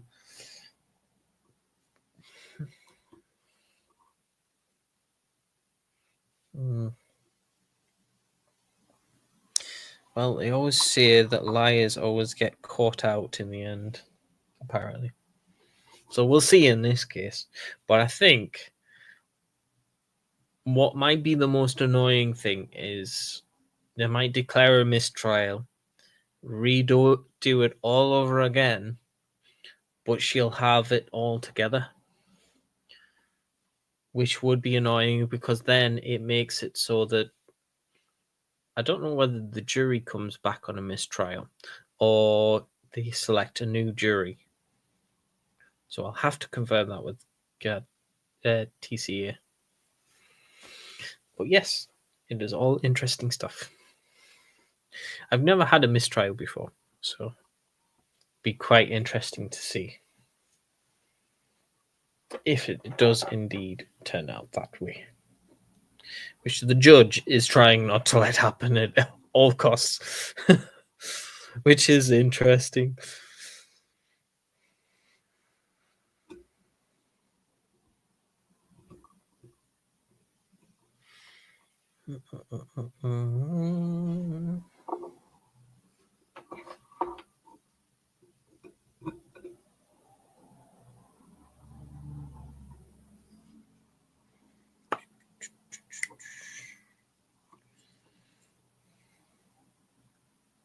The worst part about this is the waiting.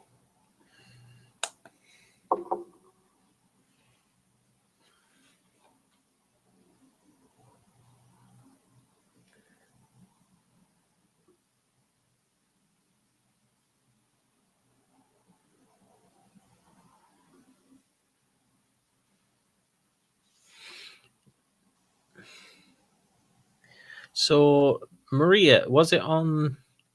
There was a Reddit channel that my wife, TCA, posted on. Is that how you found this channel? It is all it is all good information to have on hand. What we're trying to do is we're trying to advertise in places where people will be. And Reddit is about the best place, I feel, that we're going to find people. Yes, that was my suggestion. If there's anywhere else that you think might be worth asking, please let us know. Ah, right. So you picked the time when Nightbot took over. I feel bad for you. Katia is normally the one that is amazing at this. Ah, right. Ida's channel. Yeah. We had a phase where I'm trying to think what it was called. There's a channel that gossips about true crime. I forget the name, but that was the first one where she did a joint interview or joint.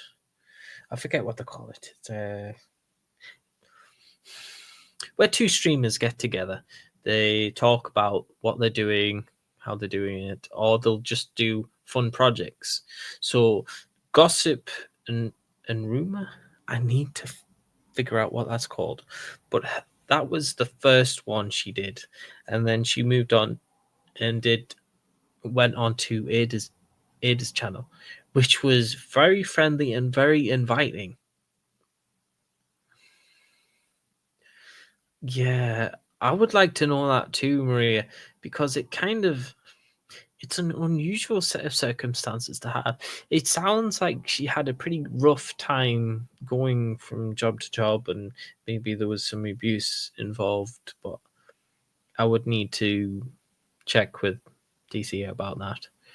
But I feel like she maybe have had a mental breakdown, maybe, or she is just a liar and all that caught up to her, which led to a tragic set of circumstances.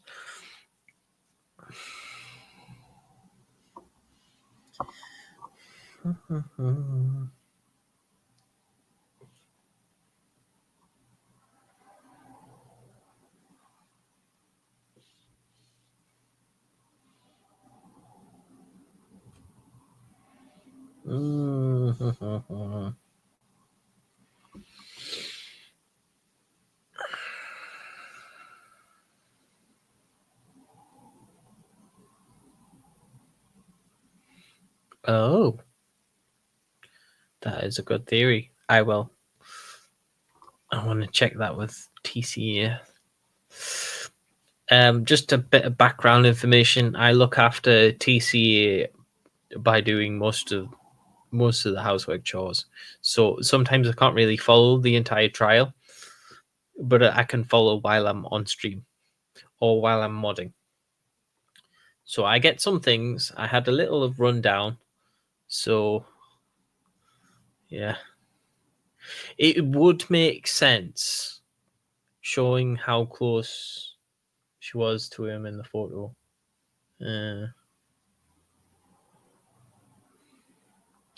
Yeah, or asking people to look after Evelyn while she went on those dates with Hunter. I think that is a reasonable explanation of events. I think you would be right. I do think Evelyn was alive until a certain point, because I imagine she would have talked about Evelyn until a certain point where sadly Evelyn was unalived. I think I've got that right. She wanted to party. Yes, I imagine most youngsters want to do that instead of getting pregnant, which is it's a sad set of events, because a baby in its own right, raising a baby is just as much fun, if not more. It is a bit sad that people don't view it that way as like such a privilege.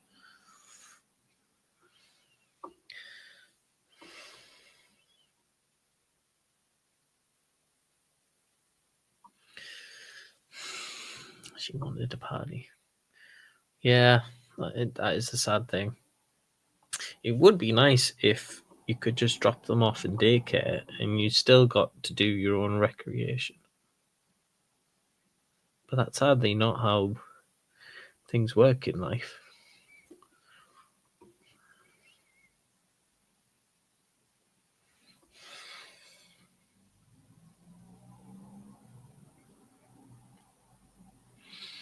Mm,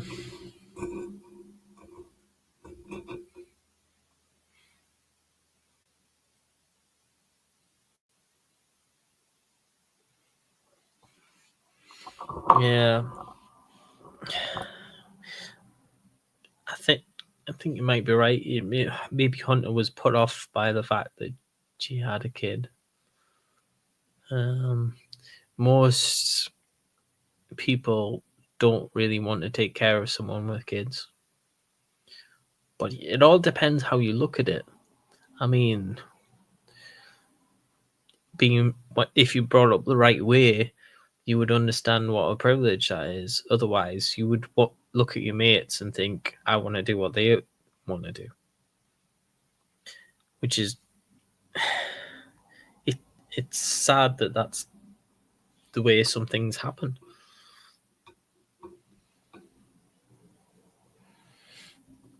Having a business doesn't mean you're set, but it definitely helps with being flexible. So I imagine she could have done the paperwork for him and still kept an eye on Evelyn, and they could have made that work. And I do feel like some people get into a set way of thinking that lying will bail them out of everything, which is a shame because that's not how life works. People don't get taught that.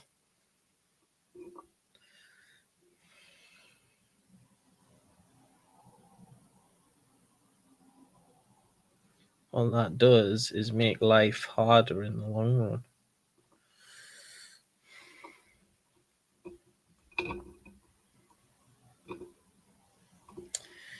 Yeah, why has the court not come back yet?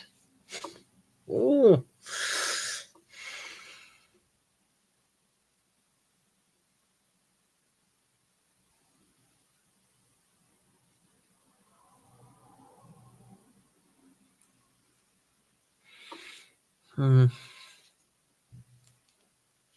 Although,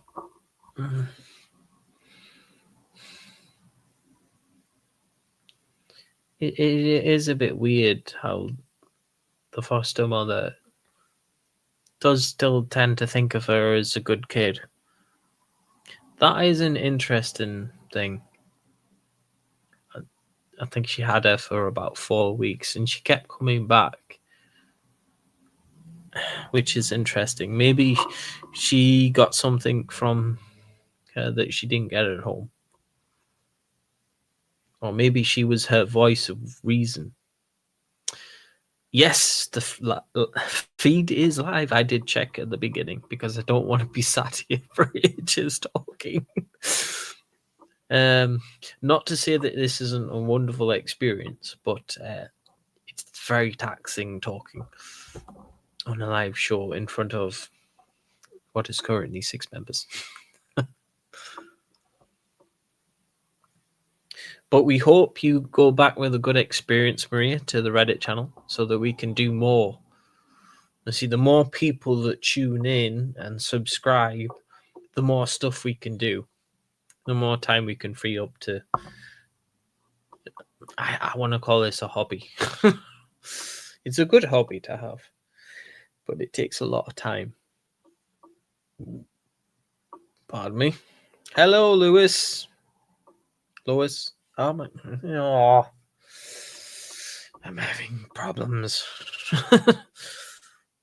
People's names are just. Yeah. I often laugh about another channel that Katya watches, where for a long time he got her name wrong. And every time you mentioned her on a channel, I was like, it's wrong. It's Katya.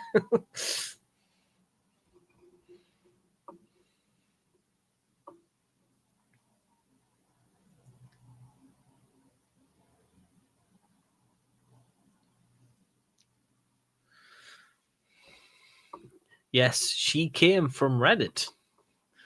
So our Reddit posting is bearing fruit, which is exciting. Because I thought Reddit would be an excellent place for us to to advertise the channel.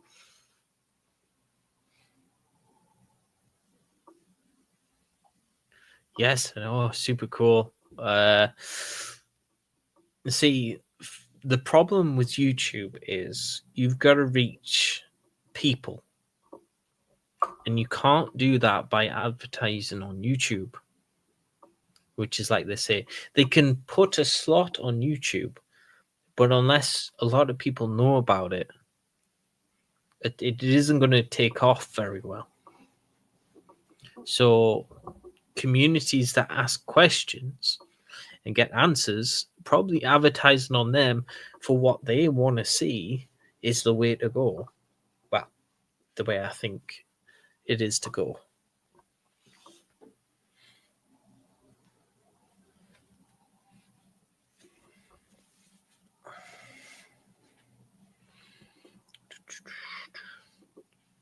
Don't worry. If you ask me any questions, I'll be able to answer as much as I can. And it will be entertaining for the whole YouTube. That is my mantra on YouTube. We have vibrations on the court camera. It's not quite there yet. Yes, it is. I've been here half an hour more than what I thought. Because original TCA was like, they'll come back at 10 to. Lies, I tell you, lies.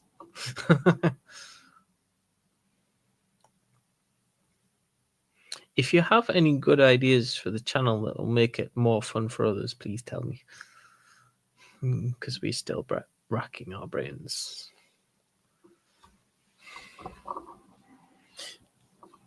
I think we need to come up with some games for the lunch breaks. That might make things a bit interesting. I do like the fact that we have a tally now of guilty, not guilty, and we have tallies for objections and going to the sidebar, which is another one. Kaya has put a lot of work in to try and figure that out. As you can imagine, it is very difficult to get softwares to cooperate with each other. It's almost as if you want to pick another YouTuber's brains to figure out how it all works. And there's another head that goes past. Yes, and my days. So for hobby, I paint Warhammer 40k models. Just in case you're wondering what I am actually doing with this paintbrush, and I have occasionally shown people different models that I have painted. Unfortunately, the last one I painted snapped in half, so I need to re-glue it back together.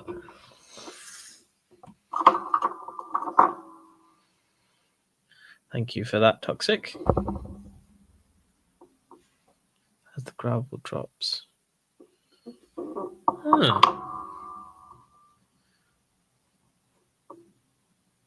I will check that out.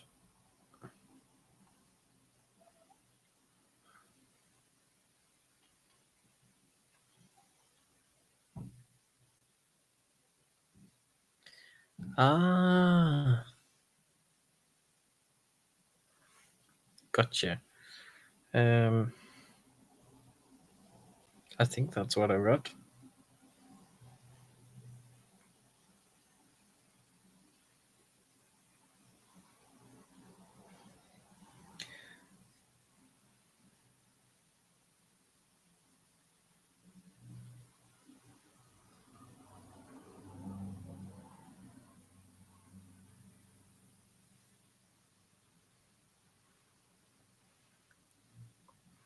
I might have to ask TCA what that link is, because I'm not quite sure what it is.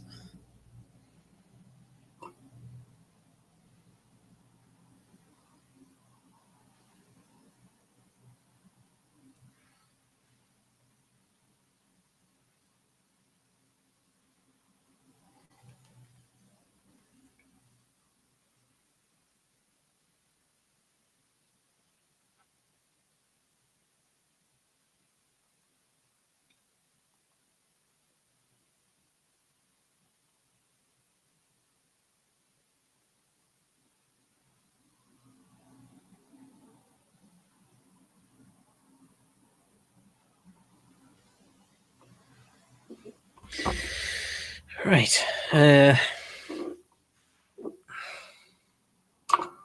So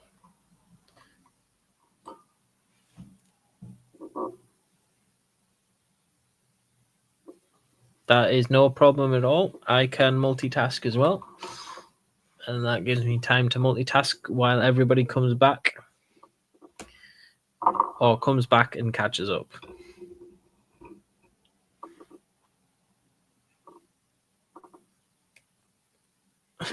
That's what I do all day. Yeah. We don't have any children, so we can devote the time to doing this.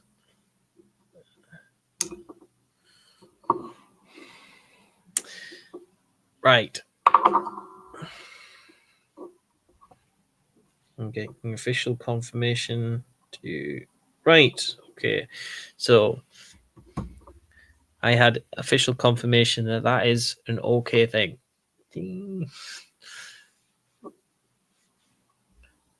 Yeah. I hope it doesn't go on for much longer.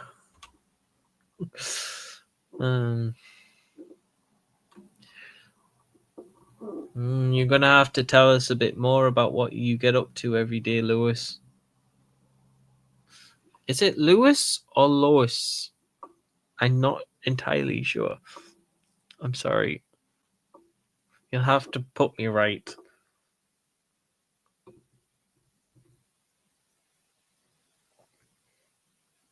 No, they are still not back.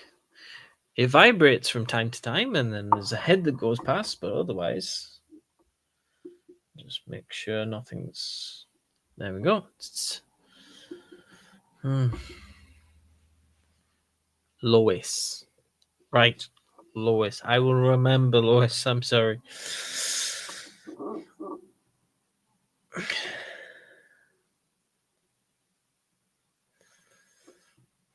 Yes, they are still not back, which is a shame because I'm going to have to keep painting until they do come back. Or maybe keep painting. Right. I'm getting the hang of this YouTube thing. Slowly but surely.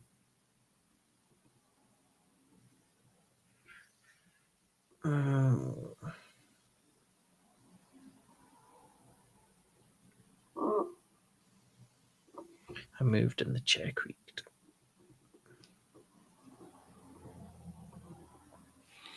I know this is a bit of a controversial thing, but I am very glad I'm not going to a proxy Taylor Swift concert. I know people like it, but it is not my taste. People are actually going with her, and I get to stay home. That's the best bit.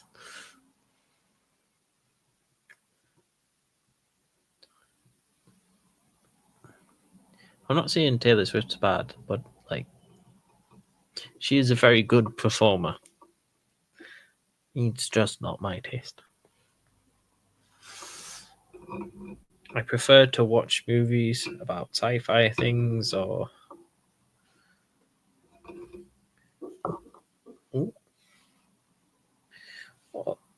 like the Lord of the Rings and the Hobbit and that kind of thing.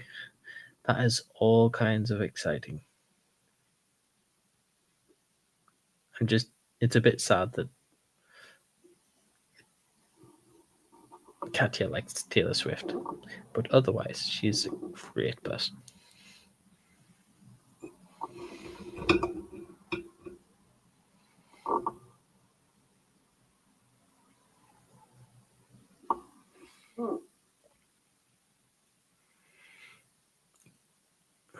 Ethan's.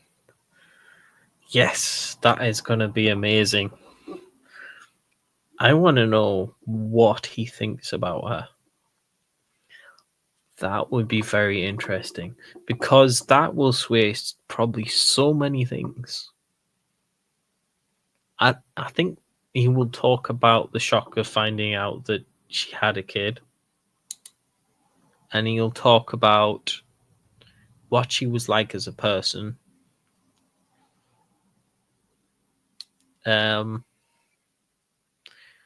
But I guess a lot of those questions will depend on the defense and the attacking team.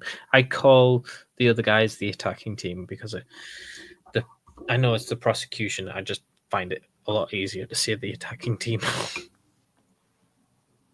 I know I'm weird. Oh, yeah, I'm getting the two mixed up. Can someone remind me who Ethan is? I'm sorry. I'm catching up by everybody else. Yeah, that's what I meant to say. Hunter would be the... So is Ethan the previous boyfriend, or am I just imagining things? I can hear TCA furiously typing from the other side of Newcastle.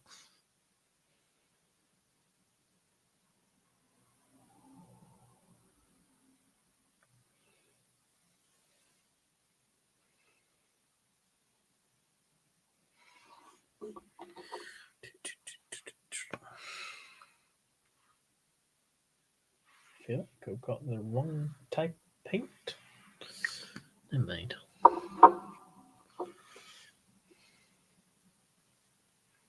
I really can't wait for their testimony. And it'll be so funny because TCA will not be here and she'll be like, I wanted to see that.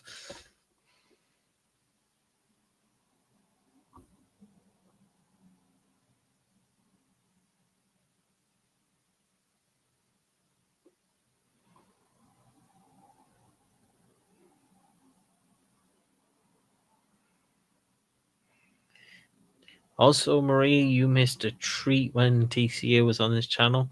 She was hyper. And it's not many days that she is hyper on this channel. She's got the speed of 3 human beings when she's hyper. Annoyingly, her brain works faster as well, which means I can't keep up with her without Portuguese coffee. If you're ever in Portugal and you order an espresso, you will be high as a kite because the level of caffeine in those little shots will blow all your minds. Keep getting confused with the size of the coffee and blowing minds.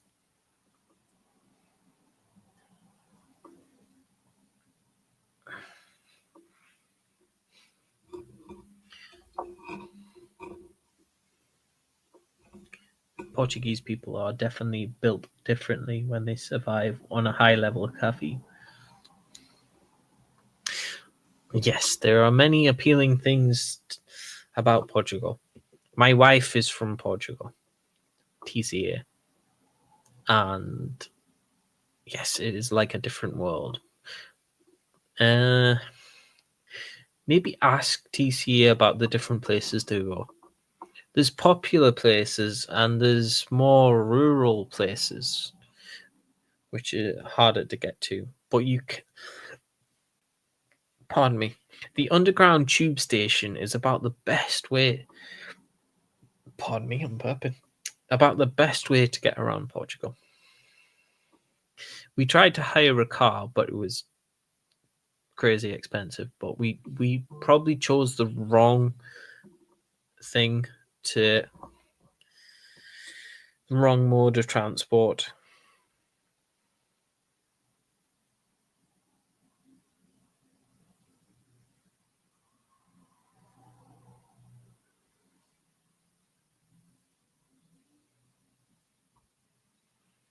Oh, and just I've had some news about somebody.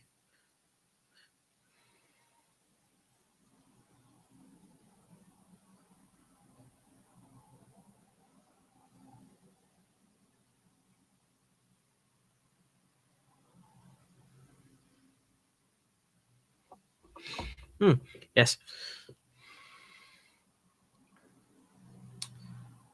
CR7.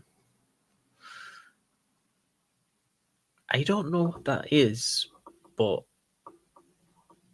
if you could kind of give me a hint, I would be appreciative.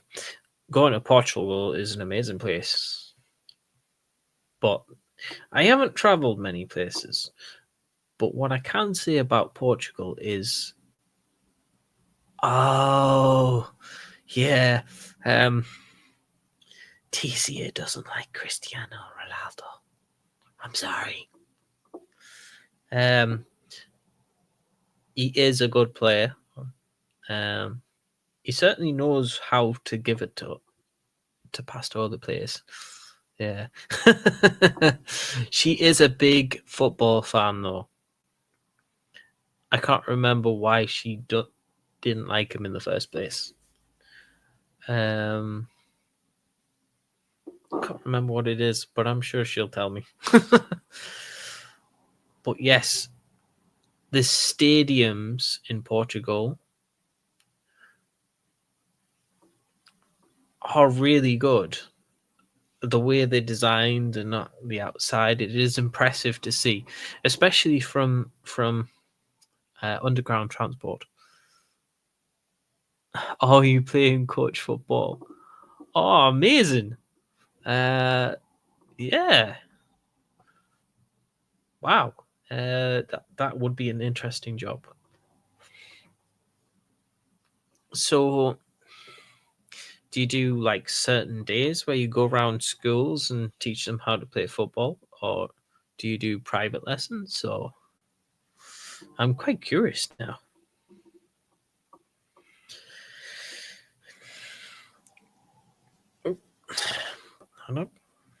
So, if you're going around Portugal, definitely use the underground train systems.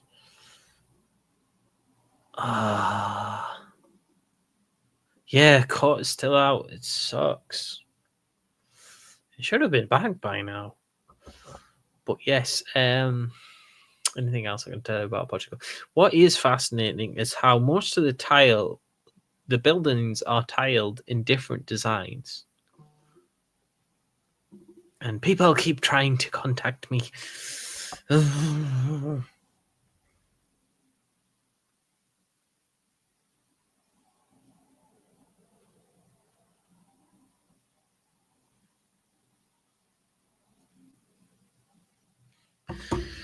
Yes, right.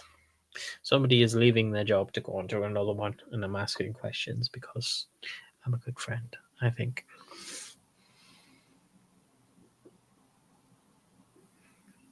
Oh, right.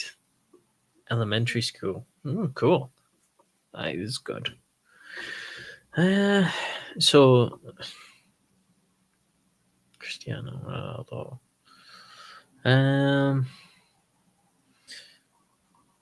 Yeah, what me and my wife did was we got an Airbnb in Portugal. I mean, you've got to have a good look at the Airbnbs to decide which one's probably the best one. But an Airbnb, you can get relatively close to the location and it'll not cost you a fortune. So that's what we did when we visited Portugal. As to eating out can be expensive.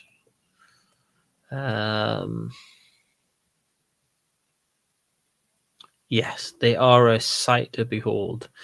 There's two different ones. I think TCA likes the red stadium. There's two different stadiums. If you come on again, you can ask her which stadium is the best one to look at. But there again, if you go to Portugal, you could probably see them both by riding the tube system.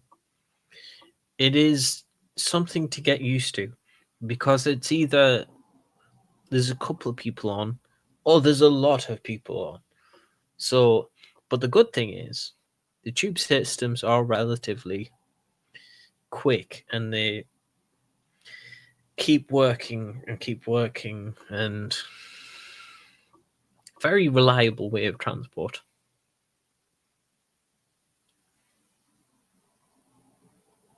Yeah.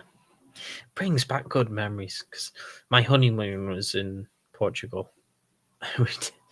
did so much stuff. We went to so many different places. I'm trying to think where we stopped. I'll remember eventually. Trying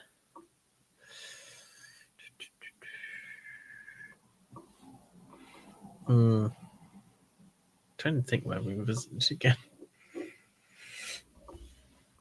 The one thing I like about the Apple phone is it will tell you where you were depending on the photo you've taken. So I can just scroll back a very long way to where I went for my honeymoon and figure out where it was. So see whether I got any pictures of the stadium. I hope I do. I'm almost certain TCA will have took a photograph, because then I can see where it is and what it is.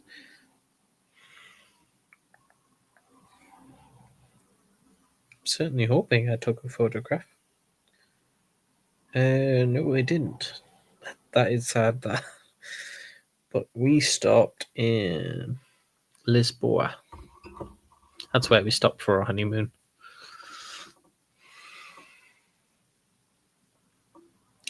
Yes, it's just fantastic. I love Apple for that. It's one of the most fantastic things they have done. Yes. If you do travel to Portugal, though, there is one place that I would recommend probably above others, and that is, it is on here. It is a place that makes Portuguese custard tarts. The home of making pastel de natas. And you will see that the taste is so much different to what you experience in the supermarkets. I don't know from which country you come from, Maria, but in England you can buy pastel de natas at the supermarket, but they taste totally different. I don't know whether you can get them in America. I'm not really sure. Somebody will have to put me right. It is the best times to visit is in the autumn time. That's when I can recommend the most, because you can have roasted chestnuts. And Uncourt is about to start. You've got me on a roll of talking about things and court starts. Well, I'm sure many people are happy with court starting. Yes, finally. I could rest and paint my models. Oh. I will be looking after you guys at the same time. Don't worry.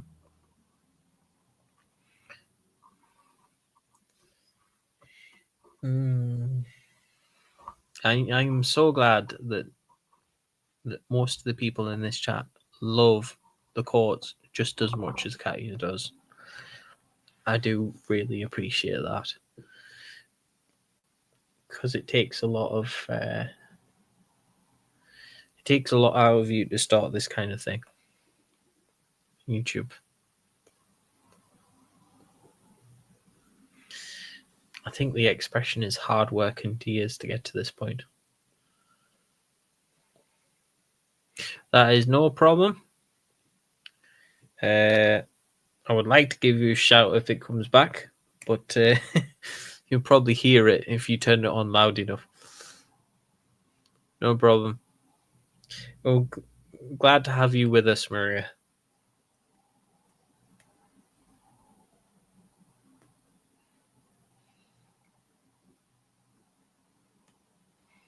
Oh, it's no problem. Don't forget to tune back in. You can ask Katia as many questions as you like, and she has a better memory than me. So she'll be able to tell you instantly everything.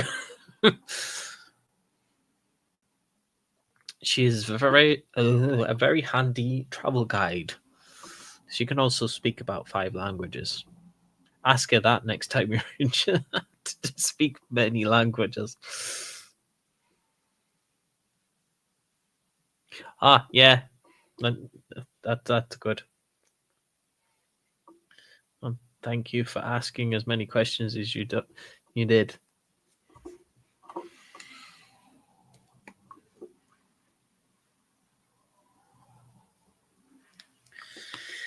I do love the smell of paint.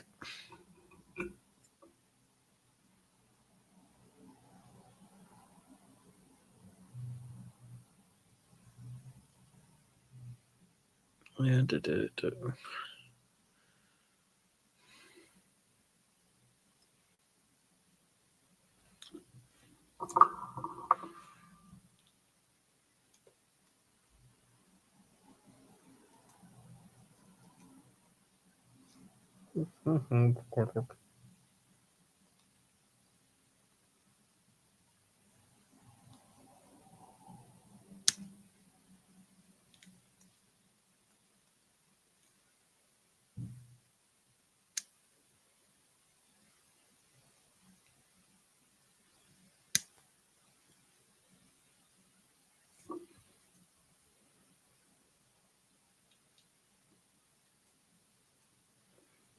Hmm.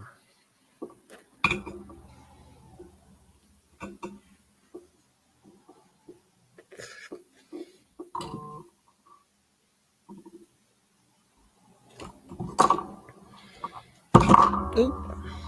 Drop my phone. I'm sorry if you hear something unusual. It's probably me dropping my phone.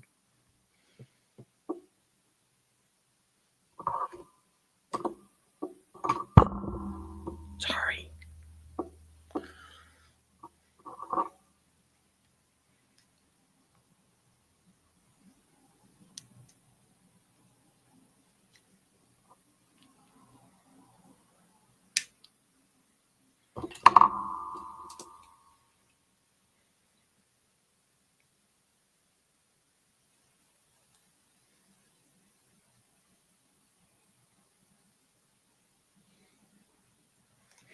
Hmm.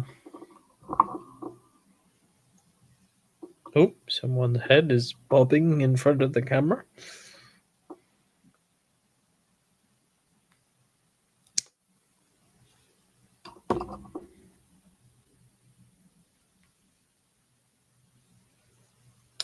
They still aren't back, but there is more movement than ever. I just wish they'd actually move on to the camera.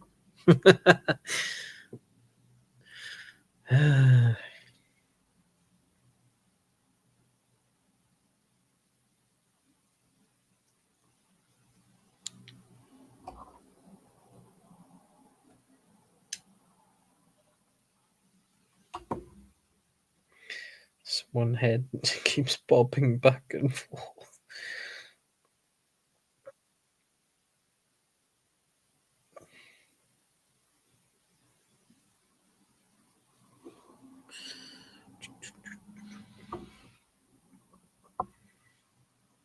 Well, perhaps soon we'll actually find out whether this will be a mistrial or not.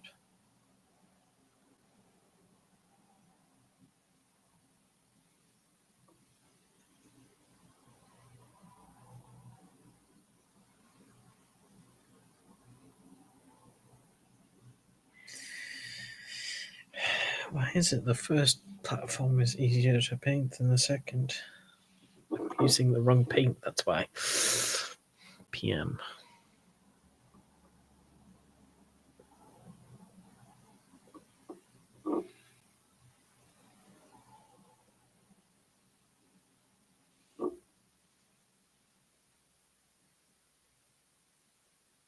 Well, hey, we have movement. This is excellent. The defendant is getting into her place, and the court will probably start very soon.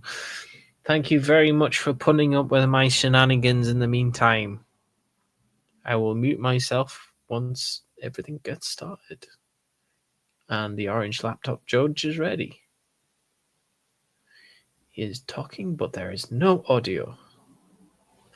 This is not good. Oh, we have audio. Message it was an error, everything else matches up. There are gaps in the conversations, which is concerning to me that they are not sequential, so the jury could be, I think the jury is left with a impression that these are screenshots. I think that's what several of us in the room thought when they were coming in. So without waiving my earlier motion for a mistrial, my suggestion would be if the court, since the court has denied that, the court craft a curative instruction to explain to the jury that these are not screenshots. These are text messages selected by the state, which are a portion of the text messages contained on a telephone download. I think that in fairness would at least let the jury know that this is, because for instance, there could be more conversation between Megan Boswell and Bailey Hawkins. There could be more conversation between there, and it may not be relevant, but to make it look like they haven't had any more conversations between there, it's like they're talking about this and they're talking about it again.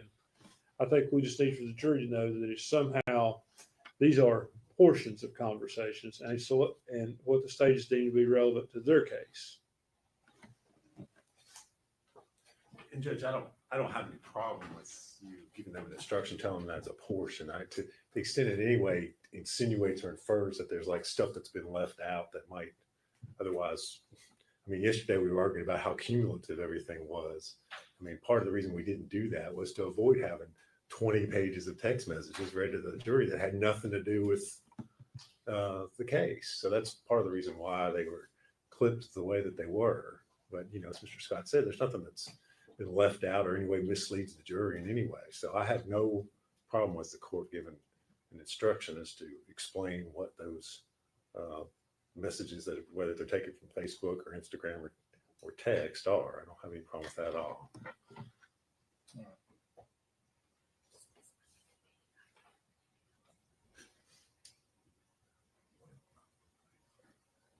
I'll do that when we bring the jury back in.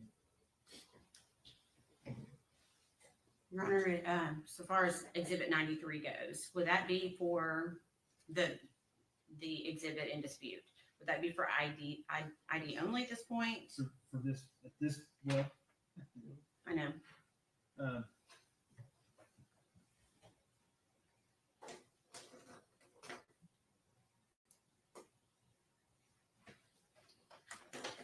I can't actually make it ID only at this point because it's been partially shown to the jury. I've got to talk with them about that as well. But what I will do is I will make it not published to the jury further. Okay. Okay. So Sherry, you need to make a note that 93 does not go back to the jury at the end of the proof.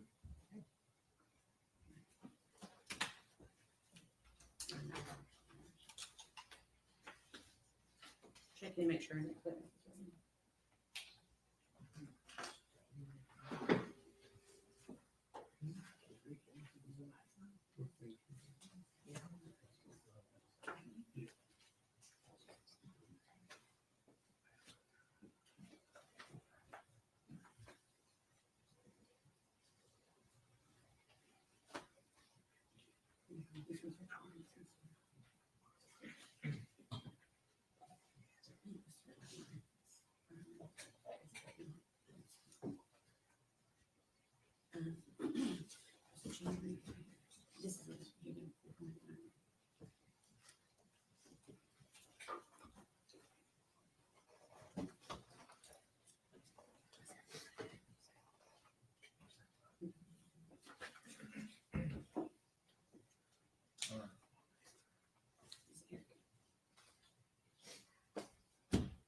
Jerry,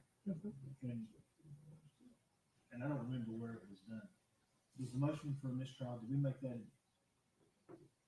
sidebar, or did you make that? It was made from the lectern. It's in the record. It's in, I just want to make sure. Okay. Stay ready to proceed. We are, Your Honor. Yes, sir. And I believe you were still on your direct of Stacy. Miss Erica Stacy. We'll go ahead and have her. If the jury's ready to bring them in.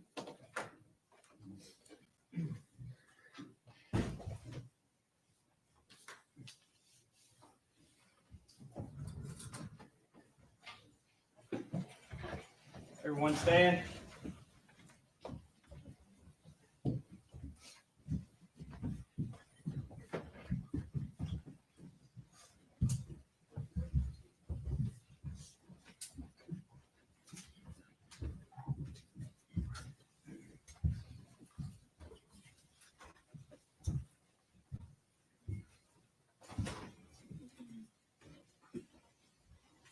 Maybe seated.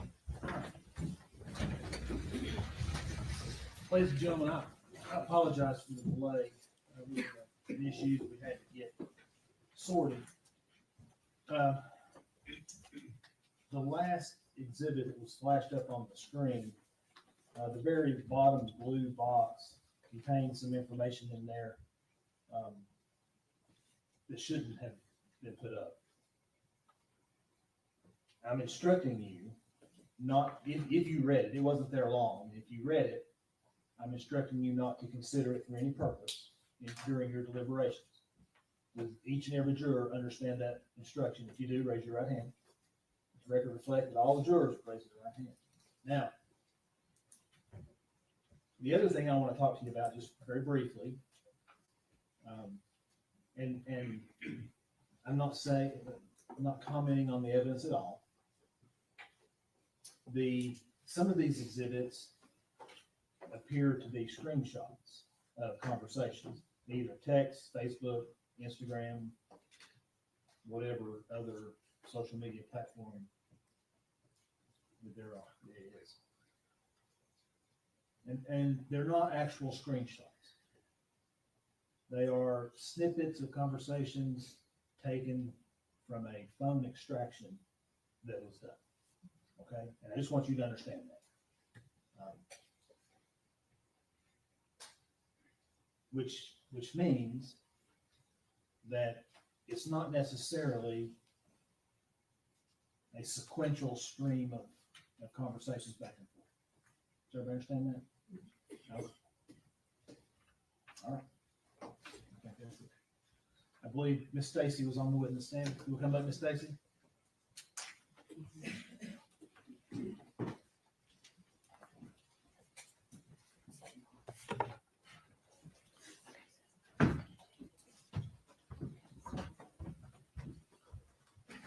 Miss Stacy, you're still under it. No, you're still under it. Speak there and speak up in your mouth. All right, go ahead, Jim. Okay, thank you. Give Mr. Scott just a second to look at them.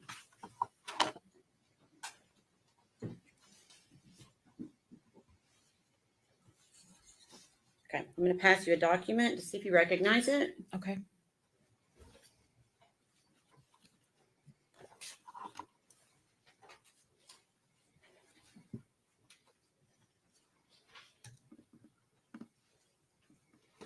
Yes. Okay, can you tell me what it is? Messages between Maggie and myself. Okay, and when you say Maggie, you're talking about Megan Boswell? Megan, yes, Okay. sorry. And what is the date of those messages? January the 8th, 2020. Okay, and is that a fair and accurate representation of your conversation with her on that date? Yes. We'd ask that be made exhibit number 94, please. Mr. Scott? No objection.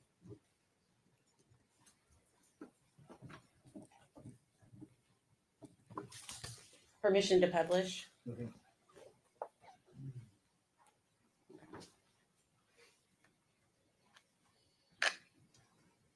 Okay, see if I can make that a little bit bigger. Okay. So what does Megan tell you at 4:34 on January 8th, 2020? That her and Hunter are for sure coming tonight, meaning church. We tried to come on New Year's, but there wasn't a service. Okay, and what did you say in response? I've been worried to death about you. Are you okay? Okay, and then what did you say after that? Did you and Evelyn have a good Christmas? And then what did Megan say to you? My phone is broken. LOL. We did. Did you all? Okay. And the second part of that exhibit. And then how did you respond to Megan? We sure did. I'll bring your presents tonight and give them to you. So are you and Hunter a couple? And what did Megan say in response? More or less, LOL. Ethan's leaving to go home tomorrow, so I won't have Evelyn tonight, but I'll bring her next week. Okay. And what did you say to Megan? Okay, what does Evelyn think of Hunter? And what does Megan say? She's not really been around him much because Ethan's in and has had her a lot. He won't get another break until he's out in September.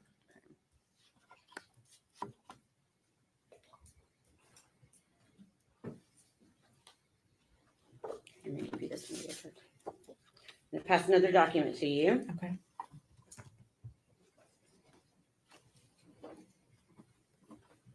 And ask if you recognize it. Yes. Okay. Can you tell us what it is? Again, messages between me and Megan. Okay. What's the date of those messages? February 24th of 2020. Okay. Is that a fair and accurate representation of the conversation on that date? Yes. Okay. But ask that be made exhibit number 95.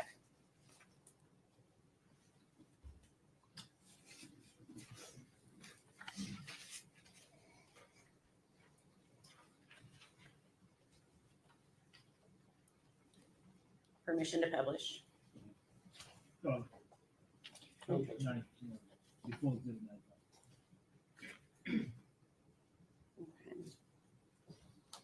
So it looks like this happened after Evelyn had been, or you had been notified that Evelyn was missing. Is that right? Mm-hmm. And what do you say to Megan? Can you tell me who has or had Evelyn? I'm worried sick about her. And then what does Megan say to you? My mom did. That's why TBI was looking for that BMW and she's being questioned. And then what did you say to Megan? What did your mom do with Evelyn? The news said she wasn't with them. And then what question do you ask Megan here? Has she had her this entire time? And what does Megan say? Yeah, I'll talk to you later. I'm just trying to gather pictures of her, but thanks though.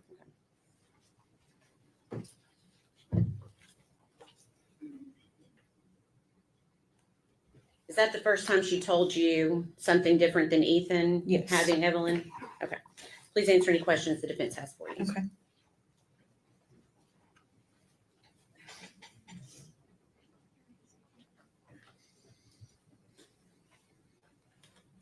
Miss Stacy, my name's Gene Scott. How are you? I'm okay. How are you? Good. Thank you for asking. It's my understanding you knew Megan through her dating your son, Caleb. Yes, sir. When did they date? It was spring of 2019. Okay. So how old was Evelyn the first time you met her? Oh, goodness. I honestly do not remember. It was early spring. Okay, so sometime around March. Is that a fair estimate?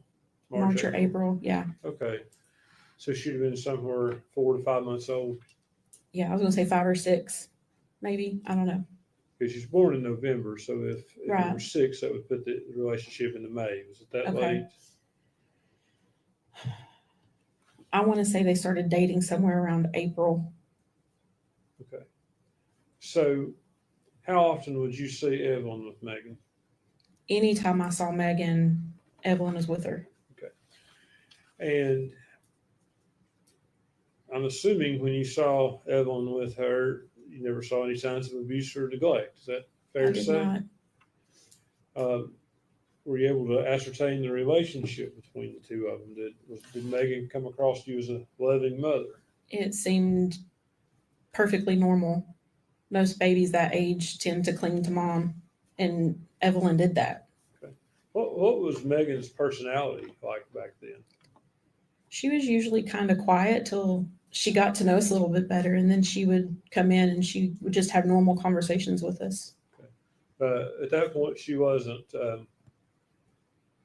unfriendly. No, She was. You described her earlier as being unemotional. the one time that we were in the car together, yes. That was different than her normal personality. Yes. You think you described her as unemotional? She could have been withdrawn.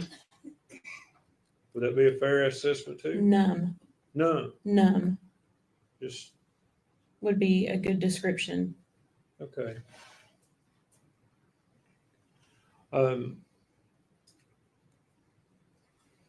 Just want to make sure I'm clear. Did you ever see any interaction with Megan and Evelyn where Evelyn wasn't dressed appropriately, she was dirty or anything like that? Mm-mm.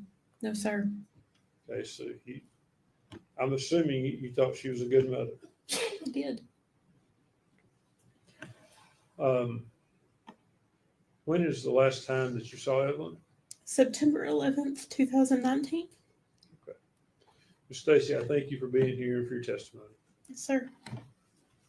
Redirect. No, Your Honor. May she be excused. Yes, yes, sir. Yes, sir. Ms. Stacy, thank you for your testimony today. You're released from your subpoena. Thank you. All right, next. State would call Randy Wood.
Raise your right hand, sir. State your name, please. Randy Wood. You solemnly swear or affirm the testimony you're about to give be the truth, the whole truth, and nothing but the truth. Yes.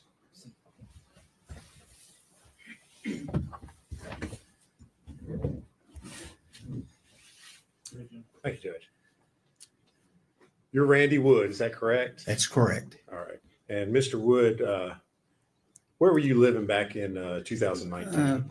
Let's see, 217 Sandy Point Drive in Blumpville, All right. You said Blumpville. Was that in Sullivan County? Sullivan County. Okay. And just for context, kind of tell us where that's located. Where is It's that? located in Barefoot Landing on the lake. Okay. Out by the lake out there? Yes. Behind the airport. Airport. Okay. All right. Now, we've heard some mention earlier in the trial about Preston Hunter Wood. Is he your son? Yes, he is. All right. Now, back in December of 2019, did you open a restaurant here in Blumpville? I did. All right. If you would kind of tell us what it was and what you were serving. The name of it was Hunter T's Chicken Shack. I was the only owner of the place. It was right there on Highway 75. All right. Where I sold chicken, roasted chicken. Okay. Was it a sit-down restaurant? No, it was a drive-through, just like Pal's. All right. And it's over there, right across, kind of from Northeast State. Yes. Okay. Now you mentioned you were the only owner. Did you have employees, people that worked for you? Yes. Yes. Okay. How many people? How many Well, employees? let's see. We interviewed. We hired everybody that filled the application out because usually there are only about half shows up the day you open up. So I probably had about 12 employees. Okay. And who made the decision as far as who was being hired or not? I did. Okay. And one of those employees that showed up to apply for a job and work there, did you know Megan Boswell? I didn't know her till she filled the application out. That's the first time I met her. Okay. And did she apply for a job with you? Yes. And did you hire her? Yes. And do you see Miss Boswell sitting in the courtroom here today? Yes. If you would point her out and describe what she's She's wearing. sitting right over there with the glasses on. Judge, for the record, he's identified. All right. Mr. Wood, what do you remember what day you opened? It was the first Monday in December, and it was the second. Okay. Second day of December, is that 2019? Yes. All right. Was Miss Boswell working that day? Yes. Okay. And you mentioned you didn't have a whole lot of employees. who was in charge of making the schedule and deciding? Jason Facette made the schedule and everything. Okay. Was your son Hunter an employee there? Yes. All right. What did Hunter do? He was mainly just an employee. Okay. Because Jason sort of run the place when I wasn't there. All right. So Hunter and Megan worked there as co-workers. Yes. Did you work there at the restaurant? Were you there on a regular basis, or? Pretty much so, you know. Yes. Okay. So you saw Hunter and you saw Megan together at the restaurant. That's a fair Yes. statement. Yes. All right. Where was your son Hunter living at that time? He was living with me at that time. Okay. Your house Out that lake. Yes. Okay. Out there. Did he have a vehicle that he drove then? Yes, he had a Ford truck. What he drove. All right.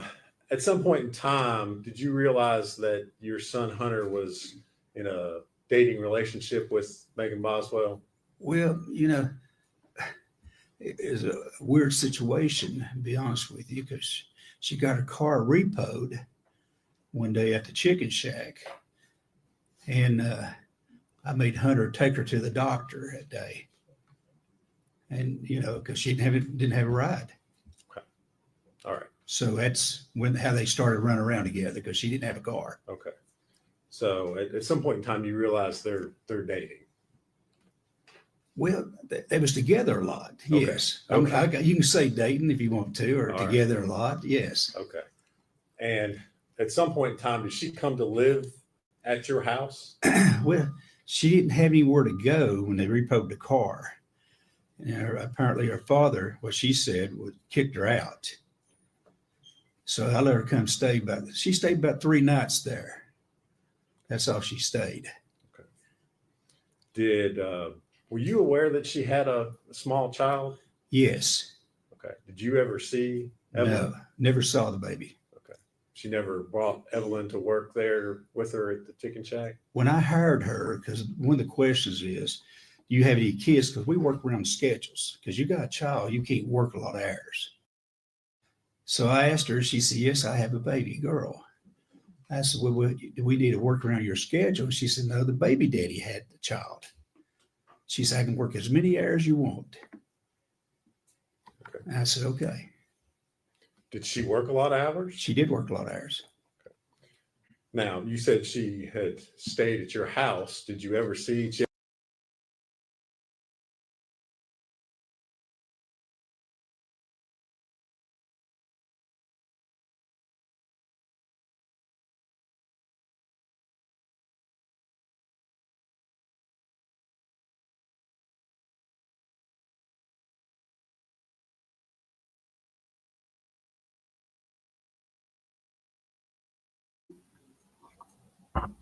Sorry, guys, some technical issues. I am working on it.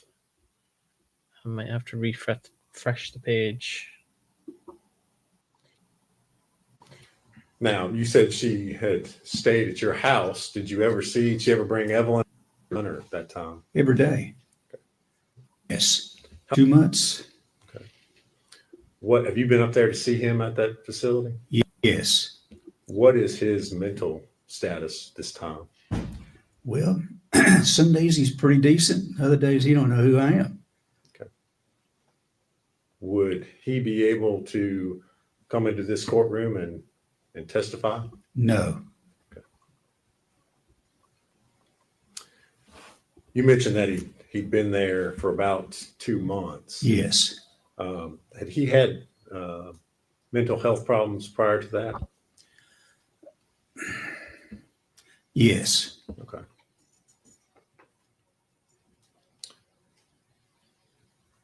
When did when did he start having mental health problems?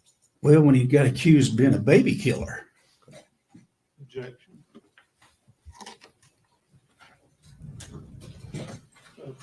I'll just draw it. I will draw it. Sorry.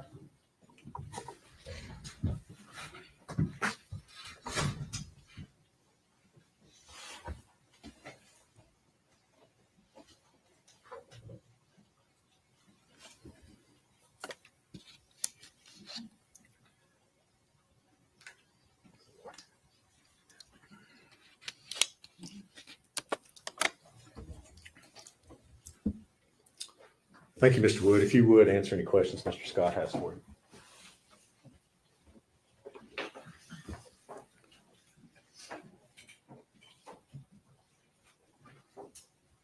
Mr. Wood, my name is Gene Scott. How are you? I'm doing good. How you doing, this? I'm doing good. Take my reading glasses off.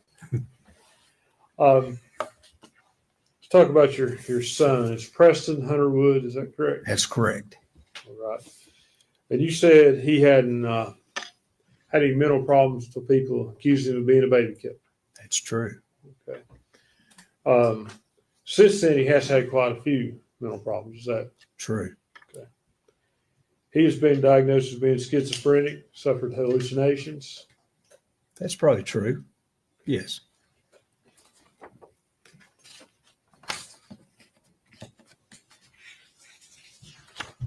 Has he been violent towards you or his mother?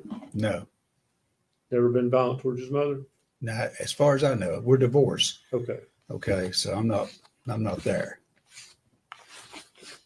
And you say that if he were brought into this courtroom, he wouldn't be in his right mind to testify. That's very true. Could you describe his state to us a little bit more? Well, he talks about things you sometimes you don't really know what he's talking about.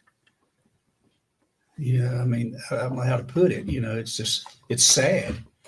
I mean, this young man was a 4.0 student in school. Now he's, I don't know if he's ever going to function in his life again. Mm-hmm. Does he hallucinate? I don't know if he hallucinates, where you call it. I don't know, what the definition of hallucinate. I mean, Oh.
Hello, everybody. I'm having a bit of trouble because the loading screen keeps coming on.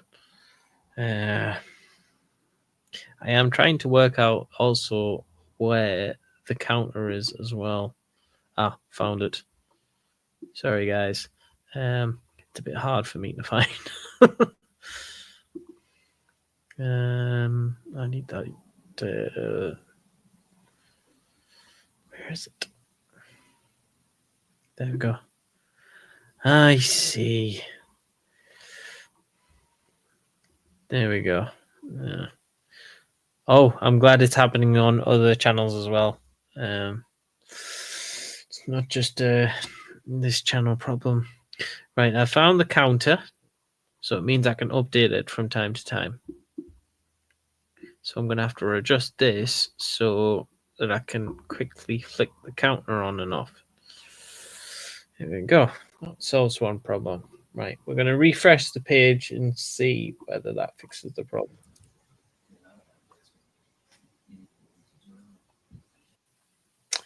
It does not, which means they're having the lag on their side, which is bad.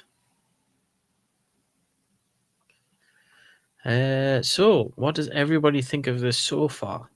I did miss a couple of things with the Hunter's dad about the condition of Hunter Jr. I did miss the condition. Did he say he was hallucinating? I did miss that bit. It's just until we get the feedback up. Could somebody tell me in chat? But it has been interesting so far. one of the witnesses, the first appeared. She painted her in a good light for some reason. So schizophrenia. Wow. So that says to me that he had some sort of involvement, but yeah, to be involved with her and to be called a baby killer is, or a baby unaliver, yeah, that's a lot to deal with.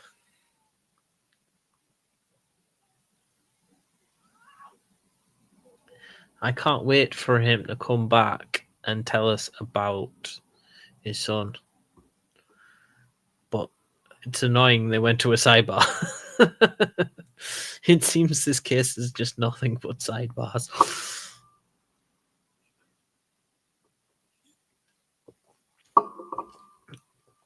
Oh man. Anyway, welcome in, Zio. It's nice to have you with us. I'm very confident.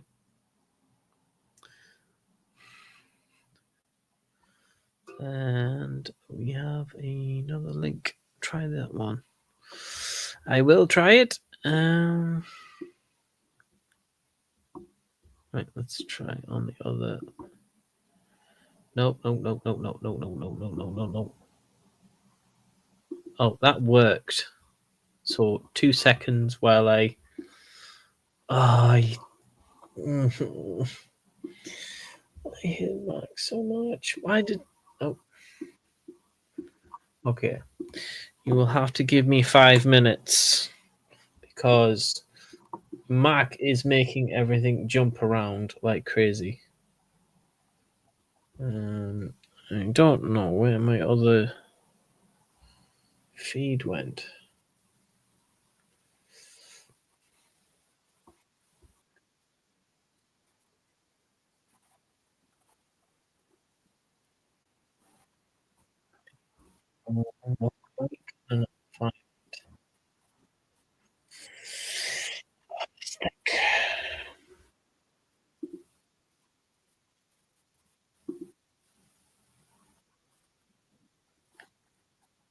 Right, I'm gonna have to share the screen. Sorry, guys, I'm working on it. Share screen. There we go. We are back up. Now I need to find where we were.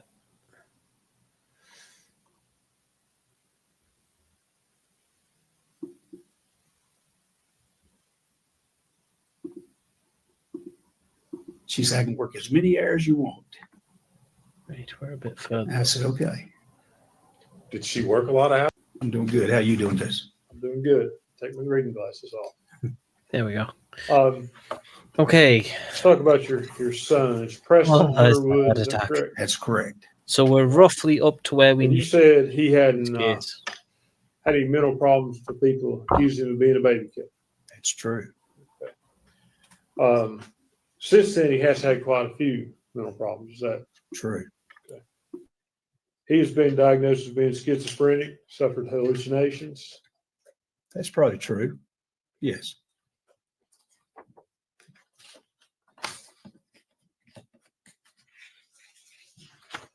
Has he been violent towards you or his mother? No. Never been violent towards his mother? Not as far as I know. We're divorced. Okay. Okay. So I'm not there. And you say that if he were brought into this courtroom, he wouldn't be in his right mind to testify. That's very true. Could you describe his state to us a little bit more? Well, he talks about things, you sometimes you don't really know what he's talking about. Yeah, I mean, I don't know how to put it. It's just, it's sad. I mean, this young man was a 4.0 student in school. Now he's, I don't know if he's ever going to function in his life again. Does he hallucinate? I don't know if he hallucinates, where you call it. I don't know, what the definition of hallucinate. I mean, Well,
what do you observe when you visit your son?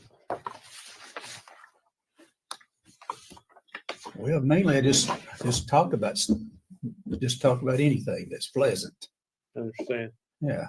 Is what he talk? Is he able to talk with you about things that make sense, or does it not make sense to you? The things he talks about with you, does it make sense always? No. Has he talked about Evelyn Boswell? No.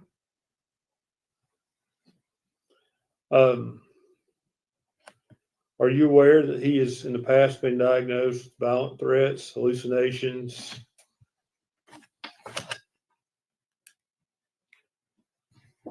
And delusions?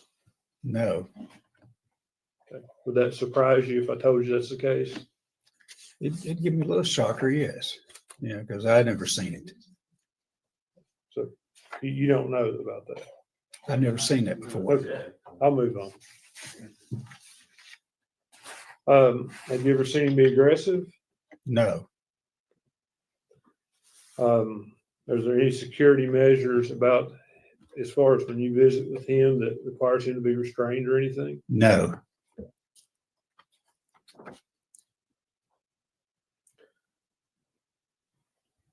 When you talk to him, does he talk about things that are not real, things that are not there? Well, he talks about the future sometimes, like maybe taking a cruise or things of that nature. Just good stuff. Never bad stuff. Never, we don't talk about bad stuff. No.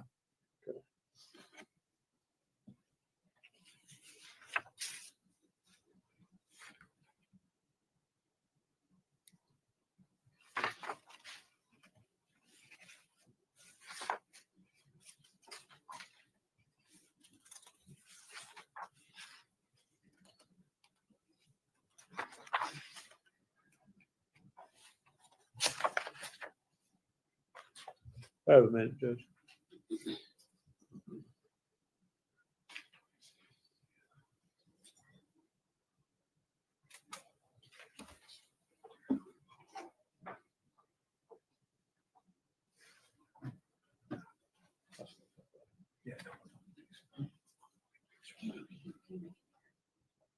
She was small.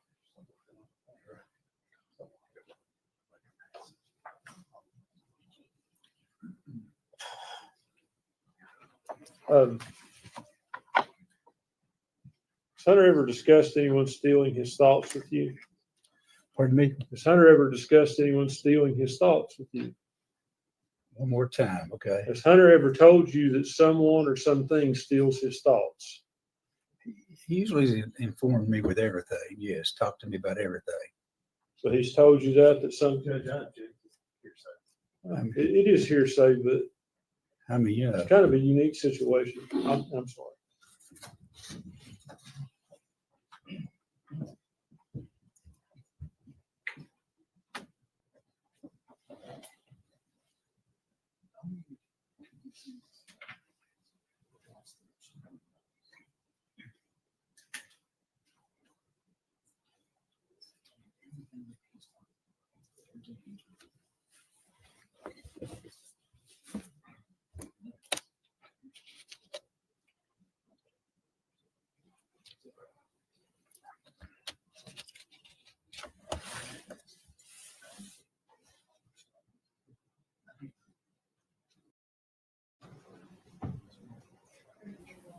I wonder where they're getting all their questions from. Yes, I'll pop the sidebar one up.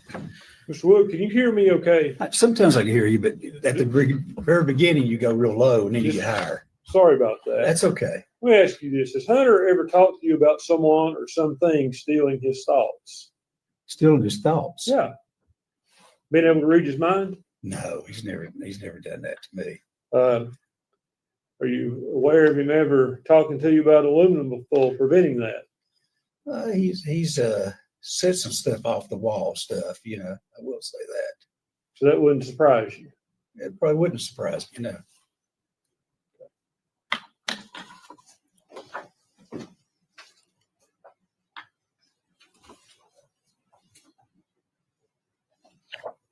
Sir, I've handed you a photograph. Could you identify that photograph? That is my son standing in front of the Hunter T's Chicken Shack. You say your son, Hunter Preston Hunter Wood.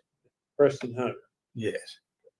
Judge, we would offer that as the next exhibit, and I don't think it will fit on the projector to publish to the jury. I'll just ask that it, okay. We'll give it a try. Would it be, general any objection? No objection. Full exhibit 9-6. Thank you, Zio. I'm sure I won't muck it up until you get back. And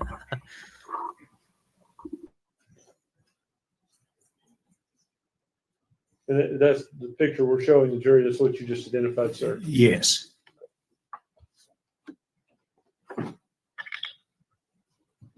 I can have just one moment, Judge.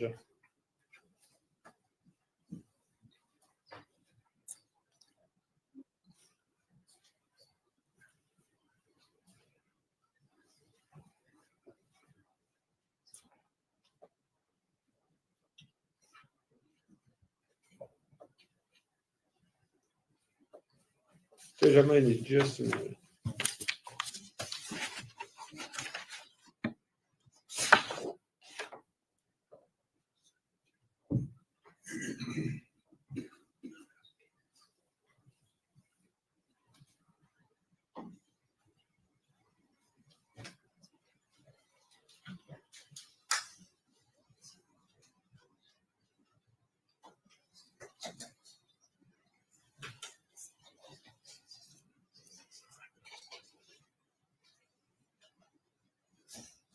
Sir, answer this only if you're aware. Are you aware of anything in his medical history about his thoughts about people or things stealing his thoughts?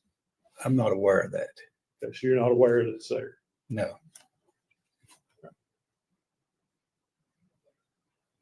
Because that's all the questions I have. Mr. Wood, thank you for being here. No. Maybe excuse.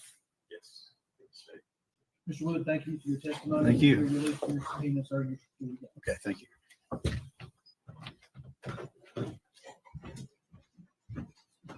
May we approach for a second?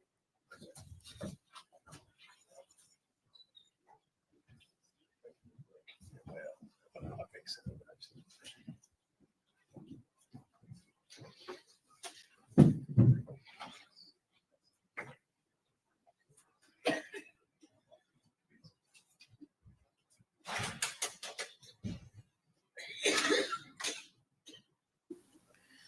That is very interesting, Toxic.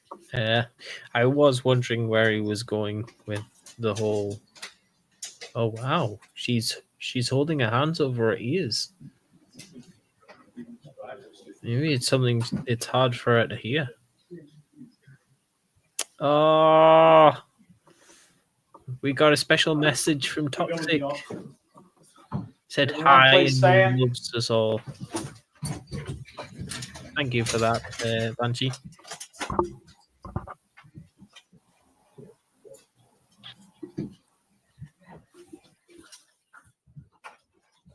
Here. I want to speak with you. Okay.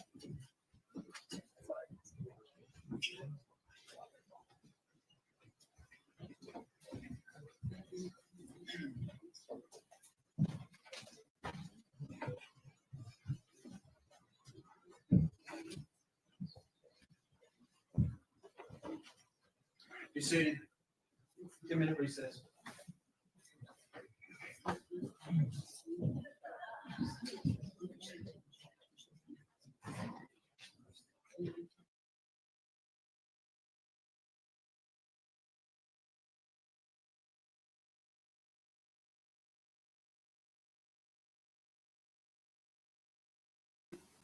Is that another break? Man, that's crazy. Thank you for being here, Maria. It's been a pleasure having you in the chat. We will also look forward to you coming back, hopefully. Yes, the message from Toxic was lovely. We do miss her very much. We do hope that she has a speedy recovery.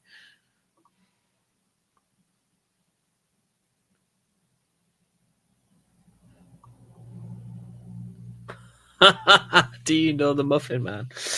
Well, if ever I was in that situation, I'd sing the Green Goblin song from Monty Python.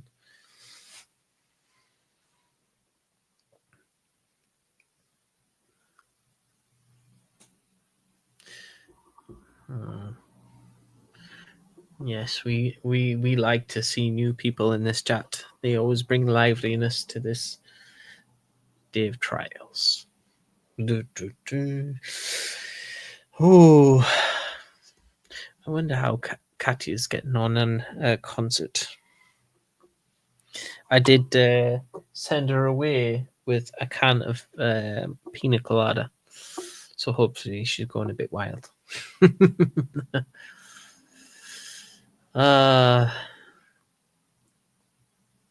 Yes.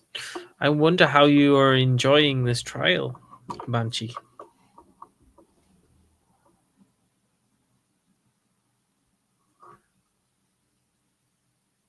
Yes, a heated blanket is amazing. The ones from Costco, I don't think are too bad valued. I think we got ours for like 30 quid each, which is probably like 40 quid, probably $40, I imagine. Yes, it is rather intimidating. I'm curious of what about this trial ticks you off. Like the unaliving of a baby child is really upsetting, I've got to admit.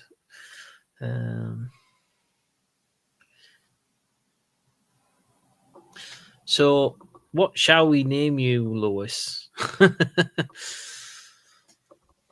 We'll have to think of a cool nickname for Lois in the meantime. I do think there are elements of this that do annoy me. Like the fact that she was a mother and she wanted to work all the hours under the sun instead of looking after a kid and then putting it onto a babysitter. Right. Yeah. I don't very much know about the Son Hunter or his character. But yeah, after that whole episode, no wonder he wants to go on a cruise just to kind of probably sort out his own head.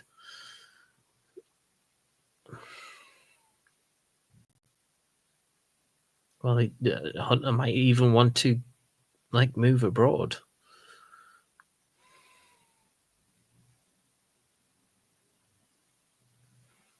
Yeah, that would make you not like her at all.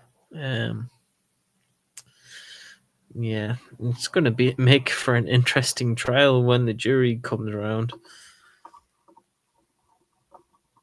I do wonder whether that makes the jury deliberate longer or shorter.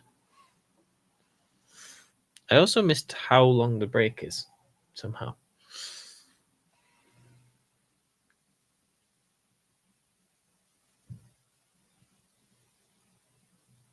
I would love for you to elaborate on that much further, Lois. Maybe we'll have you on the stream to kind of elaborate a little bit, because that would make for a really interesting discussion. I do think there's a lot of pain coming from Hunter's father's voice when he talks about this.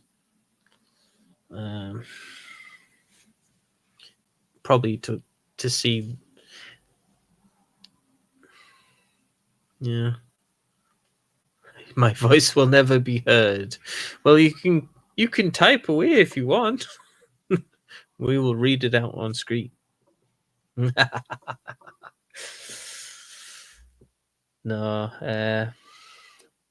I would be interested to get to know how that would work in a way.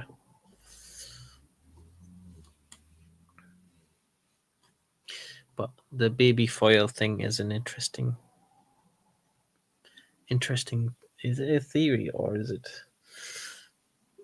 fact? It's a bit annoying trying to have to work it out in the middle of the stream.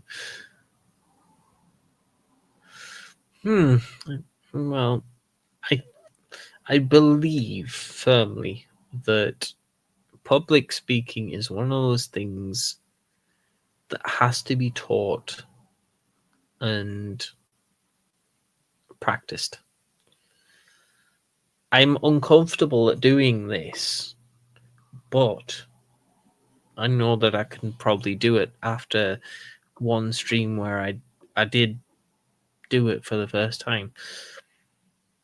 Yeah, I think having the material there is a massive help.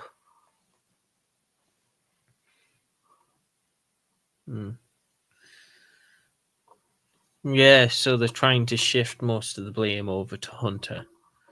It's a shame because Hunter won't be able to defend himself. We only have his dad. Is it his dad or is it like just...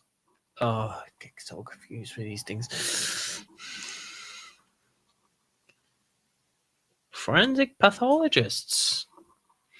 I do like them. I just wish they would talk in more detail. The court really doesn't allow that other than for like little bits.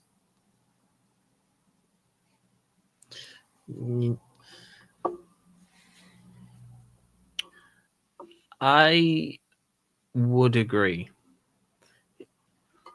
She had to make sure that the child was clean and fed, but she didn't, because we have eyewitness accounts of ones where she dropped the baby off and it was unclean.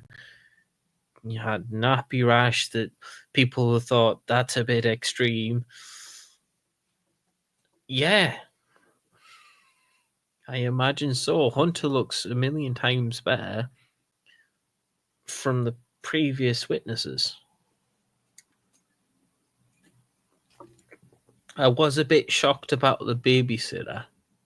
How every time it wasn't just one time, it was every time.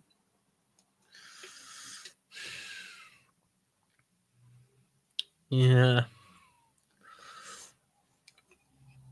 Probably what I would say I would think happened was she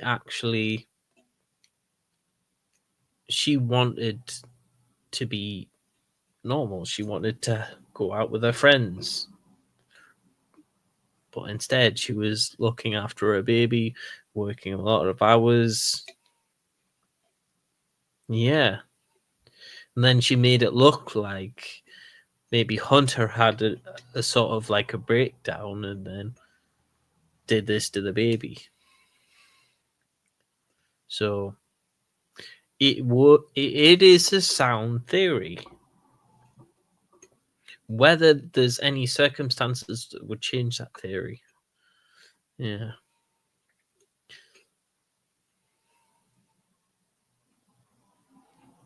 A blame tactic, any way she can get out of this.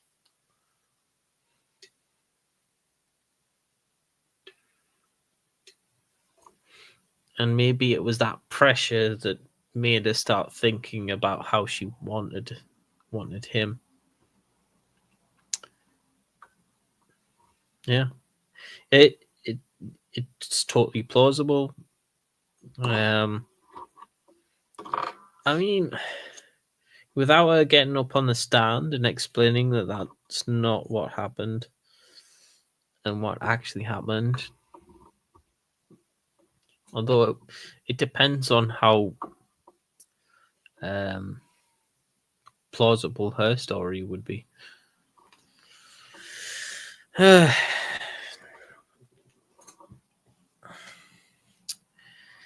things love will drive you to do. It feels awfully like a Macbeth play, almost. I don't know whether it was taught in your schools, the Macbeth play, but this is what it kind of sounds like.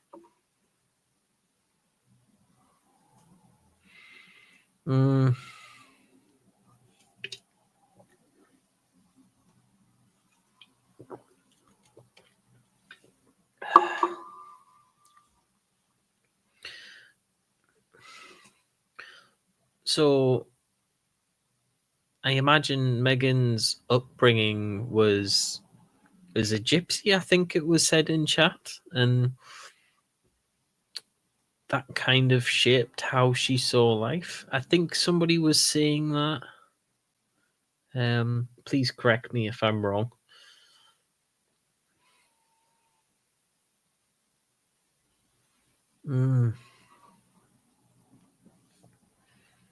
He was a great guy. Yeah. People often do some crazy things.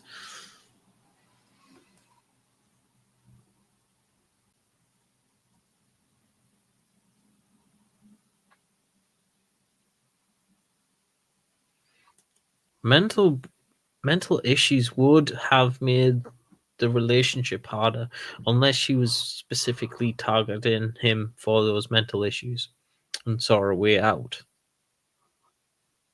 of having a kid. Which would be weird because you could just give the baby up for adoption.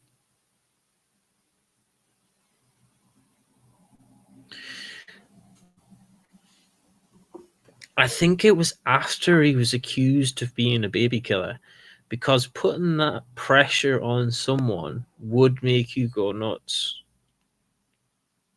To what degree depends on the mental fortitude of the person. That's what I'm thinking. I'm thinking he didn't deal well with the circumstance. It sounds as if he does have some conversations with his dad, even though there are times that it doesn't sound right. That's the gist of what his dad was saying.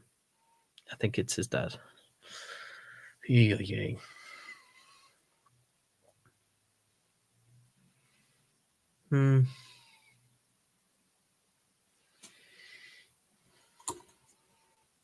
Yeah, so this is definitely a Macbeth play.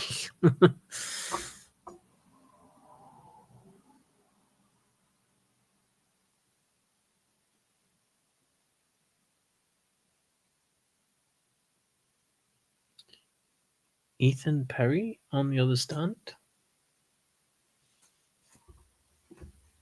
Let's see. It's not up to date, is it? Oh, it's not up. Sorry, I could have skipped the break. He's assistant, so we can get started. That's what I thought. All right, the jury's ready. We're gonna bring them in. You want to go ahead and have your next witness? Go ahead.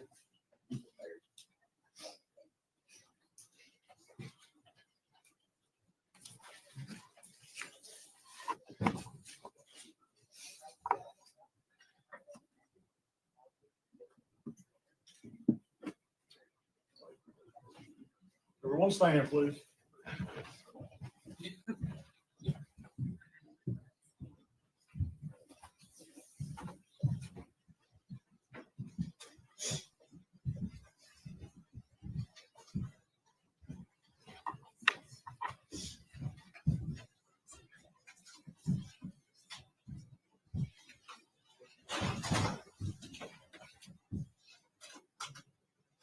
You may be seated. Thank you.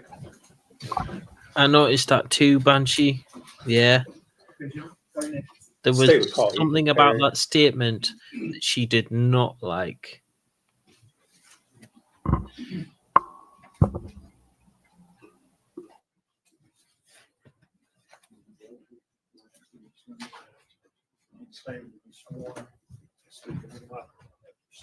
Raise your hand, sir. State your name. Ethan Perry. Solemnly swear affirm the testimony you're about to give be the truth, the whole truth, and nothing but the truth. Yes, sir. Have a seat.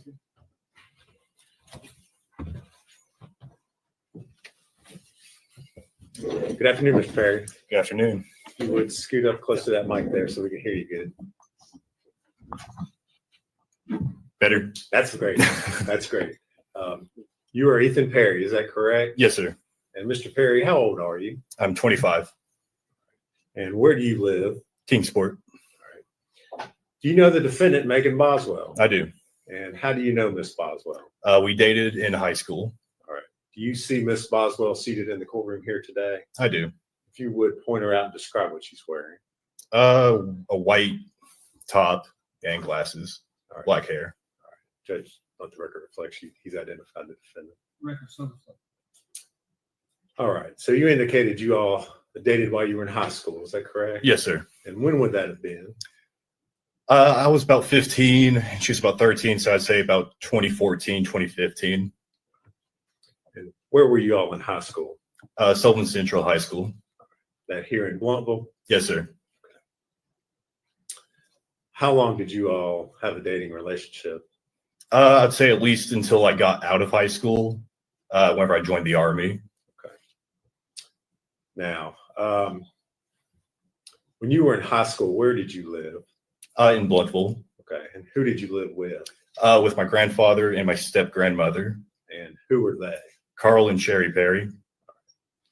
Did you also, as you were growing up, for a period of time, live with Paul Miller? Yes, sir. And who is Mr. Miller to you? He is my step-grandfather. And when did you live with him? Since birth until about 2010. Okay. And how old were you at that time? Oh, about 10 or 11. Okay. So at that point in time, did you go to live with Carl and Sherry? Yes, sir. Okay. Now, you mentioned you had a dating relationship with Miss Boswell until you graduated from high school. When was it that you graduated? 2017. And would that have been, what month did you graduate? May, and I believe it was May 21st. Okay. So end of May? Yeah. All right. What did you do after you graduated from high school? Joined the Army. And how soon after you graduated from high school did you join the Army? 10 days on May 31st. Did you go straight into basic training at that time, or? Not straight in. There were some hiccups along the way. I had some medical issues, but it was relatively quick. Yes. All right. Where were you stationed? I went to basic at Fort Benning, Georgia, and then I was sent to my unit in Fort Polk, Louisiana. Did you continue to keep in contact with Megan Boswell while you were at basic training? Yes. Okay. You can say you were still in a dating relationship at that time? I'd say so, yeah. How were you keeping in contact with her? In basic training, mostly through letters. But by the time it was over, text. Okay. Yeah. You didn't have a phone while you were?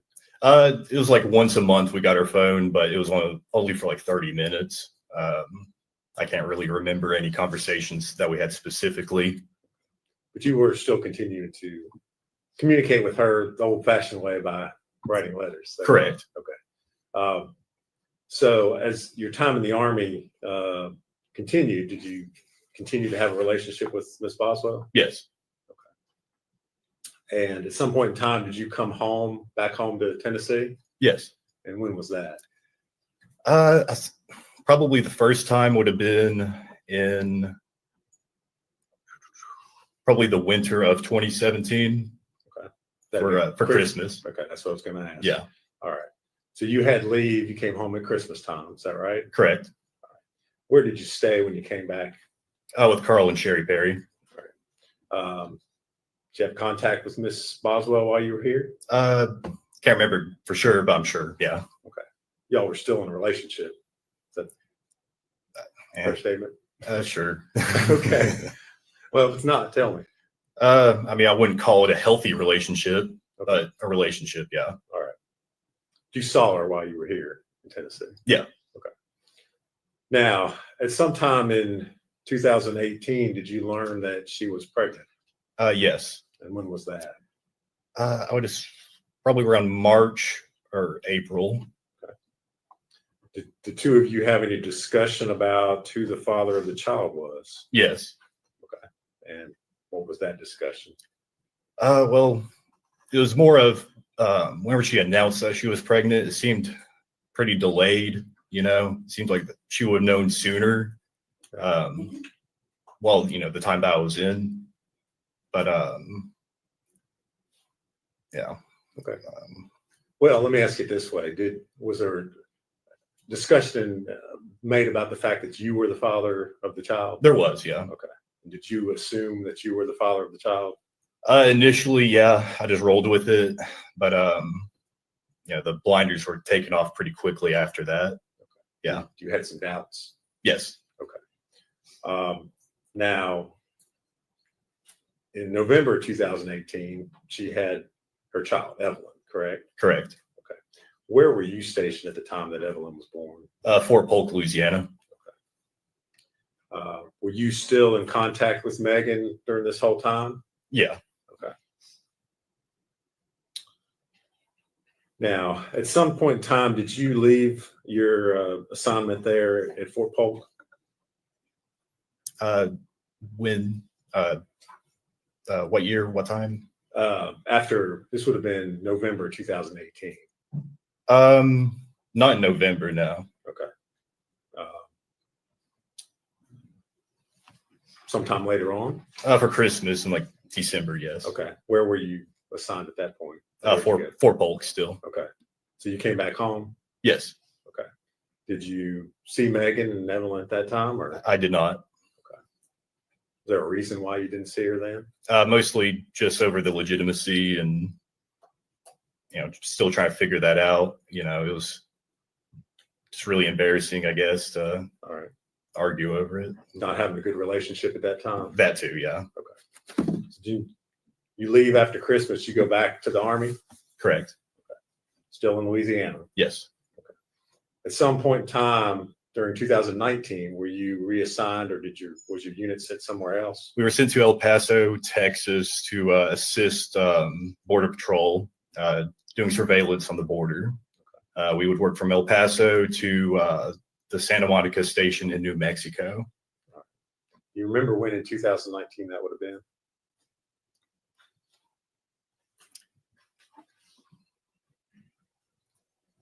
I guess March through September. Okay. That's my guess. All right. Now, at some time later on in 2019, did Miss Boswell show up to visit you while you were stationed in El Paso, Texas? She did. Okay. Was this a planned visit? Did you know she was coming? No, it was hasty. It's a hasty visit. Okay. Well, if you would kind of tell us how that happened, or how it was that she ended up showing up down there. Well, the conversation started with her wanting me to take leave to go up to come back up here to Bluntville.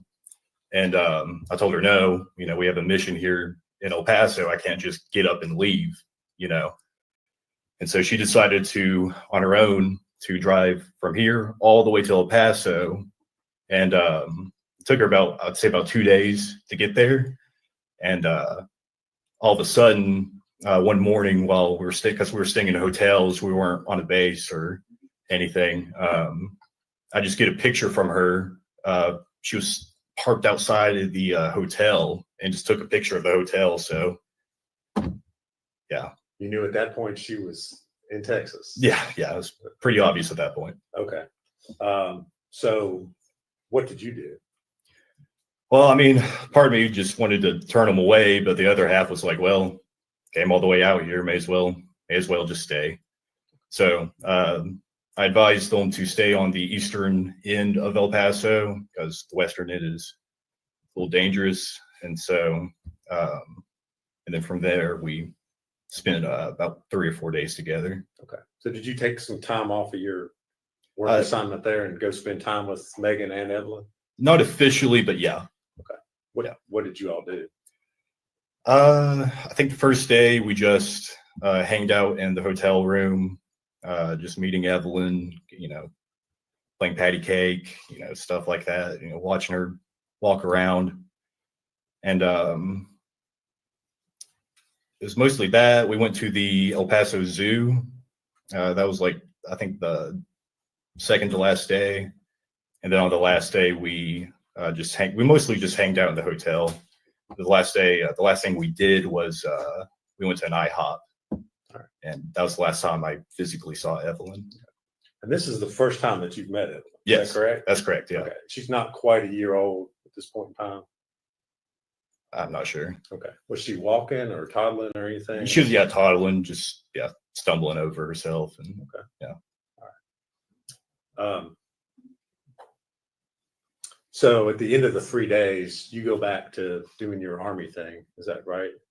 Okay. Where did Megan go? I believe she came back here to Blumble. All right. Did you, after she left, did you continue to communicate with her?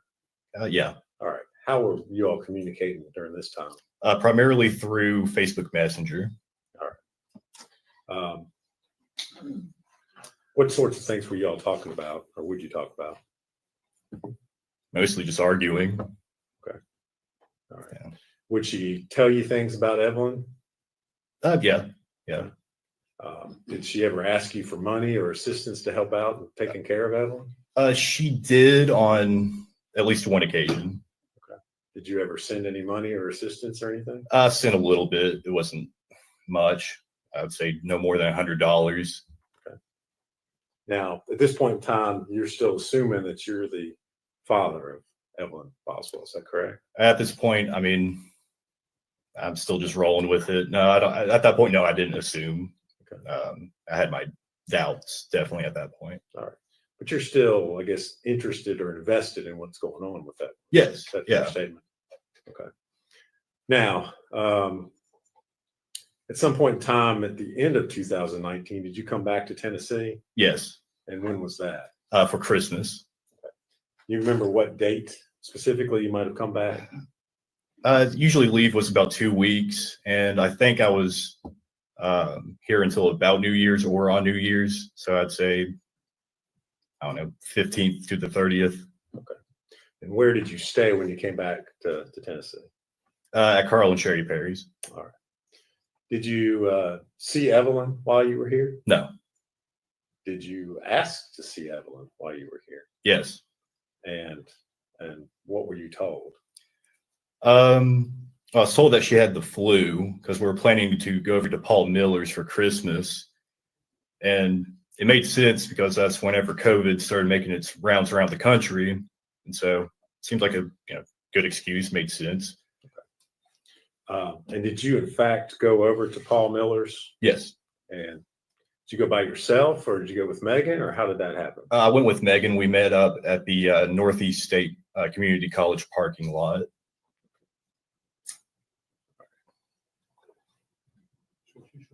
Yeah. Mr. Perry, I'm going to show you 2 documents, ask you if you can identify, if you recognize those.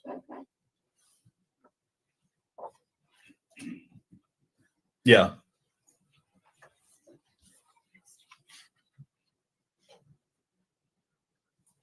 Yeah. And what are they? You want me to read it? No. I just want you to tell me what they are. It was trying to coordinate to get the Pauls. Okay. Are those the text messages that you had with Miss Boswell on December the 23rd, 2019? Yeah. Okay. And is that a true and accurate representation of the conversation that you had with her? Yes. All right. Judge, I'd move to make that exhibit 97. Okay. Be cool, exhibit 97.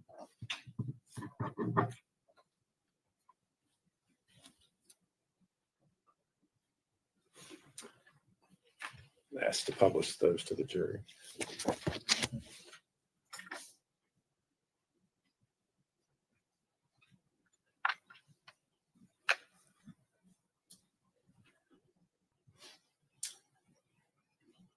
All right, Mr. Perry. So you are having a conversation with Ms. Boswell. You say your phone's messed up. I'm at Verizon. You tell her, yes, I'm still going to Paul's. What's her response to that? Evelyn is sick, so I'm not bringing her around everyone. If you want to see her tomorrow, just you can. But she has the flu, and I don't think like being around a ton of people is such a good idea.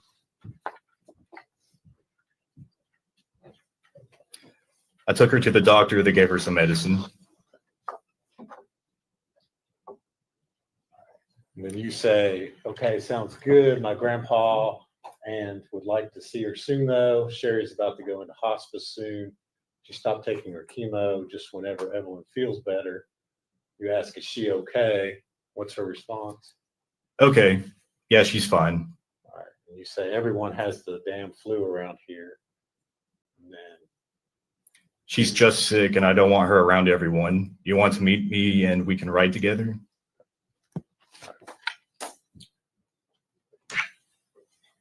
And did you all, in fact, meet up and go over to Paul Miller's? Yes. All right. And did Megan have Evelyn with her? No. Did you all talk about while you were at Paul Miller's, Evelyn at all? About Evelyn? Yeah. Yeah. Okay. Did you, and what did you all do while you were at Paul Miller's? Just mostly just sat around. I believe we ate dinner, opened some presents, and it was relatively quick. I'd say we were there for no longer than 2 or 3 hours. All right. After you left the Millers, where'd you go? I went to take Megan back to her car at the Northeast State Community College parking lot. Did you all have further conversations while you were here on leave? I believe so, yeah. Okay. And again, were you trying to see Evelyn while you were here? Yes. Okay. Were you, in fact, able to see Evelyn? No. Okay. Did you see Megan again while you were home? Yes. Okay. And when was that? Can't remember the exact date, but it was after Paul Miller's. Sherry and my grandfather Carl bought her some gifts, Evelyn some gifts, some baby food, and little stuff like that. So I asked Megan to come over to my place and just pick them up. Okay. And you indicated you were staying there with Carl and Sherry Perry. Is that correct? Correct. And did Megan come to their house? She did. All right. And did you talk to her? Did you give her those items you just described, or? Yeah. The conversation was relatively short. I just gave her the gifts, and she told me that she was going to go to, I believe it was Pigeon Forge with Hunter Wood. Okay. Was Evelyn with her when she came to pick up those items? No.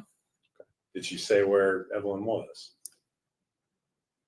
Chances are she said, I don't know for sure. Well, if you don't know or remember, that's fine. Yeah.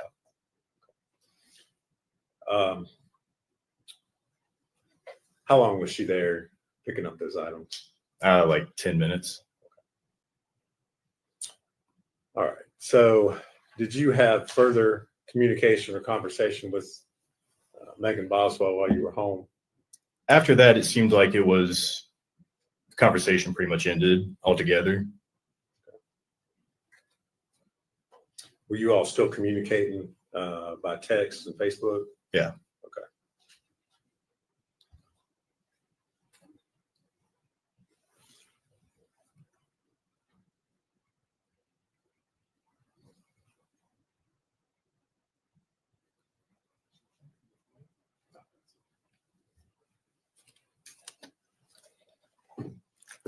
Mr. Perry, I'm going to hand you another document, ask you if you recognize that.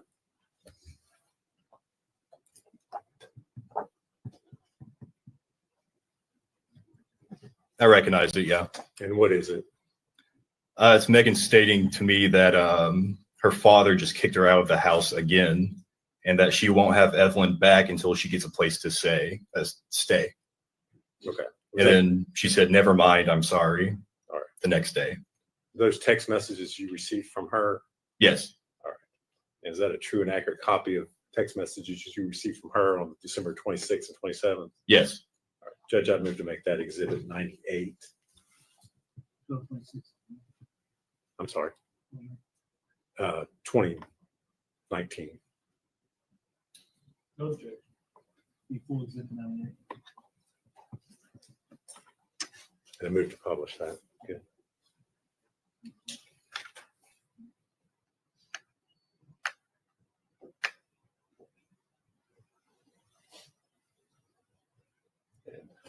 Mr. Perry, she sent those messages to you. You did not respond to them. That'd be correct. Correct. Okay. Is that somewhat normal for you sometimes? Yeah. Okay.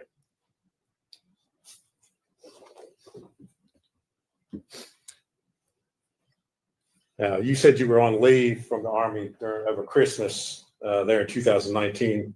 First part of January, did you return to your duties with the U.S. Army? Correct. And where were you all stationed at that time? Fort Polk, Louisiana. All right. Did you continue to communicate and receive communications from Miss Boswell after you returned to Fort Polk? It was pretty rare, but yes. Okay. And specifically, do you remember getting a message from Miss Rachel Owens? Yes.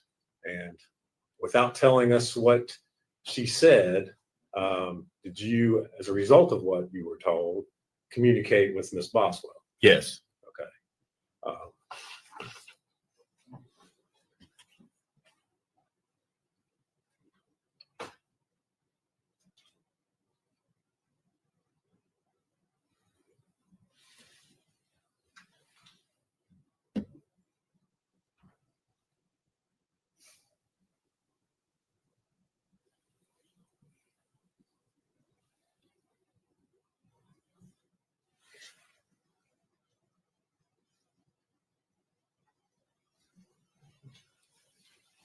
And again, we're not get into the exact conversation, but the nature of what Miss Owens had asked you was the fact that there were concerns about Evelyn. Is that correct? Correct. Okay. And so then would it be fair to say you asked Miss Boswell what was going on with Evelyn? Correct. Do you have communications with her about that? Correct. All right. I'm going to hand you a document and ask if you can identify that.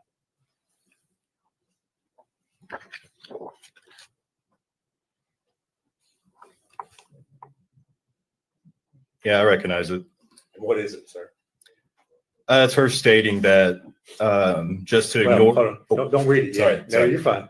Just is that, and I'll lead you a little bit. Is that the text conversation that you sent Miss Boswell after you had the communications with Miss Owens? Yes, this is her response. Okay. Yes. And is that a true and accurate depiction of the messages that you sent her? Correct. All right. Judge, I'd move to make that exhibit 99. Go exhibit 99. And I believe the date on that's January 19th, 2020.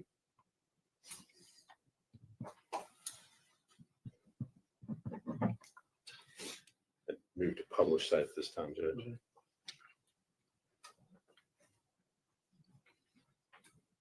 Okay, so you've messaged Ms. Boswell about the fact that you have concerns. Ms. Owens has expressed concerns about Evelyn, and her response is just ignore her. I've not talked to anyone in my family in weeks. Literally, I've cut all ties with them. That's why she's not seen her. She and Dad cussed me out. Dad took my car from me in the middle of work, left me in a bind and shit. Fuck them. They aren't my fucking family. They never were to begin with. That's what she said. Okay. All right. Did she ever tell you anything else about Evelyn or where Evelyn was? I can't remember. Okay. All right. So that was January 19th of 2020. In February of 2020, did you receive some phone calls? Well, let me ask you this. Were you still in the Army, still at Fort Polk at that time? Correct. Okay. Did you receive some phone calls from family members?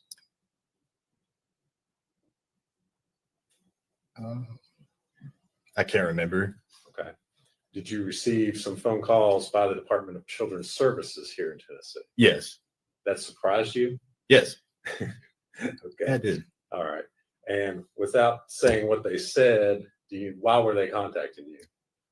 For the whereabouts of Evelyn. All right. Did that surprise you? Yes. And why was that? Because, well, I didn't have Evelyn, and that's what they were asking. If I had her, or if I seen her, or the last place that, where do I think where she would be, stuff like that. All right. Were you then contacted by investigators with the U.S. Army? Yes, I was contacted by the Central Investigation Division, CID. And kind of tell us what happened with all that. Well, initially, I got my officer of my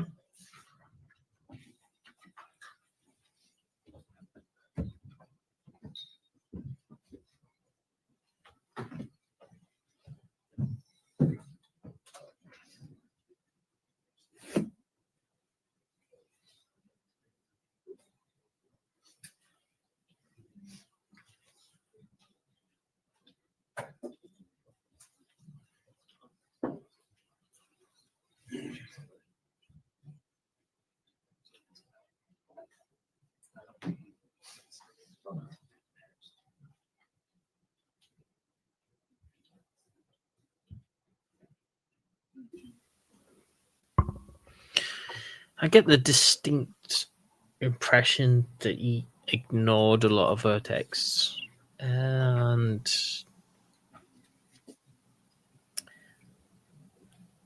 he basically probably didn't want to know.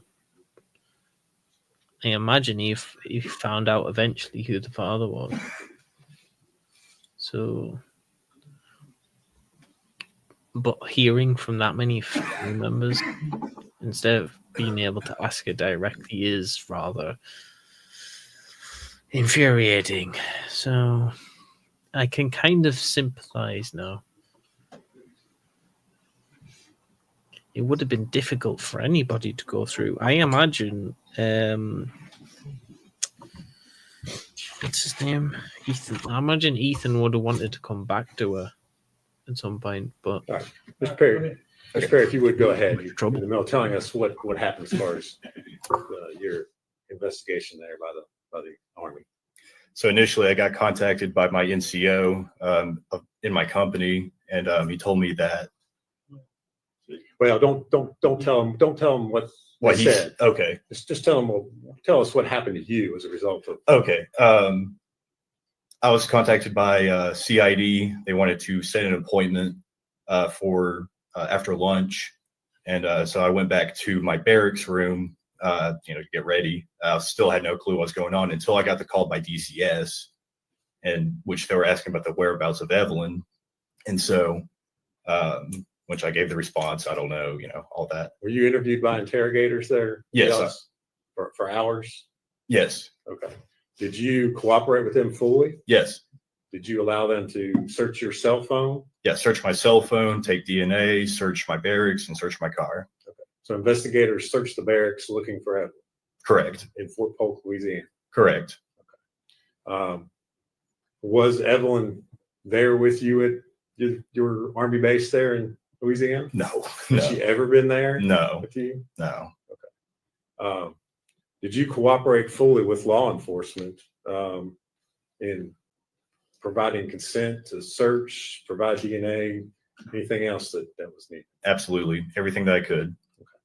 The only time you ever saw, when was the only time you ever saw Evelyn? Was in El Paso. Okay. That one time when Megan showed up?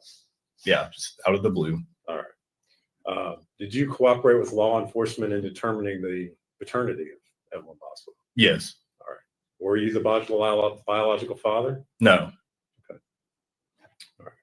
So the one and only time you see Evelyn is in 2019 before you came home for Christmas. Is that right? Correct. Okay.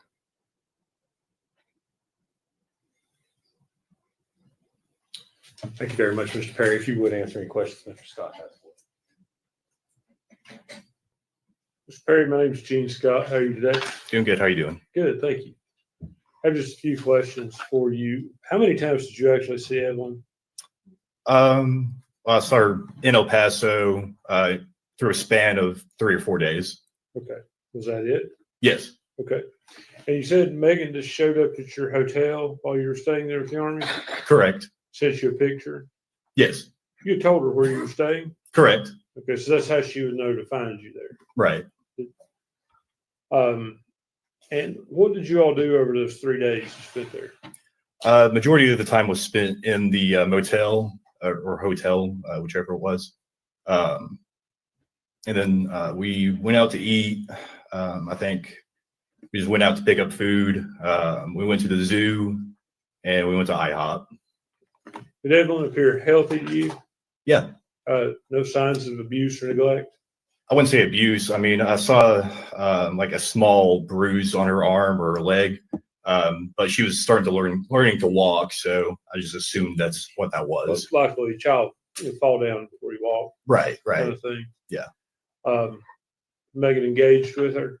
I mean, did she talk to her, appear to love her to you? Repeat that. Did she appear to love the child, Evelyn? If you know. I don't know. Okay. Was she normal? She clean when she brought her there? Yes. Yeah. Okay. No issues with that? No. No neglect issues that you saw? No. Okay. That's all the questions I have for you. Thank you. No, Your Honor. Where you go? Yes, sir. Yes, sir. Mr. Perry, thank you for your testimony today. You're released from your subpoena. So before you go. Thank you, sir.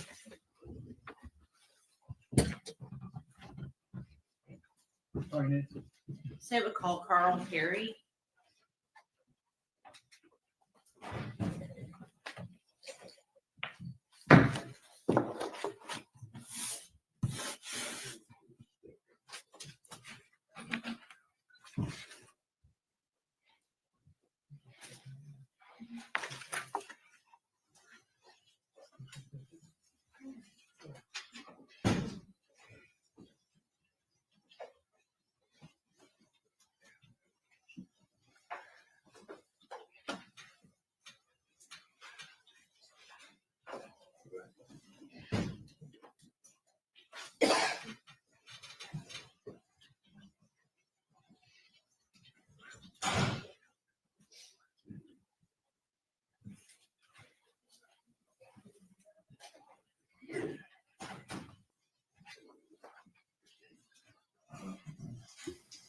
Is that what they call a high functioning sociopath, where they try to play one against the other?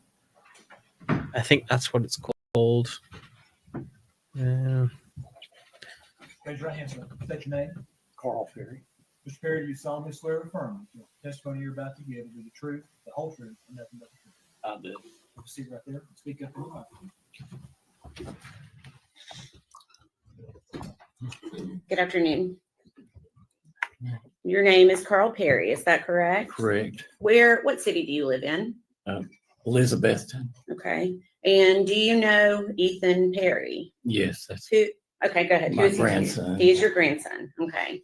And at some point, did Ethan live with you in your home? Yes. Okay. And was that also in Elizabethton? No, at that time, it was at 280 Lester Road, Blumpville. Okay. Okay. And how old was Ethan when he lived there with you? Let's see, he came to us in about the 8th or 9th grade, and he lived there until, he spent 3.5 years in the military up until he went in the military. And then when he came back another year or so, then he went out on his own. Okay, so he came to live with you in about the 8th grade? Yes. Okay. Did anyone else live there with you? Yes. Okay. And who was that? My wife, Sherry. Okay.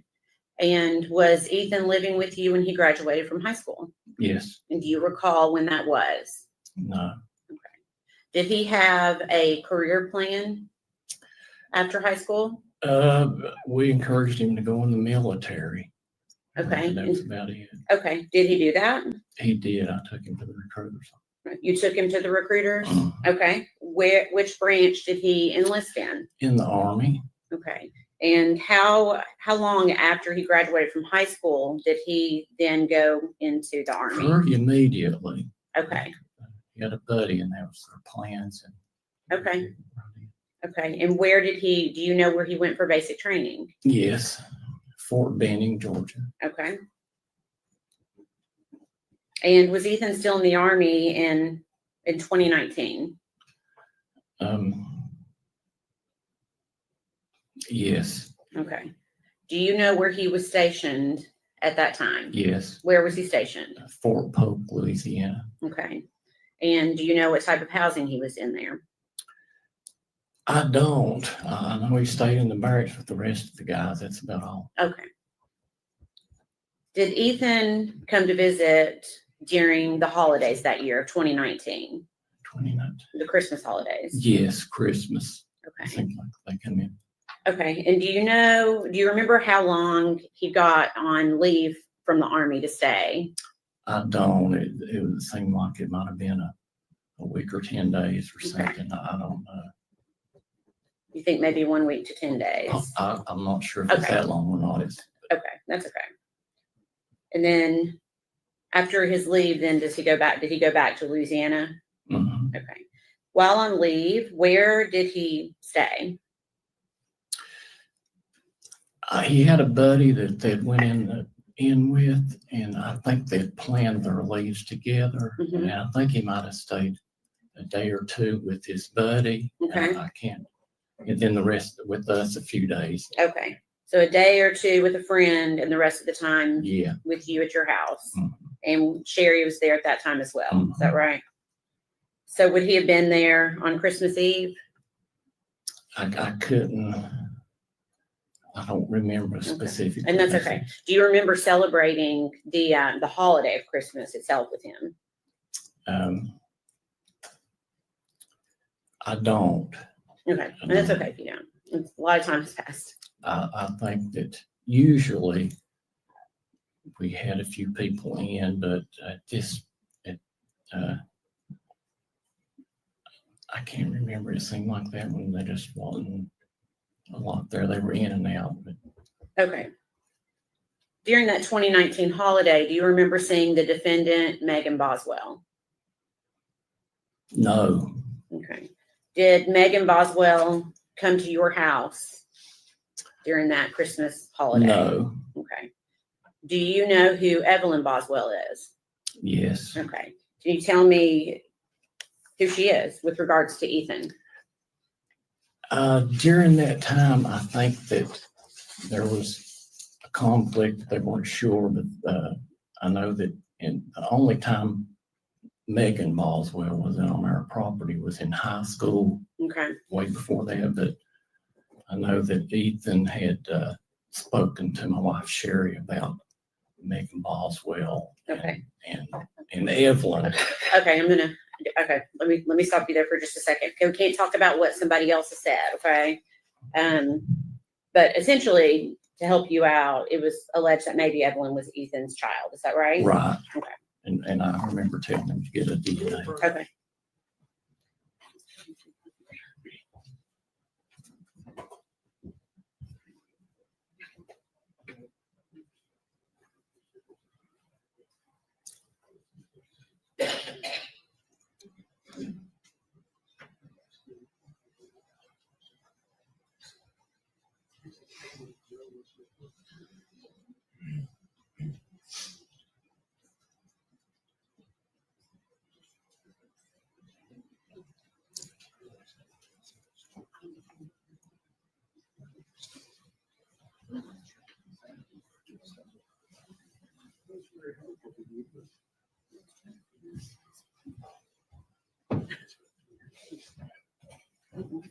Okay. Go ahead, Jim. Okay. And did you know that Evelyn was Megan's daughter? Yes. Okay. Did Evelyn ever visit your house? No, Did Evelyn ever visit your house in the holidays of 2019? never. I was going to say we never. I never seen Evelyn. Okay. Did you ever babysit Evelyn? Absolutely not. Did Evelyn ever spend the night at your house? Absolutely not. Did your wife Sherry, to your knowledge, ever babysit Evelyn? Never. She'd never seen Evelyn. Have you ever met Evelyn? No, Okay. never. Okay. We Okay. we watch the news at night, and that's how we learn to love this. Okay, I'm sorry. child. Yeah. So you'll just yes, just try to answer the question I asked you. Okay. I'm sorry. I know, and I know this is new for you. Were you there? Were you present the day that Ethan left to go back to Louisiana? No.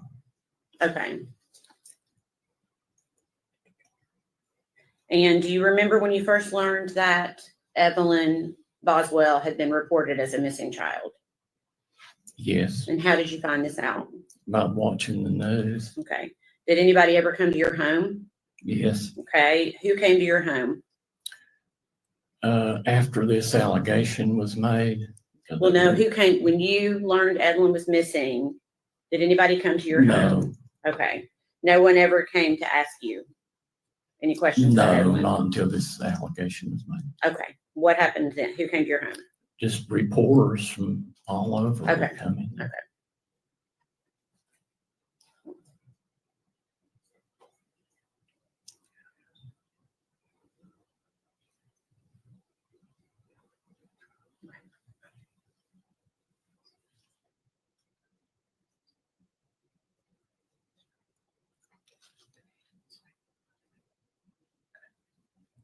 Did the police ever come to your house? Yes. Okay. And that's what I'm asking you about. Okay. When did the police come to your house? I really don't. I don't know that date, but they did come. Okay. And were they kind when they came? There were in the first two police officers that came. It was a lady and a man. One is late at night and not late. It's dark. It was dark. Why were they there? They were, as he said when I let him in, he said, "Oh, You can't say what they said, but why were they If he there? was kind, and Okay. I wanted to Why tell you were what they? they Just try to. I'm going to rephrase it a different way. Okay. Okay. Why were they at your house that day? They were there for to see what we knew about Megan. Okay. Not Megan. I'm sorry, Evelyn. Were they looking for Evelyn? I'm sure they were, but they didn't, Okay. once they seen my wife, they, Okay. What do you mean once they saw your wife? her physical condition. Okay. What do you mean by that? Why would that? She had cancer with metastasis to her left arm, Okay. her left scapula, both lungs, brain, and voice box. Okay. And what did that have to do with the police coming? I think when they glanced at her, they knew That Evelyn was she not at your house? wasn't no babysitter. Okay. Okay. All right. Please answer any questions the defense has for you. No questions. Secret. Mr. Perry, thank you for your testimony. You're released from your subpoena, sir, and you're free to go. Sir, may I ask? I thought that since she might have made that allegation that I could.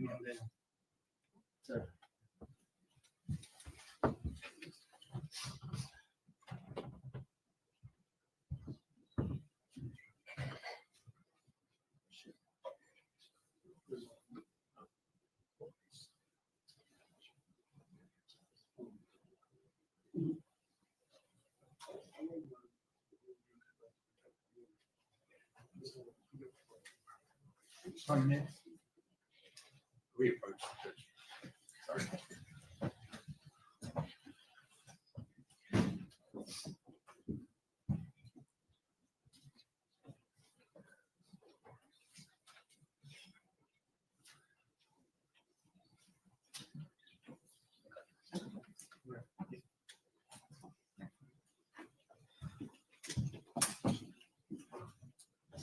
The next witness may take a little long time. Does anybody need a break before we start? Anybody else? All right, try your next gentleman. They would call Michelle Gillum.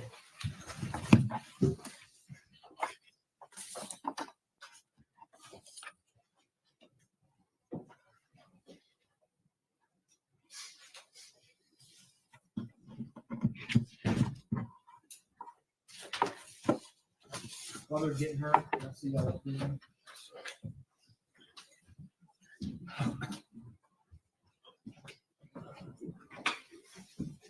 Yeah, it's just.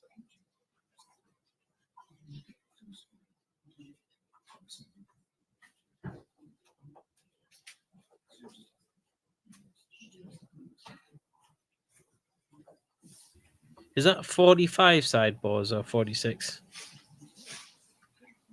Pretty sure it's just 45. Please correct me in chat. That was interesting.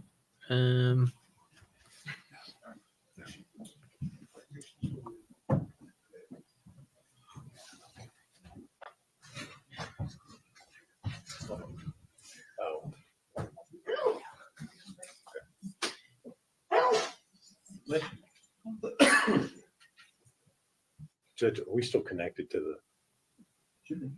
Well, I don't want it to be. I guess sort of, so we're trying to queue up on ours without showing. Not now. Okay, thank you.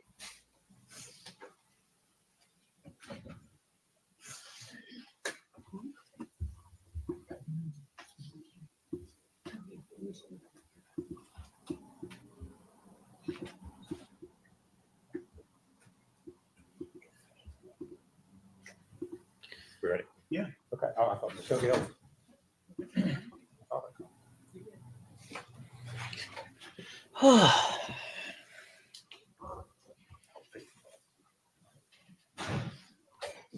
Must be waiting for the next witness to arrive.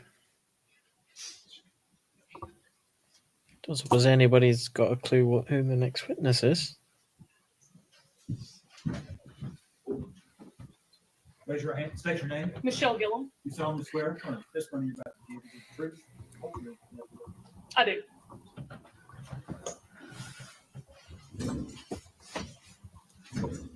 All right. Good afternoon. Hello. If you would state your name for the record, please. Michelle Gillum. And where are you employed? The Sullivan County Sheriff's Office. And what is your current assignment there at the Sheriff's Office? I am a lieutenant over internal affairs. Lieutenant Gillum, back in February of 2020, what was your assignment at the Sheriff's Office? I was a detective in our criminal investigations division. And within the criminal investigations division, did you have a particular set of crimes that you worked or investigated? I did. During my 7 years in the detective division, I worked the child abuse and child sex abuse crimes. All right. And so on February the 18th of 2020, a report came into the Sheriff's Office regarding a missing child by the name of Evelyn Boswell. Were you aware of that call? I was. All right. And were you in the office at the time that call came in? Yes. Okay. If you would kind of tell us what you did as an investigator on that particular day. On that day, another detective met response when the call come in, which means that they just went out to the residence to check on the child, to check her well-being, see if she needed any attention, anything like that. And then I met response actually in the office with Megan Boswell. Okay. And the detective that met response, would that have been Tracy Haraz? It was. Okay. And do you all work with the Department of Children's Services when these referrals first come in? Yeah, so when a DCS referral first comes in, the Department of Children's Service investigator is the one who initially gets it and then sends it to law enforcement. And we team up with them and we meet response together, which in that case was Jimmy Lewis and Tracy Haraz. They went to the residence of Megan Boswell to check on Evelyn. At some point in time, did Detective Haraz and Jimmy Lewis arrive at the Sheriff's Office? They did. After they went to Megan's residence, they came back to the Sheriff's Office with Megan for her to be interviewed. And then that's when I met up with her. Now, were you involved? Did you interview Megan initially? No, the initial interview was conducted by Jimmy Lewis and Tracy Haraz for a brief time before I got to the sheriff's office. And then I took over. Did you discuss with them what was going on in the case? Did you before you went in to talk with Megan? Did you all share information? Me and Megan, or me and you and Detective Haraz? We did briefly, and pretty much all that conversation looked like was that Evelyn is missing. So I guess when you went in to talk to Megan for the first time, what was your approach to interviewing her? What were you trying to? I didn't have much information, so I just started from the very beginning, as I would with any case, with the basic info of names, addresses, and things like that. All right. And this interview, where was it conducted? In our sheriff's office, the interview room. All right. And is your interview room, is that equipped with audio, video recording devices? It is. And was your interview, in fact, recorded over there? It is. Okay. Did you, as the interview went on, did you have doubts or question what Megan was telling you about Evelyn? Yes. During the interview, just some of the things she was saying, it just wasn't adding up or making sense. What was your concern, or what was your, I guess, the point of your investigation initially? What were you all trying to do? Figure out where Evelyn is. Okay. This interview that you had of Miss Boswell, did you have an opportunity to review that interview and watch the recording before coming into court here today? All right. And the recording that you watched, was that a true and accurate copy of your interview that you had with the defendant? It is. All right. Judge, I would move to introduce that. I believe we are Exhibit 100. Objection? No, sir. We pull Exhibit 100.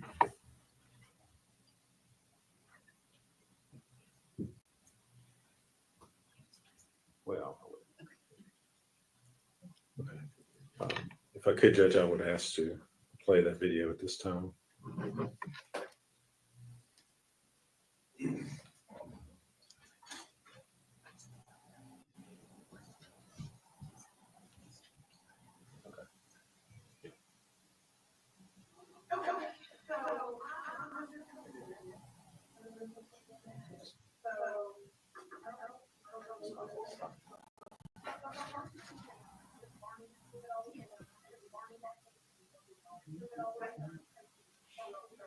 Hold on a second. Hold on. Pause it.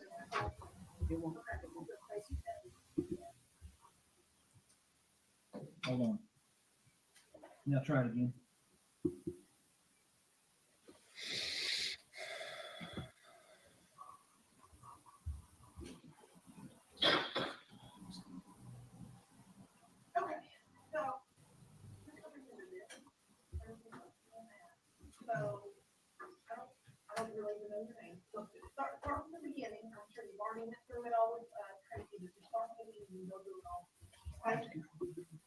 Now here. I'll turn up the audio if you can't hear it. Go ahead and pause it. We'll figure out the phone. But I'm waiting for them to sort it out first.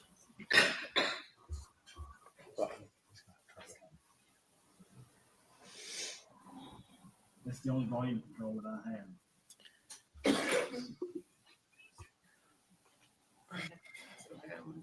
I would say heartbreaking in one way.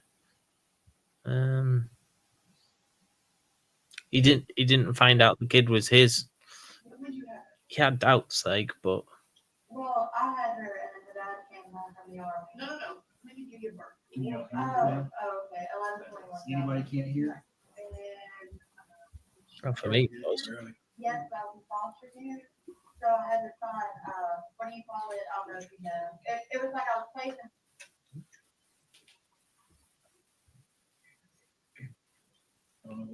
I think they're still trying to sort out the audio.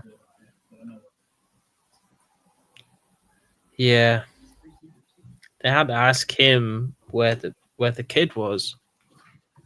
That's sad enough. He had nothing to do with the kid. But like he assumed the role of dad, even though he wasn't. He took the kid out for like the zoo and stuff like that. Yeah, she did get busted. He eventually took a DNA test, like his dad asked him to. It's a bit weird how the dad suggested 2 things for him to do and he followed along. I would have just thought anyone with common sense would have got the DNA test anyway.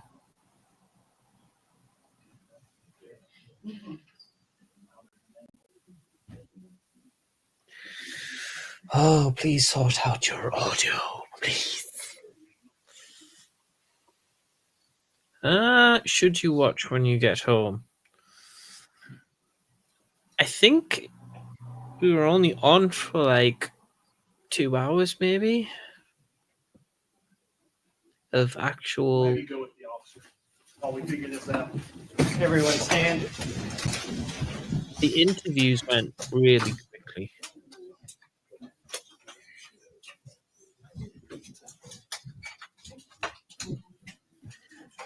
Yes, definitely watch that. He talked about the state of Hunter's son after the event happened. It is interesting because the defense tried to make out that he was crazy.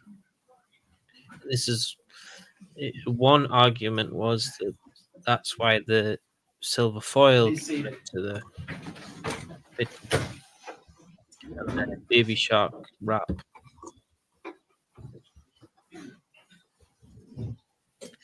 They are still trying to work the audio. All right, we're in recess.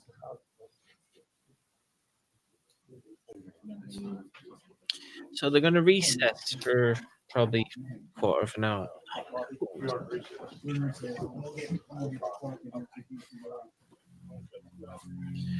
Hunter's dad was worth a watch.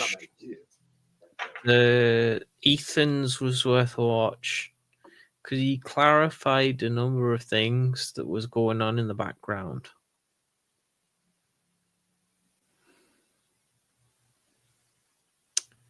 Are we talking about Hunter's dad that snapped, or was it Ethan? I'm surprised Ethan was relatively calm during the trial, maybe because of the trials he had over the legitimacy of the child as well.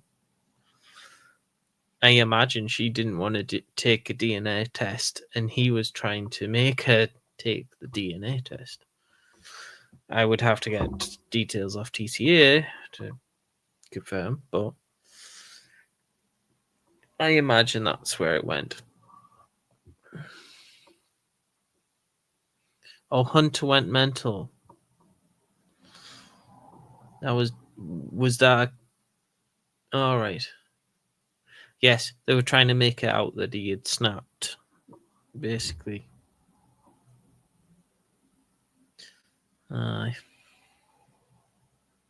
There was also a stage where he said that while he was at work, people were labeling him as, I think they said a baby killer, a baby unaliver. Sorry. I'm trying to look through my notes. Hunter's dad. Yes, it was over being a baby unaliver. He was actually...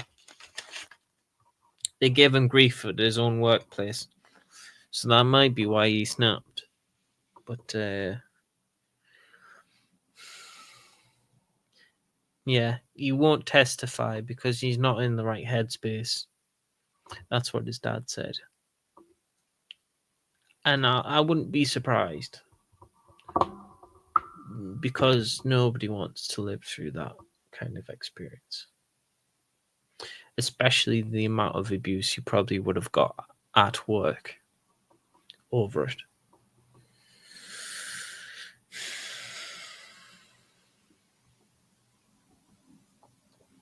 Yeah,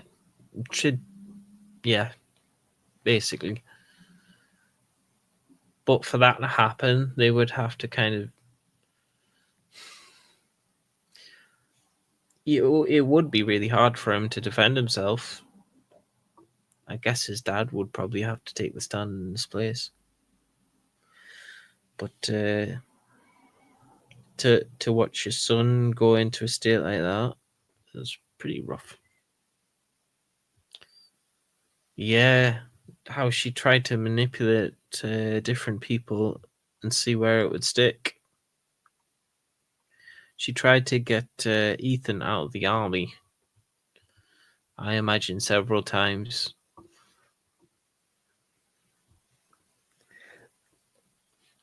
Yeah, I would watch it on 2x speed though.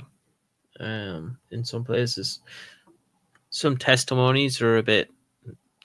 I wouldn't recommend watching. What's his name? Sorry about touching the mic. I wouldn't watch Carl Perry because his is a bit bland and it doesn't tell you very much.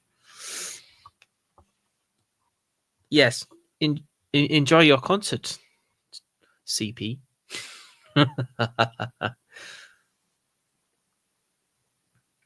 Yes, I'm getting all the good testimonies here.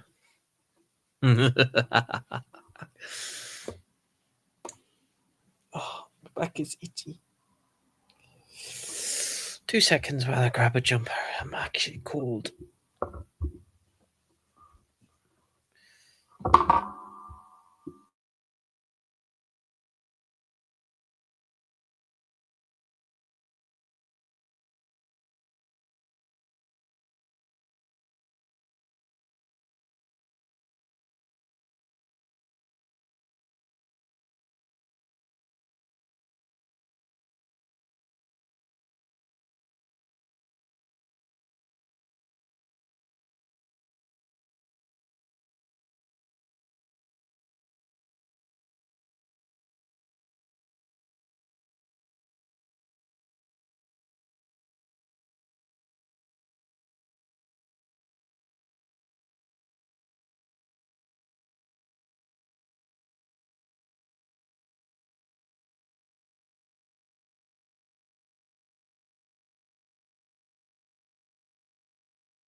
Yeah, I had to put the kettle on because somebody left the porch door open, and it's freezing in here. Oh, not blaming anyone, Katya. Oh, right. So let's review some notes while I'm waiting for a cup of tea because I'm freezing.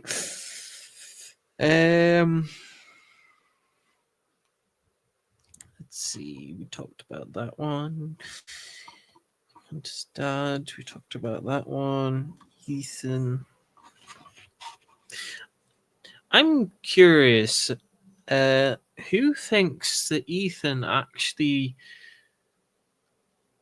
while being in the army, wanted to go back to Megan? Do you think he just got sick of her lies and he wasn't really that bothered about her? Or did you think he actually wanted to return to her? I mean, they said they broke up in the middle of the army, so maybe Megan got sick of him being in the army and wanted to come home, and then they broke up over it. Right. My cup of tea is waiting 2 seconds.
Oh, yeah, sorry, I really needed a cup of tea.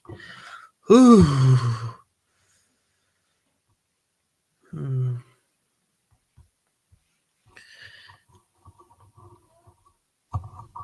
Yeah, I think you're right, Case One. I think she did mess up his life. She messed up Hunter's life by lying all the time, and then she wanted to get with Ethan. Yes. Ooh. So yeah, she's crazy. I think what we'll see from the video clip is her being a compulsive liar. So I actually wonder what made her a compulsive liar.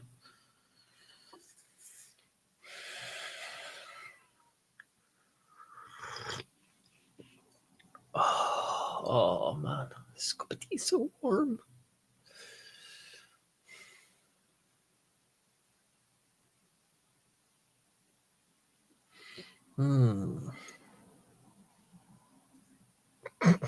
Just dip my hoodie in tea.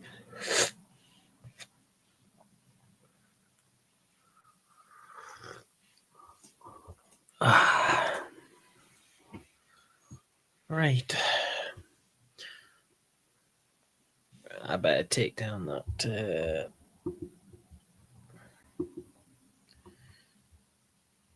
Right. Pin comment.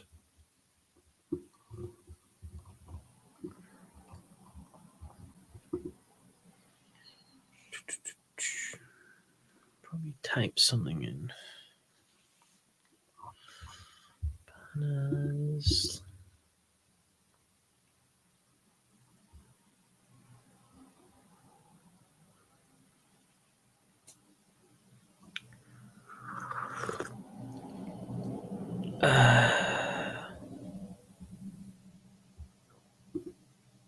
Yes, Katia doesn't have a banner for the court is currently on break because they're trying to adjust the media.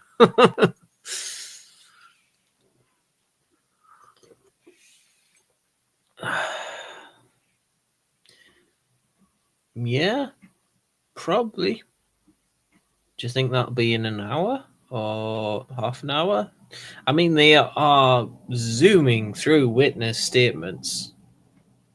I mean, normally you would have a lot more questions with witness statements. Oh, that's all nice. Oh, love cup. Oh, we're getting the video back.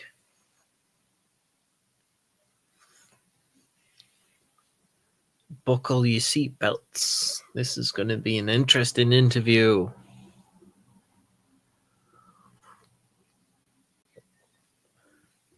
Yeah, true.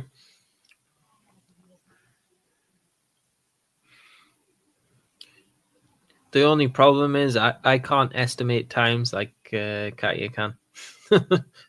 So I'm guessing it'll probably be in an hour or half an hour.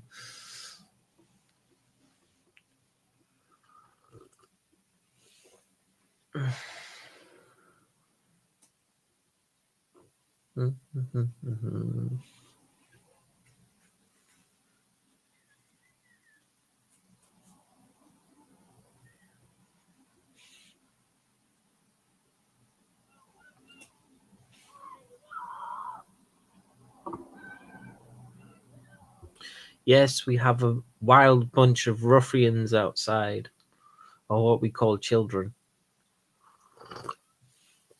Sometimes you might actually hear them. Yeah, that'll probably be closing statements and jury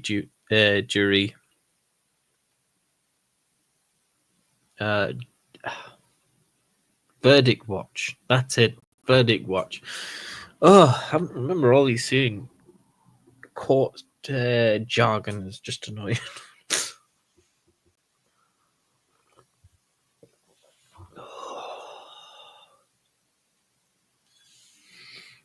Our flat is very interesting, or they call it a masonette actually. We live on a second floor and we have a third floor.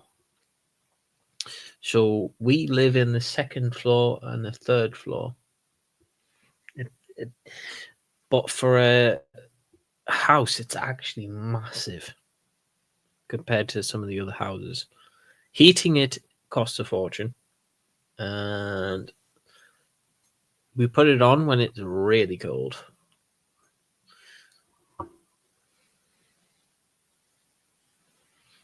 Don't worry. If you ask Katya nicely, she'll tell you the verdict and all the juicy bits.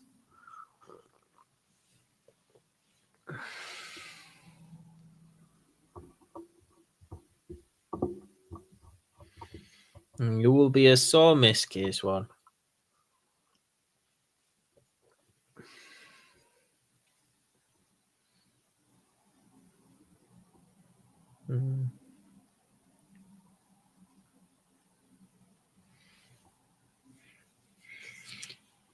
Now the thing is whether she's guilty or not.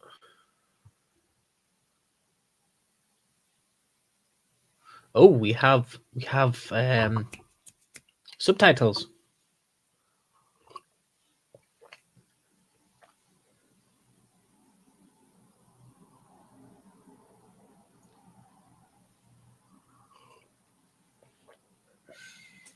Well, I had her, and then her dad came home from the army. No. When did you give birth to her? We'll start with Okay. 11/21/2018. Okay. And did she come home with you then?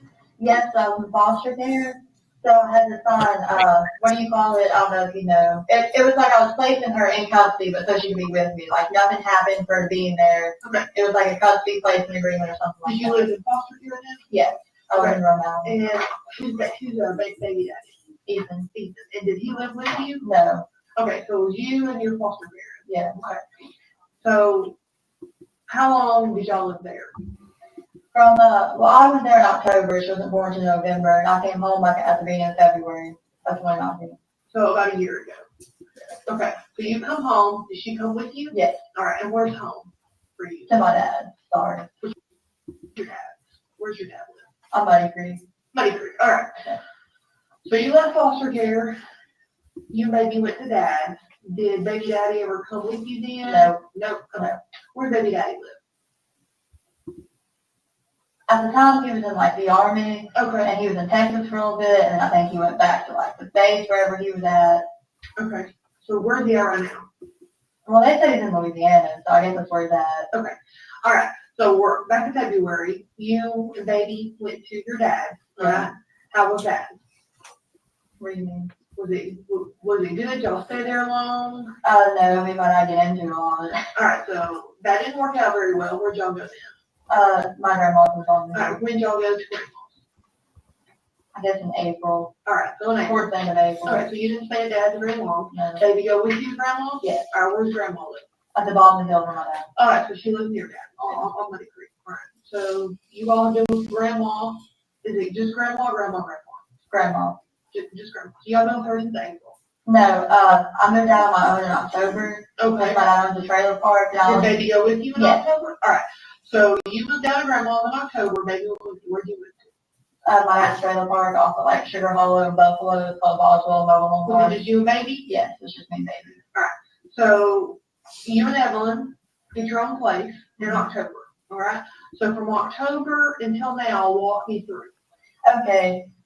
Ethan came. I went to Texas to see Ethan like a couple of weeks. When was that? November, December. Did baby go with you? Yes. All right. So you and baby went to Texas. Yes. To Ethan. Yes. Right. And that was the first time that he met her because he didn't really have anything to do with her up until that point. Okay. Okay. So sometime in December, me and Hunter moved in together. Hunter's boyfriend? Yes. Okay. But at that time, Evelyn was not with me when I started staying there because Ethan had her. All right. So when you and baby went to Texas in November, the first time she met Ethan, did she come back with you? Yes. All right. So y'all went to Texas, had a couple weeks. Yeah. She come back with you. And then walk me through from November to December. Okay. I had her up until me and Hunter didn't start staying together until probably like the middle towards the end of December. Okay. So up until that point, I lived in the trailer that my dad. Right. I know it wasn't any longer than like December 25th because I was with Hunter on Christmas, and also that's when the lights got cut off because I just completely like moved all my stuff out. Okay. Okay, and then Ethan got hurt. When? On Christmas Day, me and Hunter, we came back from Pigeon Forge on Christmas Eve. Me, my dad, Hunter, like everybody took a trip to Pigeon Forge, and then Christmas morning we came back and he got her then. Did he come up and get her? Did you take her to him? No, we took her to him. Where did you take her? Wherever his grandparents' house is, like a long gravel driveway, it's up part town of Bluntville. Okay, so it's local. All right. So what made you all take her to him? Because he's not in her life. Well, because he was like complaining about wanting to know her. I mean, like that's her dad. I was trying to give him a fair shot. You know what I mean? Was your plan to leave her? No, I wanted to get her back. Okay, so but I wanted to let her have time to bond with her dad. And then after, like, did you stay there? Or did you just drop her off and say sayonara? I mean, I sat there for a little bit, and then she was fine. She kind of remembered from Texas. Okay, so let's back up. He texted you saying he wanted to be in her life. And he said, hey, I'm at Hardtown. I'm assuming. Yeah. So you say that would be great for you to be your daughter's wife. Yeah. So you and Hunter, or just you? Me and Hunter. You and Hunter take Evelyn to where Ethan is. All right? What happened then?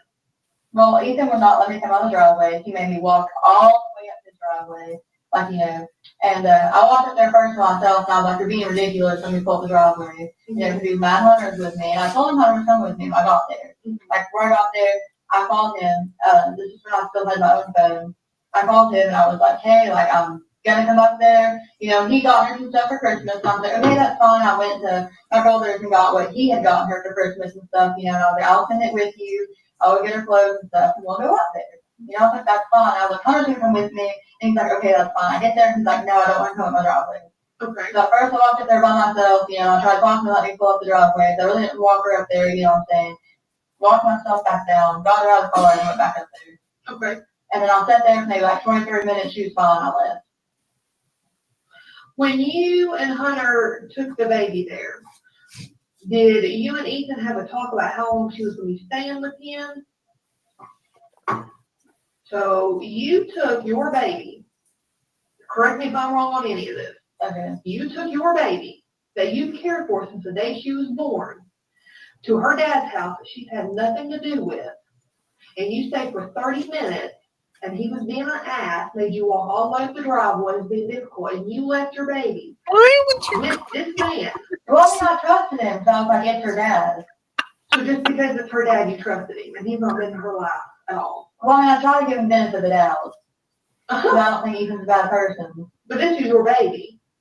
Right. You see where I'm coming from? I see that, but like, you also have to understand that was like your dad. Okay, so I'll give you the benefit of the doubt. I'm sorry, I'm not trying to argue with you. No. Sometimes I can, but Well, like, this story, I feel like you're being honest, but there's a big chunk that you're not telling us.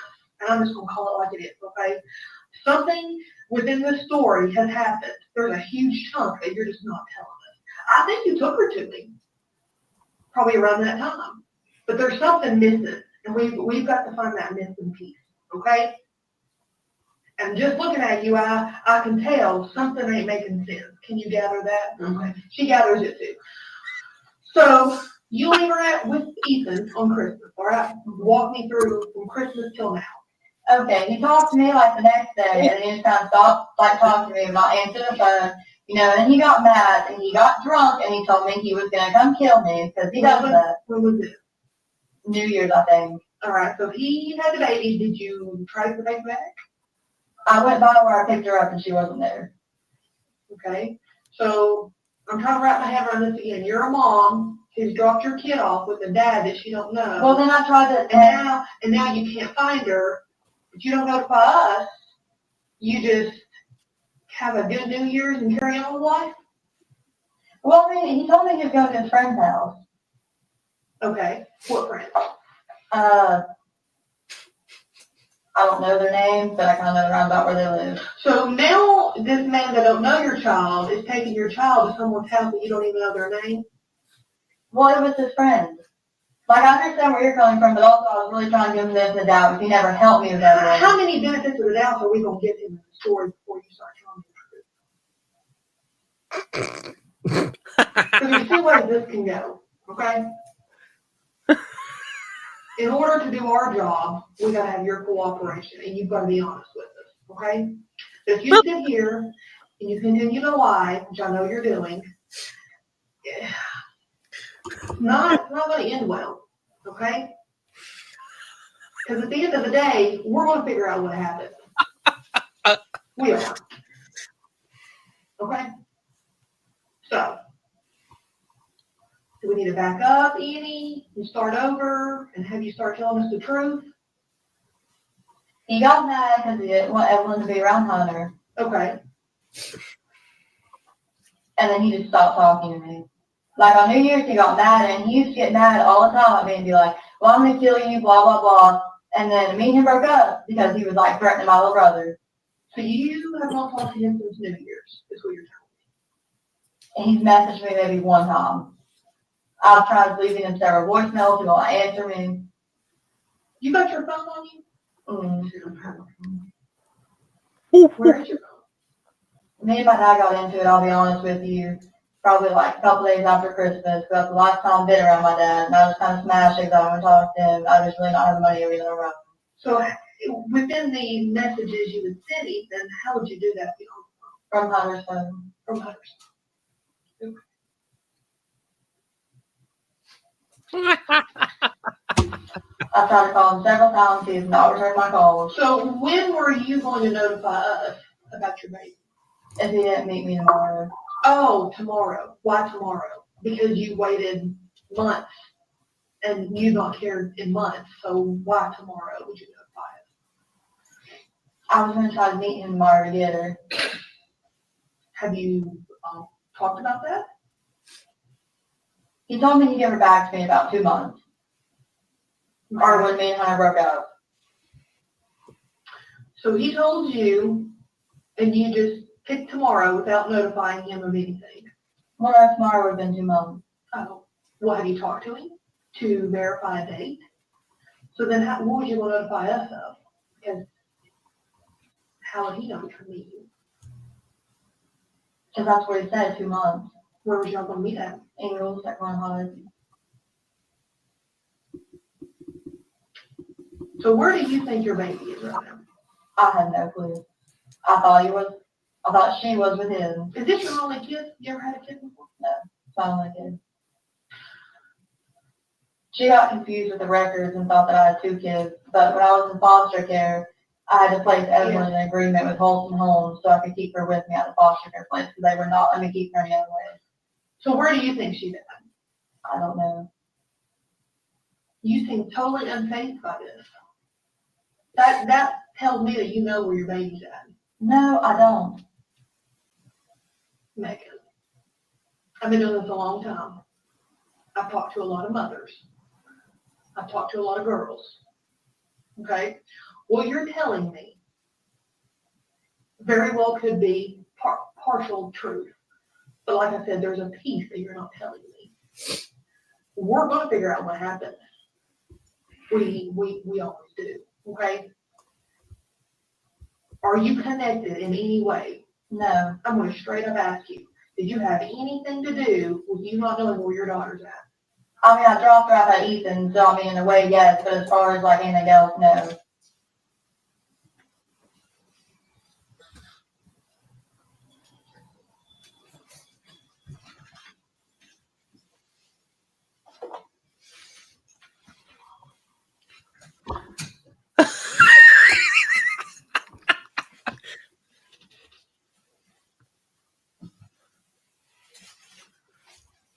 The cross on this is going to be mental.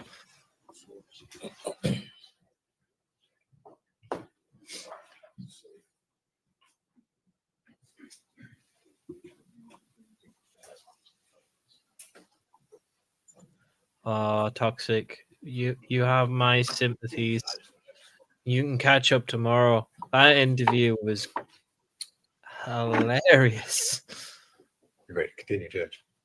Lieutenant Gillum, in addition to interviewing the defendant on February 18th, 2020, did you continue to work on the investigation into the missing child? Yes. Okay. And on March the 6th of 2020, were you present when investigators learned that there was evidence that had been located at the residence of Tommy Boswell? Yes, I was on scene. Okay. And so did you go to his residence? I did. Okay. Where was that located? Off Muddy Creek. And what was it that you did once you arrived there at Tommy's property? We received consent from Tommy to search a storage shed and connecting dollhouse type structure. Okay. And were there other officers that assisted you in searching that property? Yes, there was 3 others. Okay. And did you in fact search that shed area? We did. All right. And what types of things did you find that were of evidentiary value there? Within the storage shed type structure, it was just various baby items, some medicines, clothing, bottles, just car seats. I mean, anything you could imagine that you would need to care for a child was inside that storage shed. How did it look or appear? I mean, how were they placed in there, or how were they in there? No, it was very disorganized, just not in any sort of organizational structure. It was just kind of thrown in there. Things were upside down, boxes turned over, clothes just appear to be thrown in there. No sort of structure at all inside. And did you photograph what the condition of the shed, that outbuilding, before you searched it? Yes. And did you all remove anything or any items from that shed? I believe most of the baby items got removed that night. Yes. Okay. And did you take photos, or someone there take photos of the evidence and the items that you removed from the shed? Yes.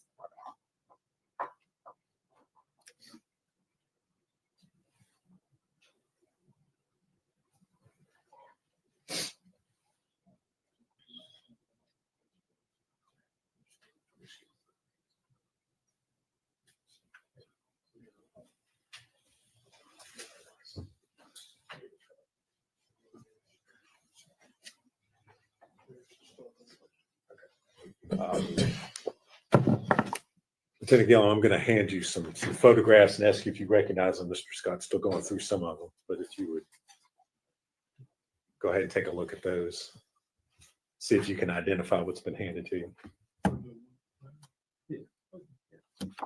This is going to be the storage shed photographs. Okay. And are those, looking through those, are those the photos of the items that were recovered and removed from that outbuilding? They are. During your search? Mhm. All right.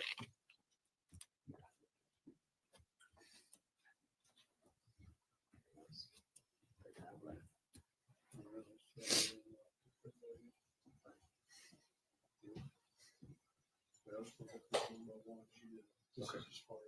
Okay. I'll do that. Okay. If you would. Okay.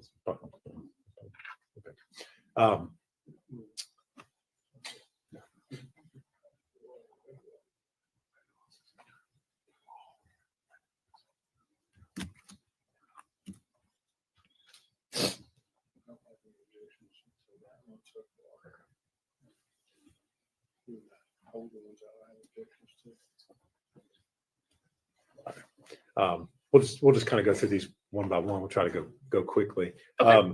The first photograph that's there on the top, what is it a photograph of? This is the outside of the storage shed, just with the door open, showing the contents inside and how they looked before anything was touched. Okay. And is that accurately depict the shed, that outbuilding there before you all removed any of the items? It does. Judge, we move to make that exhibit 101.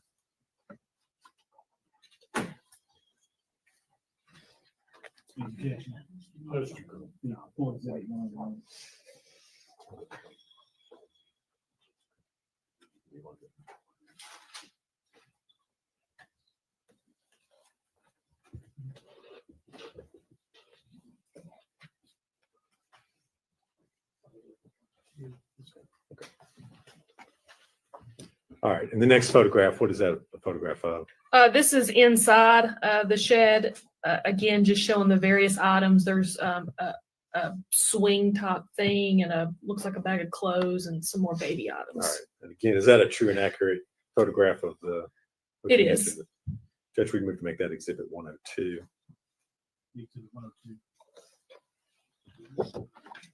And the next photograph. Same type thing inside the shed. This one is showing a picture of a bottle. It still actually has a little bit of milk in it. Is that a true and accurate photograph? It is. We have to make that 103, Judge.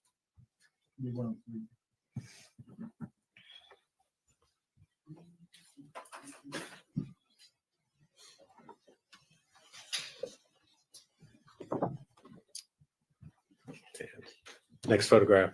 Inside the shed, there's a box. It's got clothing, a ripped bag, a drink that looks like it's half drank. Is that a true and accurate photograph? It is. We can make that 104.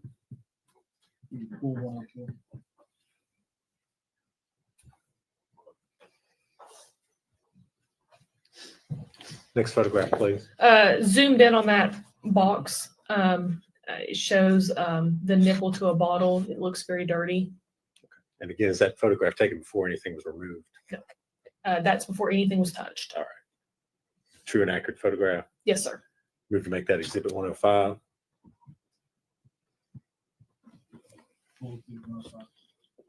So I'm assuming you've seen these, you've given the check.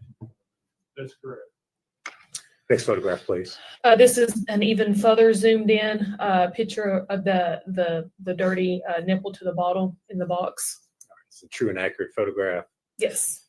We have to make that 106.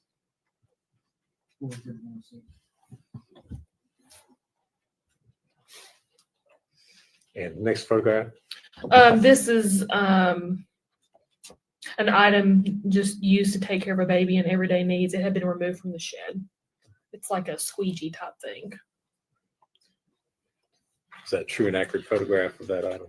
Yes, that one right there had been removed from the shed before the picture was took. But it was located in the shed. It was. Judge, you move to make that 107.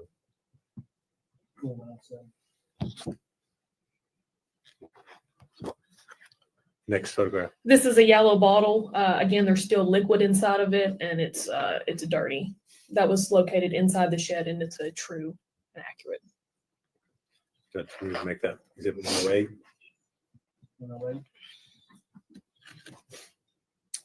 And next photograph, please. This is going to be baby clothing. It appears to be like shorts. It had been removed from the shed before the picture was taken. Is that a true and accurate photograph? Yes. We have to make that exhibit 109.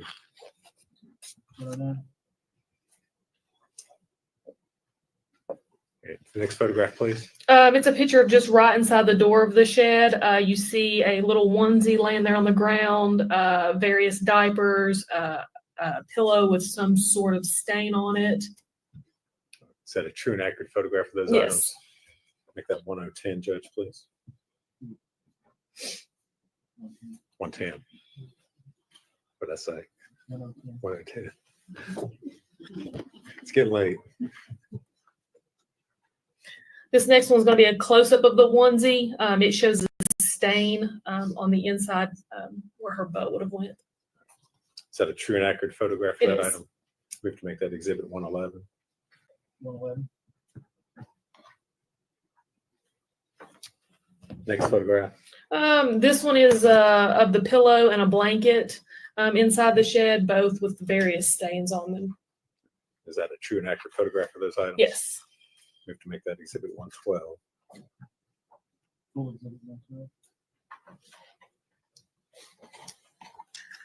This next one is just going to be a close-up of the pillow and the blanket that I just described.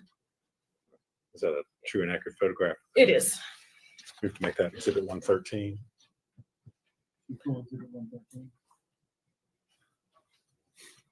Next photo. This one's going to be of a cloth bib, again with various stains on it. That been located inside the shed. Yes, inside the shed. Judge, we move to make that exhibit 114.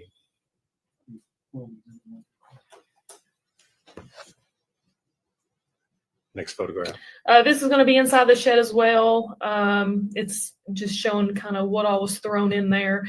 Looks like a cat carrier, some bibs, cloth bibs, diapers, and I believe that's going to be one of them diaper dispenser things there in the corner.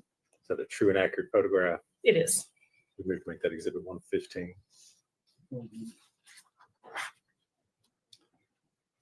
Next photograph, please. This is as well going to be inside the shed before anything was touched, and it's just showing various things that was thrown around in there.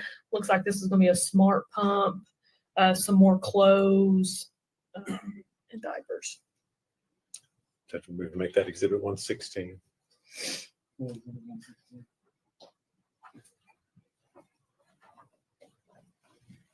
Next photograph.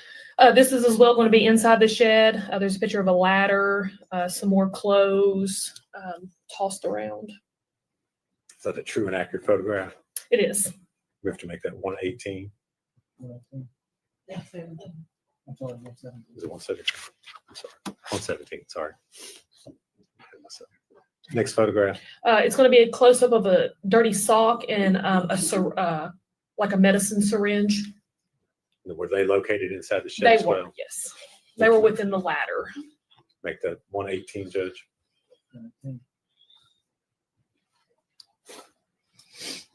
Next photo. It's going to be a close-up of the medicine syringe that was inside the shed. Is that a true and accurate photo? It is.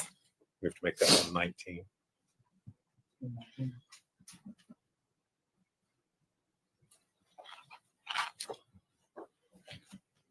Next photograph, please. These next couple are taken from outside the shed once they had already been removed. And this is a picture of a baby swing, and it's got just a whole bunch of stains on it. All right. Is that a true and accurate photograph of what it looked like? Yes. We have to make that exhibit 120.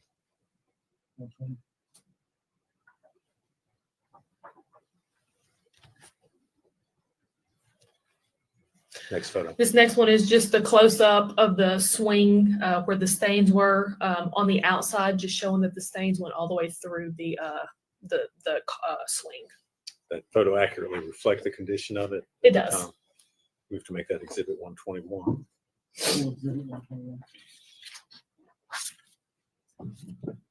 Next one. The next one is going to be a Mickey and Minnie bottle with what appears to be milk still in the bottom of it, and it had been removed from the shed when the picture was took.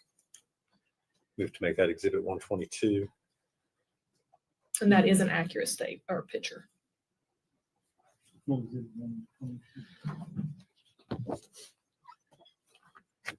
Next photo. It's just a close up of the exact same bottle, just showing you about how much liquid was in the bottom of it when we took it out of the shed. Okay. You all did not in any way empty it, manipulate it, do anything No. else before you. All right. We have to make that exhibit 123.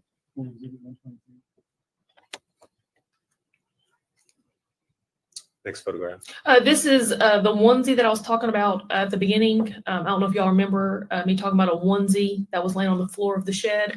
This is going to be a close-up of the onesie once we removed it from the shed. It shows that there's brown stains toward where her butt would have been, and there's yellow orangish stains toward the collar of the onesie and the sleeve. We have to make that exhibit 124.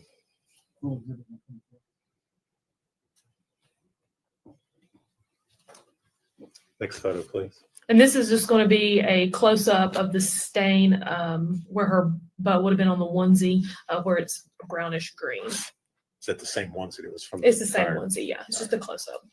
We have to make that exhibit 125.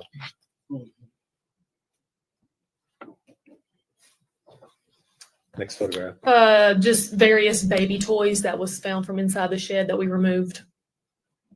Is it a true and accurate photograph? Yes. We have to make that exhibit 126.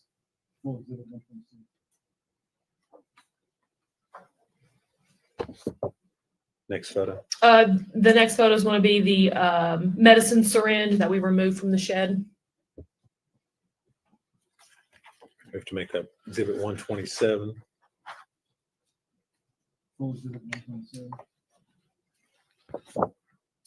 Next photo. It's going to be a bottle that we removed from the shed, and it's discolored with some sort of brown substance. Is that a true and accurate photograph? It is. We have to make that exhibit 128.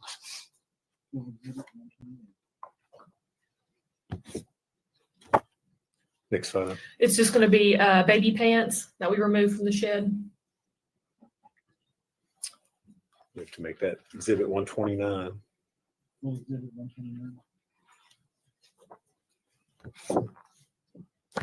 Next one. It's going to be the cloth bib that I talked about in a prior picture that we removed from the shed. Is that a true and accurate photograph? It is. We have to make that exhibit 130. Next photo. It's going to be a little baby sweater with various brownish, yellowish stains on it. Is that also removed from the shed? It was. We have to make that exhibit 131.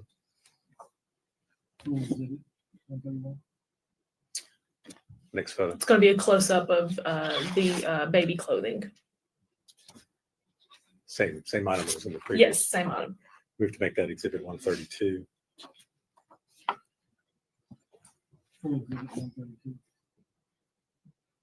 Next photo.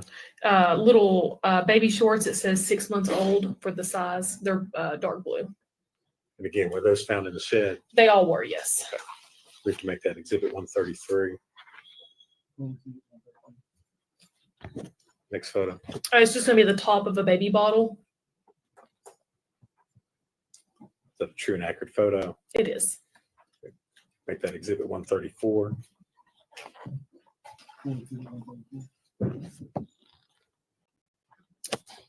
Next photo. It's going to be a baby suction that we removed from the shed.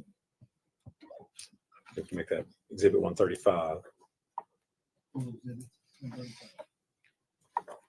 Next photo, please. A baby blanket that we removed from the shed with yellow stains on it.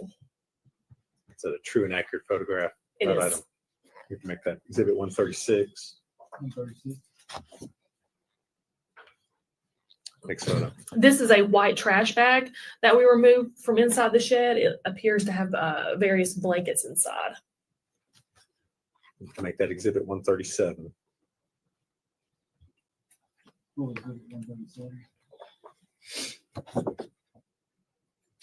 Next photo. It's going to be the contents inside that white trash bag, and it looks like it's going to be a couple blankets and a cloth bib. And have those items been removed from the bag that they were originally in? Yes, they were removed from the bag. Move to make that exhibit 138.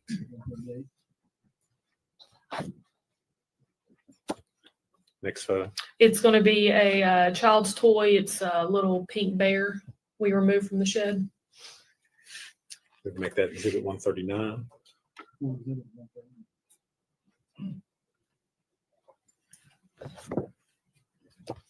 Next photo. It's going to be baby pants. They're light blue in color. Is that a true and accurate photo of that item? It is. We have to make it exhibit 140.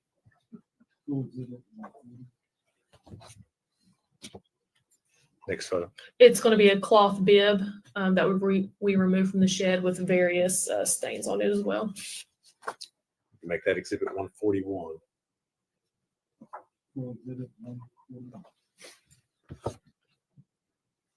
Next photo, please. It's going to be a red blanket we removed from the shed. We have to make that exhibit 142.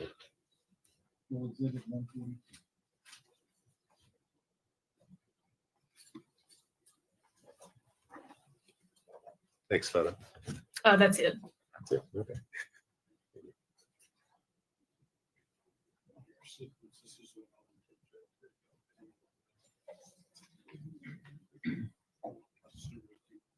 Yeah.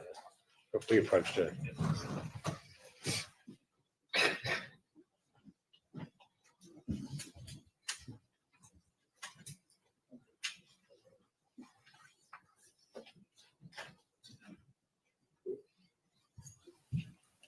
Well, that was mind-numbing.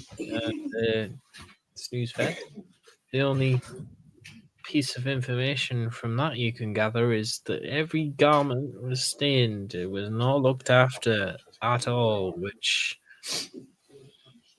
yeah, gives evidence that she wasn't looking after the kid. I'm going to hand you up, I think, was about 40 more photos. Okay. How do you look through them and see if you can identify what those are photos of? Just the fact that she did not clean the baby bottles, and one of the baby bottles went brown, and then there's some type of injector. So These all appear to come from inside that storage shed. Okay. Are they true and accurate photos of the items that you all removed and took from the shed out at the Boswell property that night? Yes. Judge, introduce them individually. I think that will take us numbers 143 through 181. I know it takes a long time, but I try to keep a list. Okay. So later in the trial, we have to go through a specific photograph. All right. So we just have her go through them individually. All right. That's fine. All right. Start back up, Lieutenant Gillum. If you would, for the first photograph there, tell me what you're looking at. It's going to be another medicine syringe. Judge, we make that 143. Actually, if there's no objection, they'll all be moved in with their respective number. So I don't have to, you say 143, I have to say it. They're all going to be full exhibits. Just read the number when you get it. Okay. So you will know what it is. Okay. That way I can keep writing. Okay. That's fine. Next photo, please. It's going to be a pink bottle with various brown stains on it. We have to make that 144. Next photo. It's various baby clothing, cloth bibs, and a toy rattle. We have to make that 145. This next one's going to be just a closer view of those exact items I just described. Yeah, The same picture, just 145. zoomed All right. in. We have to make that 146. Next photo. Just various bottles and the caps of bottles. We have to make that exhibit 147. Next photo. A little Mickey and Minnie sweatshirt for a baby. Move that in as exhibit 148.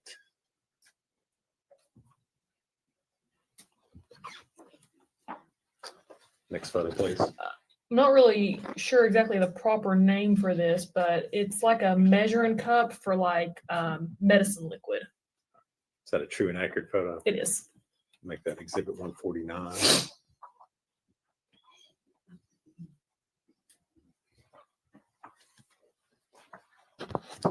Next photo. A little jumper, a little onesie. We have to make that 150.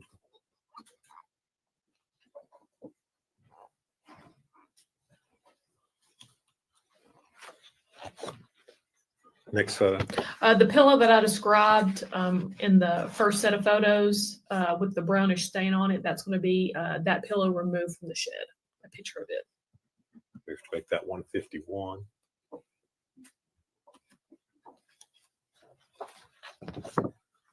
Next photograph, please. Another little onesie. We have to make that 152.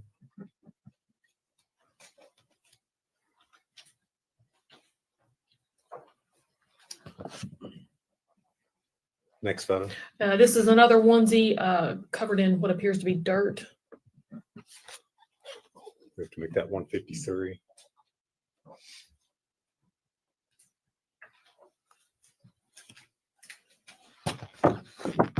The next photo.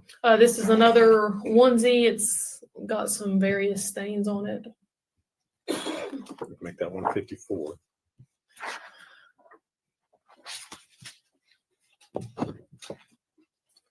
Next photograph, please. Another medicine syringe. Make that 155.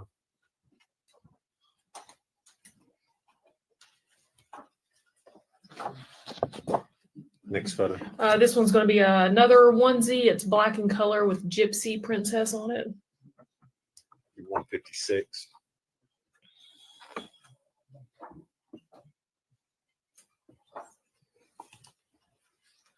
The next photo, please. This is going to be medicine. It looks like it's prescribed to Evelyn M. Boswell, and it's some sort of ointment. I can't pronounce that the name of the ointment. All right, is that a true and accurate photograph? Which It is. Collected? The exhibit 157.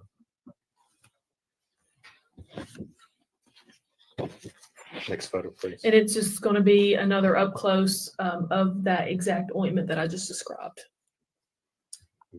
Make that 158.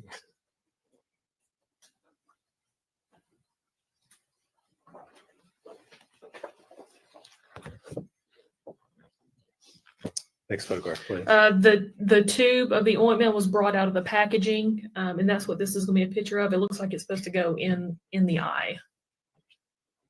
We have to make that exhibit 159.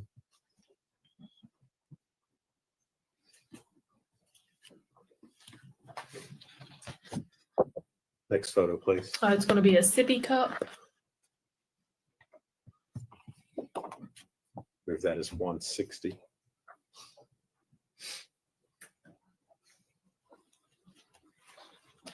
Next photo. Another sippy cup. This one's pink in color. Make that 161.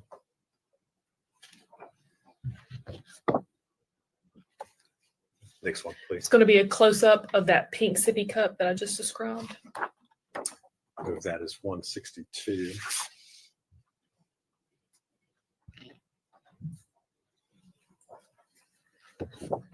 Next photo, please. This is going to be the cap of a bottle, and it's got brown stuff all over it. We have to make that 163.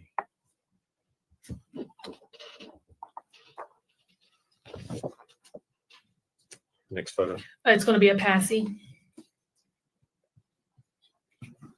Exhibit 164.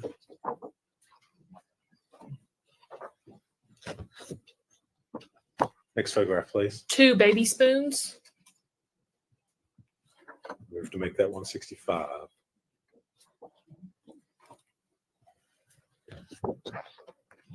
Next photo.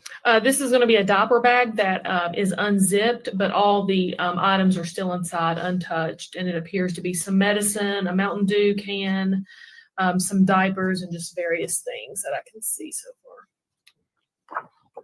We have to make that exhibit 166. Next photo. This is going to be the medicine inside the diaper bag. It looks like it's going to be children's Tylenol. Make that 167.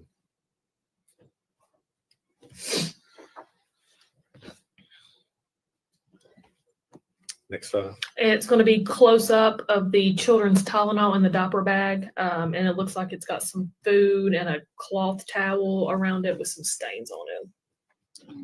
Make that 168.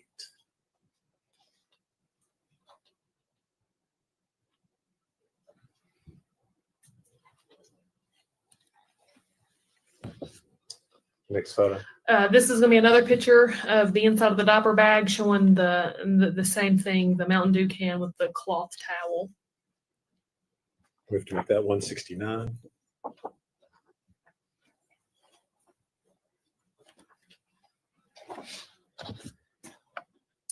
Next photo, please. This is going to be a children's spoon, and on one end of the spoon, it is got black residue on it. We have to make that number 170.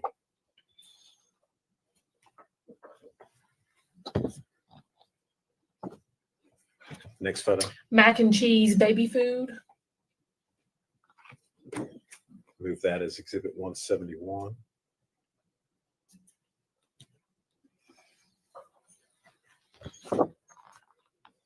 Next photo, please. This is going to be some sort of tissue paper with brownish red stains on it. Move that as exhibit 172.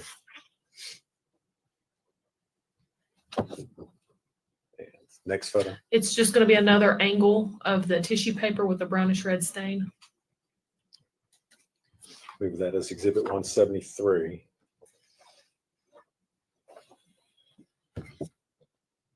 Next photo. It's going to be a suitcase with various clothing items inside. Move that as exhibit 174.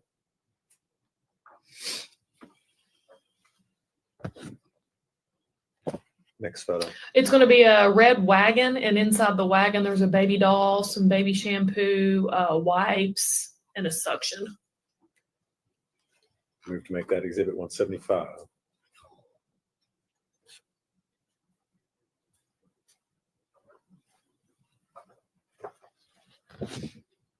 Next photo. This is going to be a picture of the items beside the wagon inside.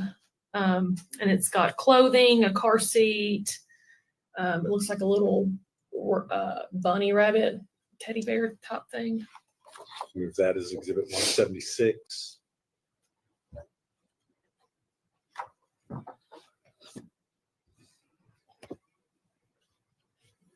Next photo. This is going to be inside of another diaper bag, and it's stained with brownish, reddish type substance. Move that as exhibit 177.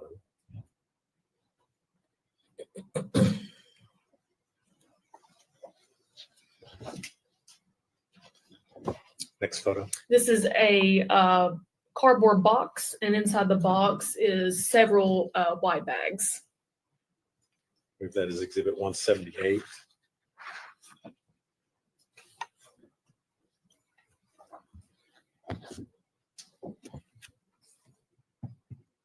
Next photo. And this is going to be a big black trash bag, and inside of it is clothing, toys, all things for a baby. Move that as exhibit 179.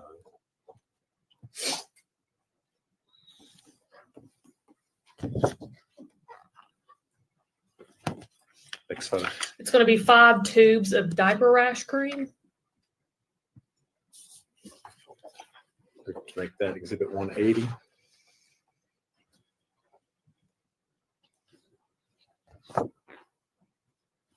Next photo. It's going to be a Mickey mini blanket with a brownish red stain in the middle.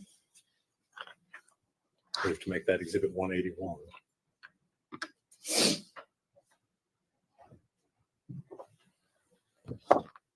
That's it. All right. Judge, I think they've all been admitted at this point. I would move to publish them to the jury.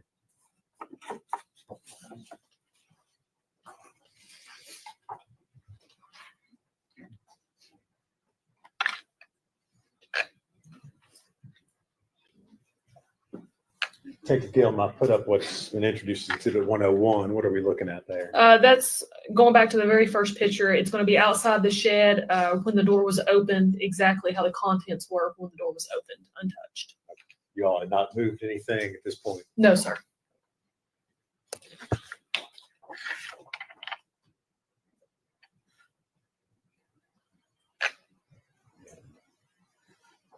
$102. Contents inside the shed. I believe that's a swing type thing and some various clothing items.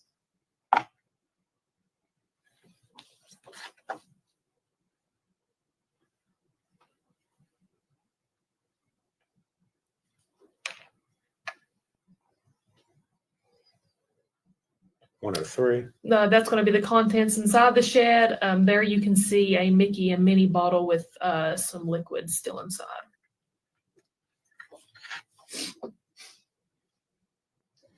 $104. And that's going to be a cardboard box with clothes and a bag on top.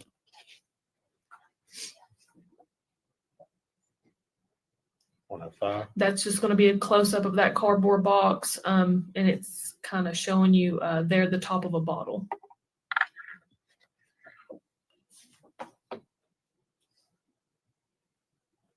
$106. Again, it's zoomed in on the top of the bottle.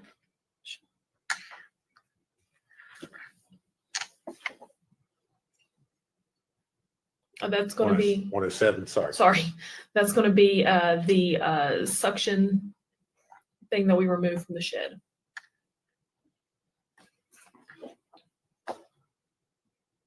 $108. That's going to be a bottle that we located inside the shed.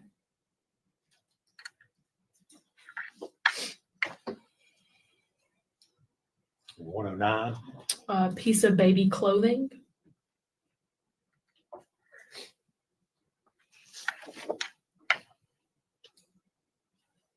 $110. And that's going to be a onesie on the floor of the shed, along with a pillow there on the left-hand side. Are those the items that are sitting below the pillow? Can you tell what those are there? Looks like diapers.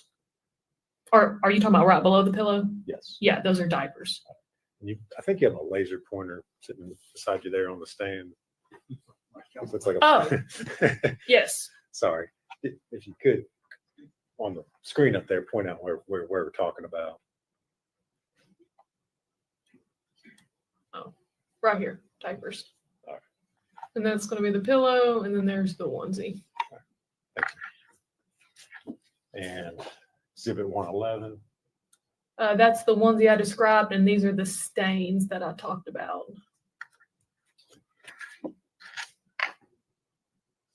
112. It's going to be the pillow with the brownish stain and then a blanket.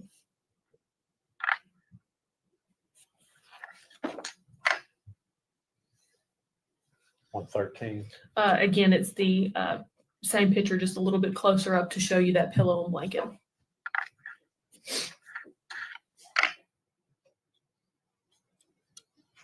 There's going to be a cloth bib right there on the floor. Did you all collect that? We did. 115. Again, just showing you the contents there on the floor of that shed. And for the items that you collected, did you collect all the items that were identified as, or how did you make a decision as far as what you collected? No, we collected the cloth bib and then this little article of child's clothing. Pretty much anything baby related went. Exhibit 116. There was a ladder on the floor of the shed, and this is just a depiction of the contents around that ladder. 117. It zoomed in a little bit, but you'll see right here is a medical syringe. And you're indicating an area just inside the metal ladder that's depicted. Yes, The there should be a photograph. closer up photo of it next. 118. Can you see it better there? It's right there. Sorry, I'm a little shaky. Is it syringe? We're looking at the photograph. It's kind of on the left-hand side. Is it slightly pinkish color? Is that what we're looking at? It is. There's a blue, what I think is a white case, and then it sits directly to the left of that blue white case. I'm going to show you 119, which I think might give you a little better. Yes. Right there. Is that a close-up image of that syringe? It is. Exhibit 120.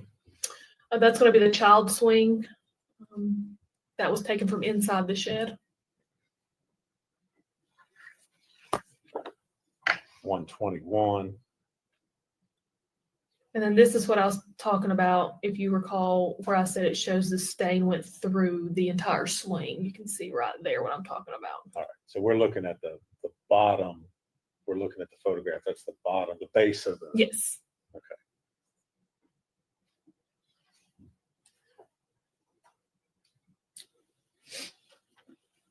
Exhibit 122.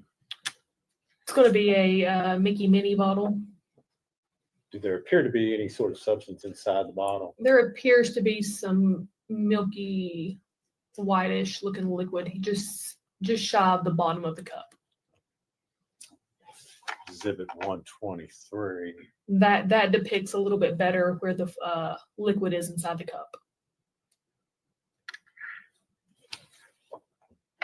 Exhibit 124. This is going to be the onesie that was on the floor of the shed. I see a stain on the cuff there of the arm, the collar up here, and then of course, right toward the bottom. And looking at that same item, I believe, exhibit 125. Yes, that's going to be a close-up of the stain. And is that, you lifted the flap there on the bottom of the outfit. Is that what we're looking at? Yes, that's exactly what it is. Exhibit 126. Just various baby toys. Number 127. A medicine syringe.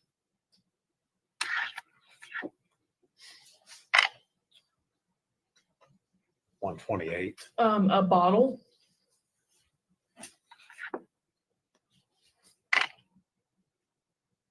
$129. Child pants.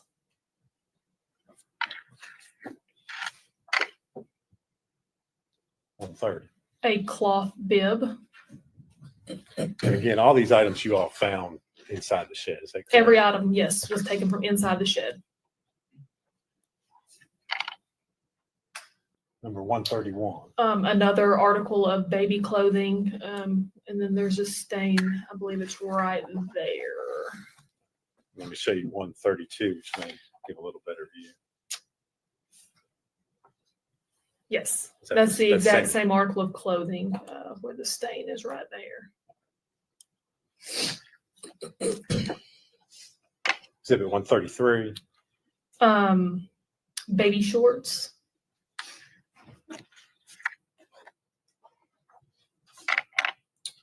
Number 134. The top of a bottle. 135. A baby's suction.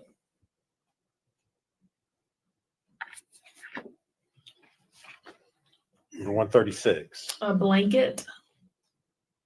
And these photos that are taken of these individual items, you all have removed them from the shed. Is that correct? Yes, that is correct. And took them back over to, it looks like, to the sheriff's office to photograph them. Yes, they were in our evidence.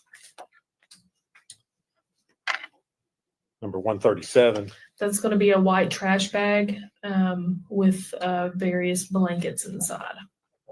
And showing you 138. Is that the same bag of blankets there? That's going to be the contents inside the bag, yes. All right, so you've removed them from Correct. the bag at that point. Number 139. Just a child's toy, little bear. Exhibit 140. Pants. Was it the condition of the pants when you found them? Were they turned inside out like that? Or did you all Yes. manipulate them? Yes. How they each show in the picture is exactly how we found them. Exhibit 141. It's a cloth bib.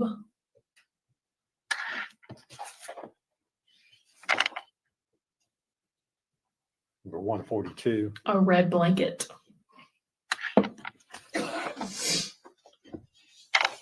143. Another medicine syringe.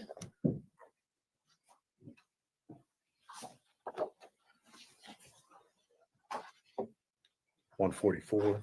A baby's bottle.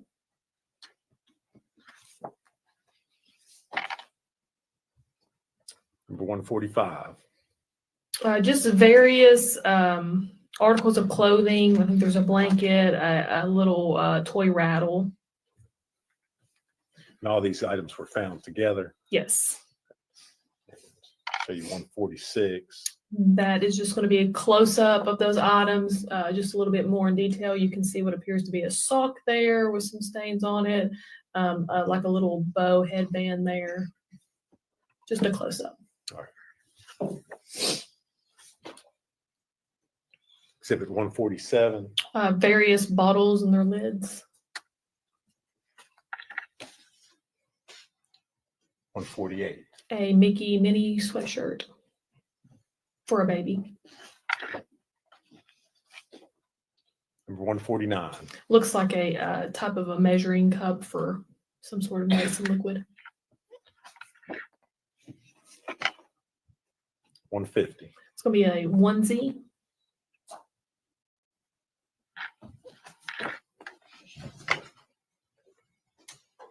$151. That is going to be the pillow from inside the shed once it was removed.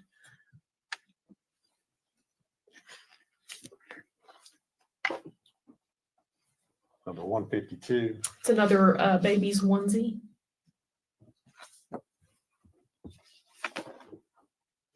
Yeah, 153. Another onesie.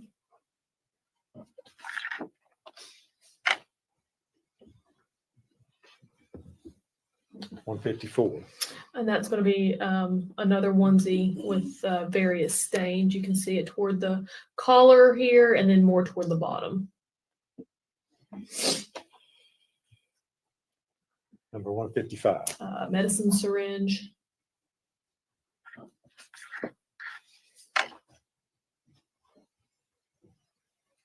$156. Another onesie. Appears to still be on a hanger. Is that correct? Yes, yes.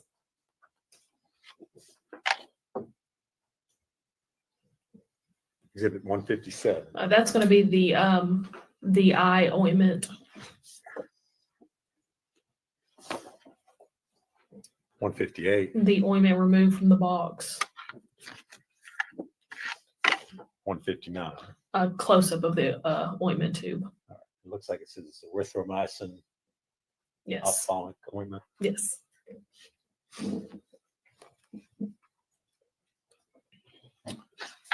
160. A sippy cup. 161, Another sippy cup. 162, And that's just going to be a close up of the previous sippy cup.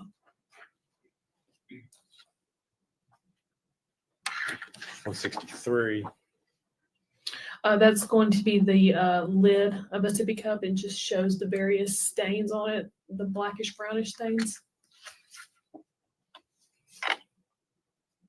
164, A passy.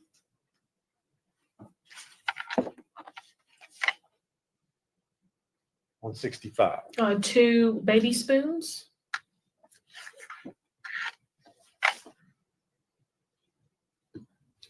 166. It looks to be a diaper bag, and that's the contents inside the diaper bag. Is that before you removed any of the items from the diaper bag? Yes, sir. 167. That's going to be the bottle of children's Tylenol that was inside the diaper bag. So that was found in the diaper bag that was shown in the previous. Yes, exhibit. sir. 168. There it is in the diaper bag beside the baby's food and the cloth.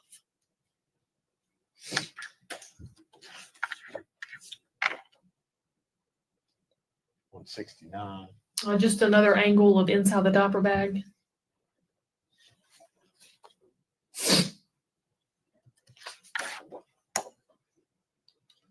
Exhibit 170. That's going to be a children's spoon with some sort of black residue substance there on the end of the spoon. Exhibit 171. That's going to be the mac and cheese. Had it been opened or was it unopened? I can't. It looks like it's been an end has been opened. Just the way the packaging was.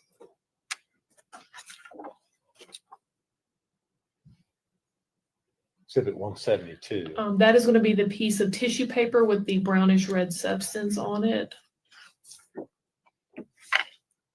173. And that's just another angle of the exact same tissue paper with the brownish red substance.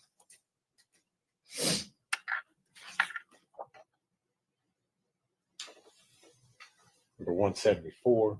A suitcase with just various clothing items inside.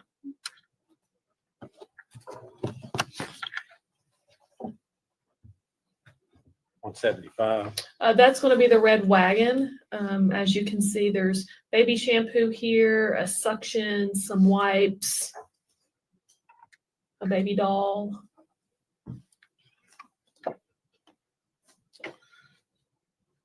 For 176. There's going to be a car seat and just some various clothing items.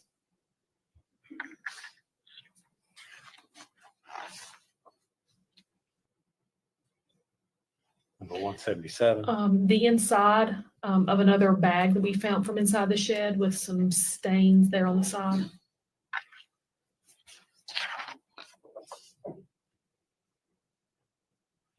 Exhibit 178. It's going to be a cardboard box with several white bags.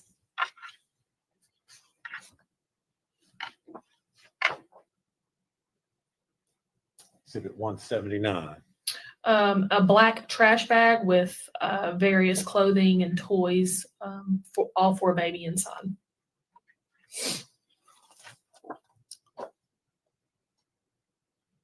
Number 180. The 5 tubes of diaper rash cream.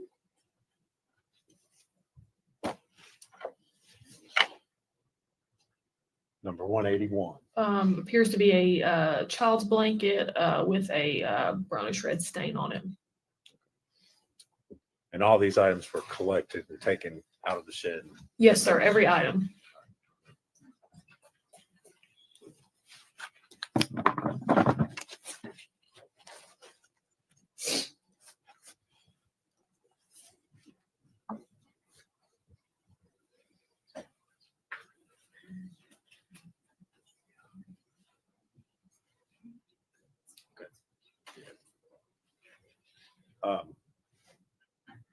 Detective Gillum, you testified earlier about the interview that you did with Ms. Boswell over the sheriff's office. Yes, Sheriff's office located here in Bluntville, correct? correct. That's Sullivan County. Yes, All right. The property that you went out to search, Tommy Boswell's, down on Muddy Creek Road. yes. Muddy Creek is in Bluntville, inside Sullivan County. If you would answer any questions that you start having. Yeah, come up here a minute.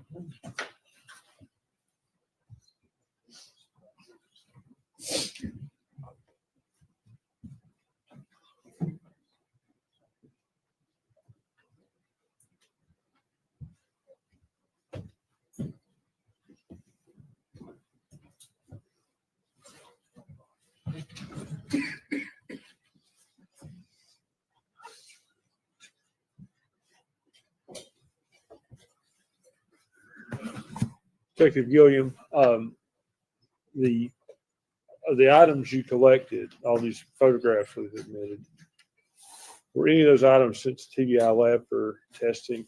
I'm not sure if they were or not. You weren't involved in that. No, I was not. You just collected them. Correct. Okay.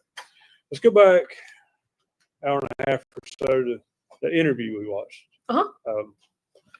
You talked to Megan on February the 18th. Is that correct? Yes, sir. What time of day was that?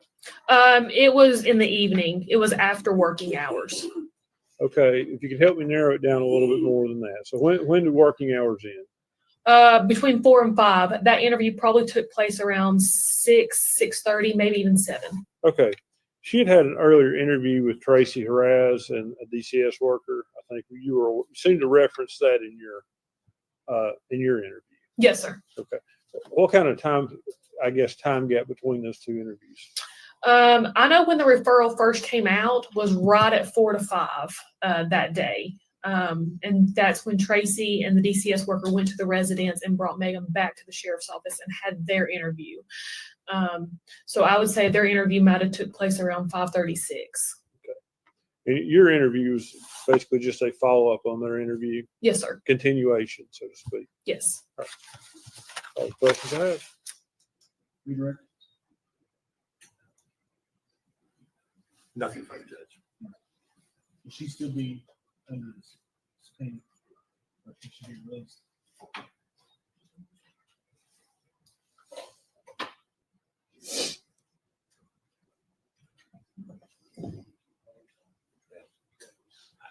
We'll keep her under subpoena, judge, but she might be released this time. You'll still be subject to subpoena. So don't, you can leave the courthouse, but make sure you're available. Do not discuss your testimony with any other witness, or allow any other witness to discuss their testimony with you. Thank you. All right, ladies and gentlemen, we're going to stop right there for today. You're going to get tired of hearing these admonitions. I'm just going to tell you that now. You're not to communicate with other jurors or anyone else regarding any subject connected with this trial. You're not to form or express any opinion about the case until it is finally submitted to you. You're to report promptly to the court any incident involving an attempt by any person to improperly influence any jury member or a juror's violation of the court's admonitions. You're not to read, watch, or listen to any news reports concerning this case. You're to decide this case solely on the evidence introduced in this trial. You can go with the officer. Everyone, please stand.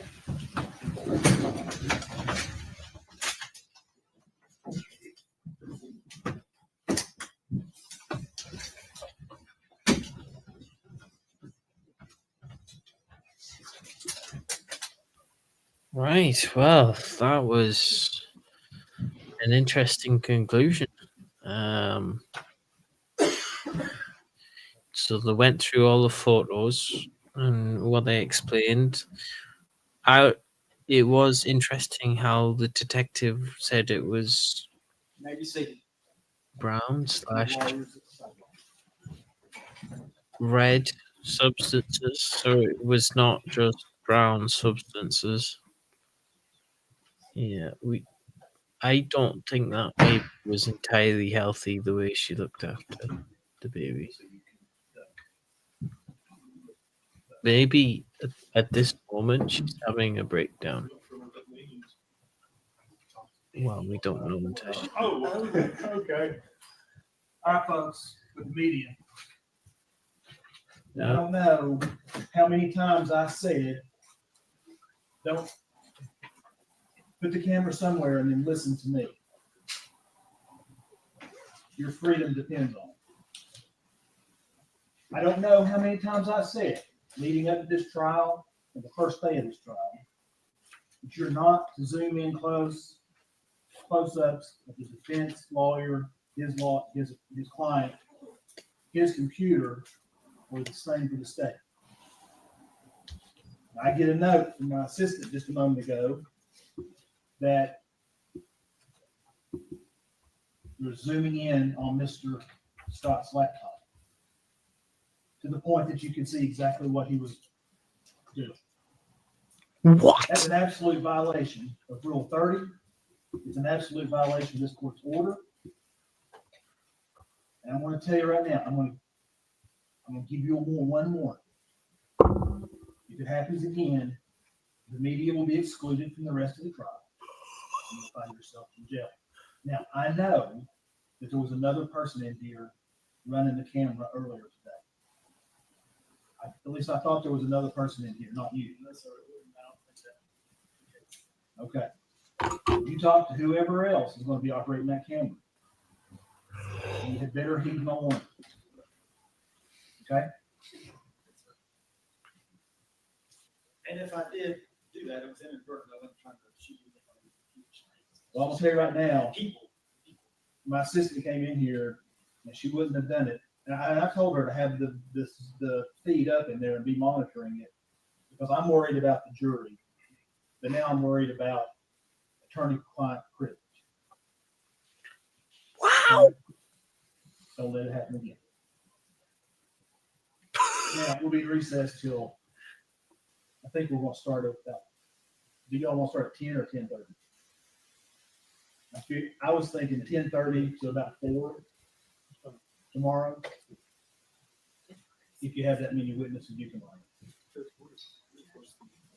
Huh? Oh, wow. We might have the media kicked off. Because they were zooming in on something inappropriate. I can't remember what it was that it was inappropriate, but not that I know of. But apparently somebody must have caught something that they shouldn't have. Maybe somebody passed by and it caught their face. I think that might be what has happened at this stage. We'll start back at 10:30. Yeah. The judge's face. So, what an interesting end. Right, I better fix the computer screen before we start talking. Let's oh man, all this computer stuff. Let's go to full screen view. There we go. That's better. Stop sharing the other one. Wow, what an ending. Whew, the media was just getting roasted. Apparently, it was an accident that they zoomed in, but they read some text on a screen. That's what the judge was seeing. So that is fascinating. Not only the condition of the shed that the detective investigated, of what she noticed and evidenced, but probably tomorrow we might have somebody who examined those articles and tested them. Maybe we might find a cause of death because of that. Yeah, it's a bit heartbreaking to listen to all those things being listed off, and none of them were looked after. They were just chucked out, which means there were several items of clothing that the baby actually wore. So, not amazing. I've got something on private chat which I might have missed. Oh, I see. Right, that was the ages ago. Yeah. Oh, going through all those items of evidence they're listing in the hundreds is crazy. Yeah, that's not healthy, and that's why the detective labeled them as brownish red. Now, if it's brownish red, I imagine there's problems, but I don't have experience raising babies, but I'm imagining that's what she means. But my days, the highlight of the whole trial was the video. Nothing made sense with what she was saying. Why on earth? Right, well, this is going back to the video. Why on earth?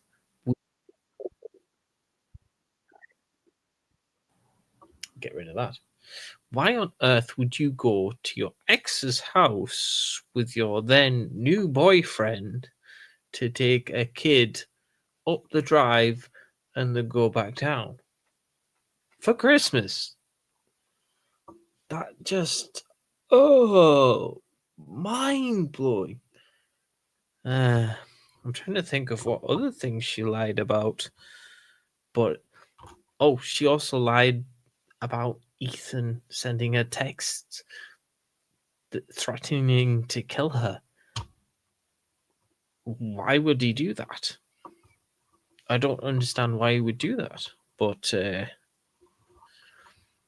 we would have to see those texts to find out. But judging by what he did on the stand, he was very calm and collected. He had it all together. He realized that Megan was a liar, obviously pretty early on, and then started dealing with her accordingly. What impressed me actually about Ethan was the fact that he took care of the, well, he didn't take care of the kid, but while he was there, he spent time with the kid and Megan, taking them to fair rides and all sorts. But yeah, it's one of those things that you believe one over the other, definitely. I think Ethan was the more level-headed one that consulted his dad before he did very much, and the dad must have had tons of seeing what he said. It was though very sad to have the interview about I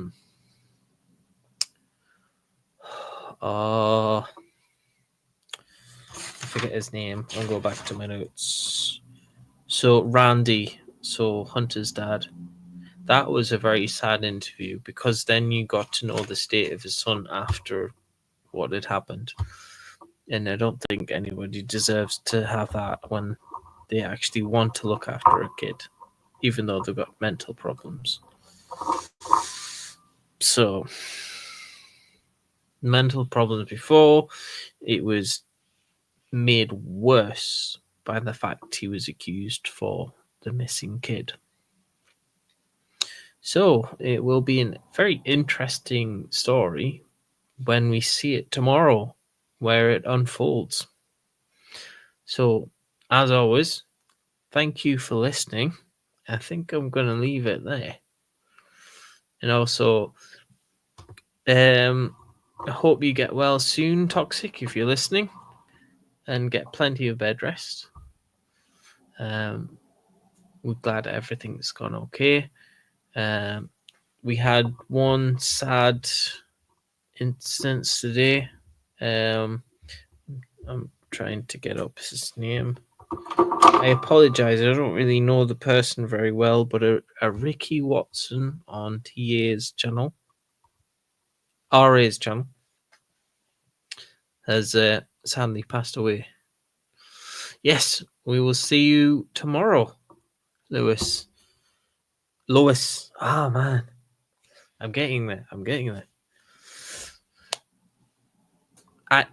You're very welcome. Oh, I see. Lois, yes, I am getting there. I'll say it enough times, I'll get there. But yes, it's a shame I don't know him very well, so I can't really comment. But I'm sure Katya has seen him a lot. Yes, 10-4. I shall see you. Well, I might pop in tomorrow for fun. Right. I'm going to end the stream now. Bye.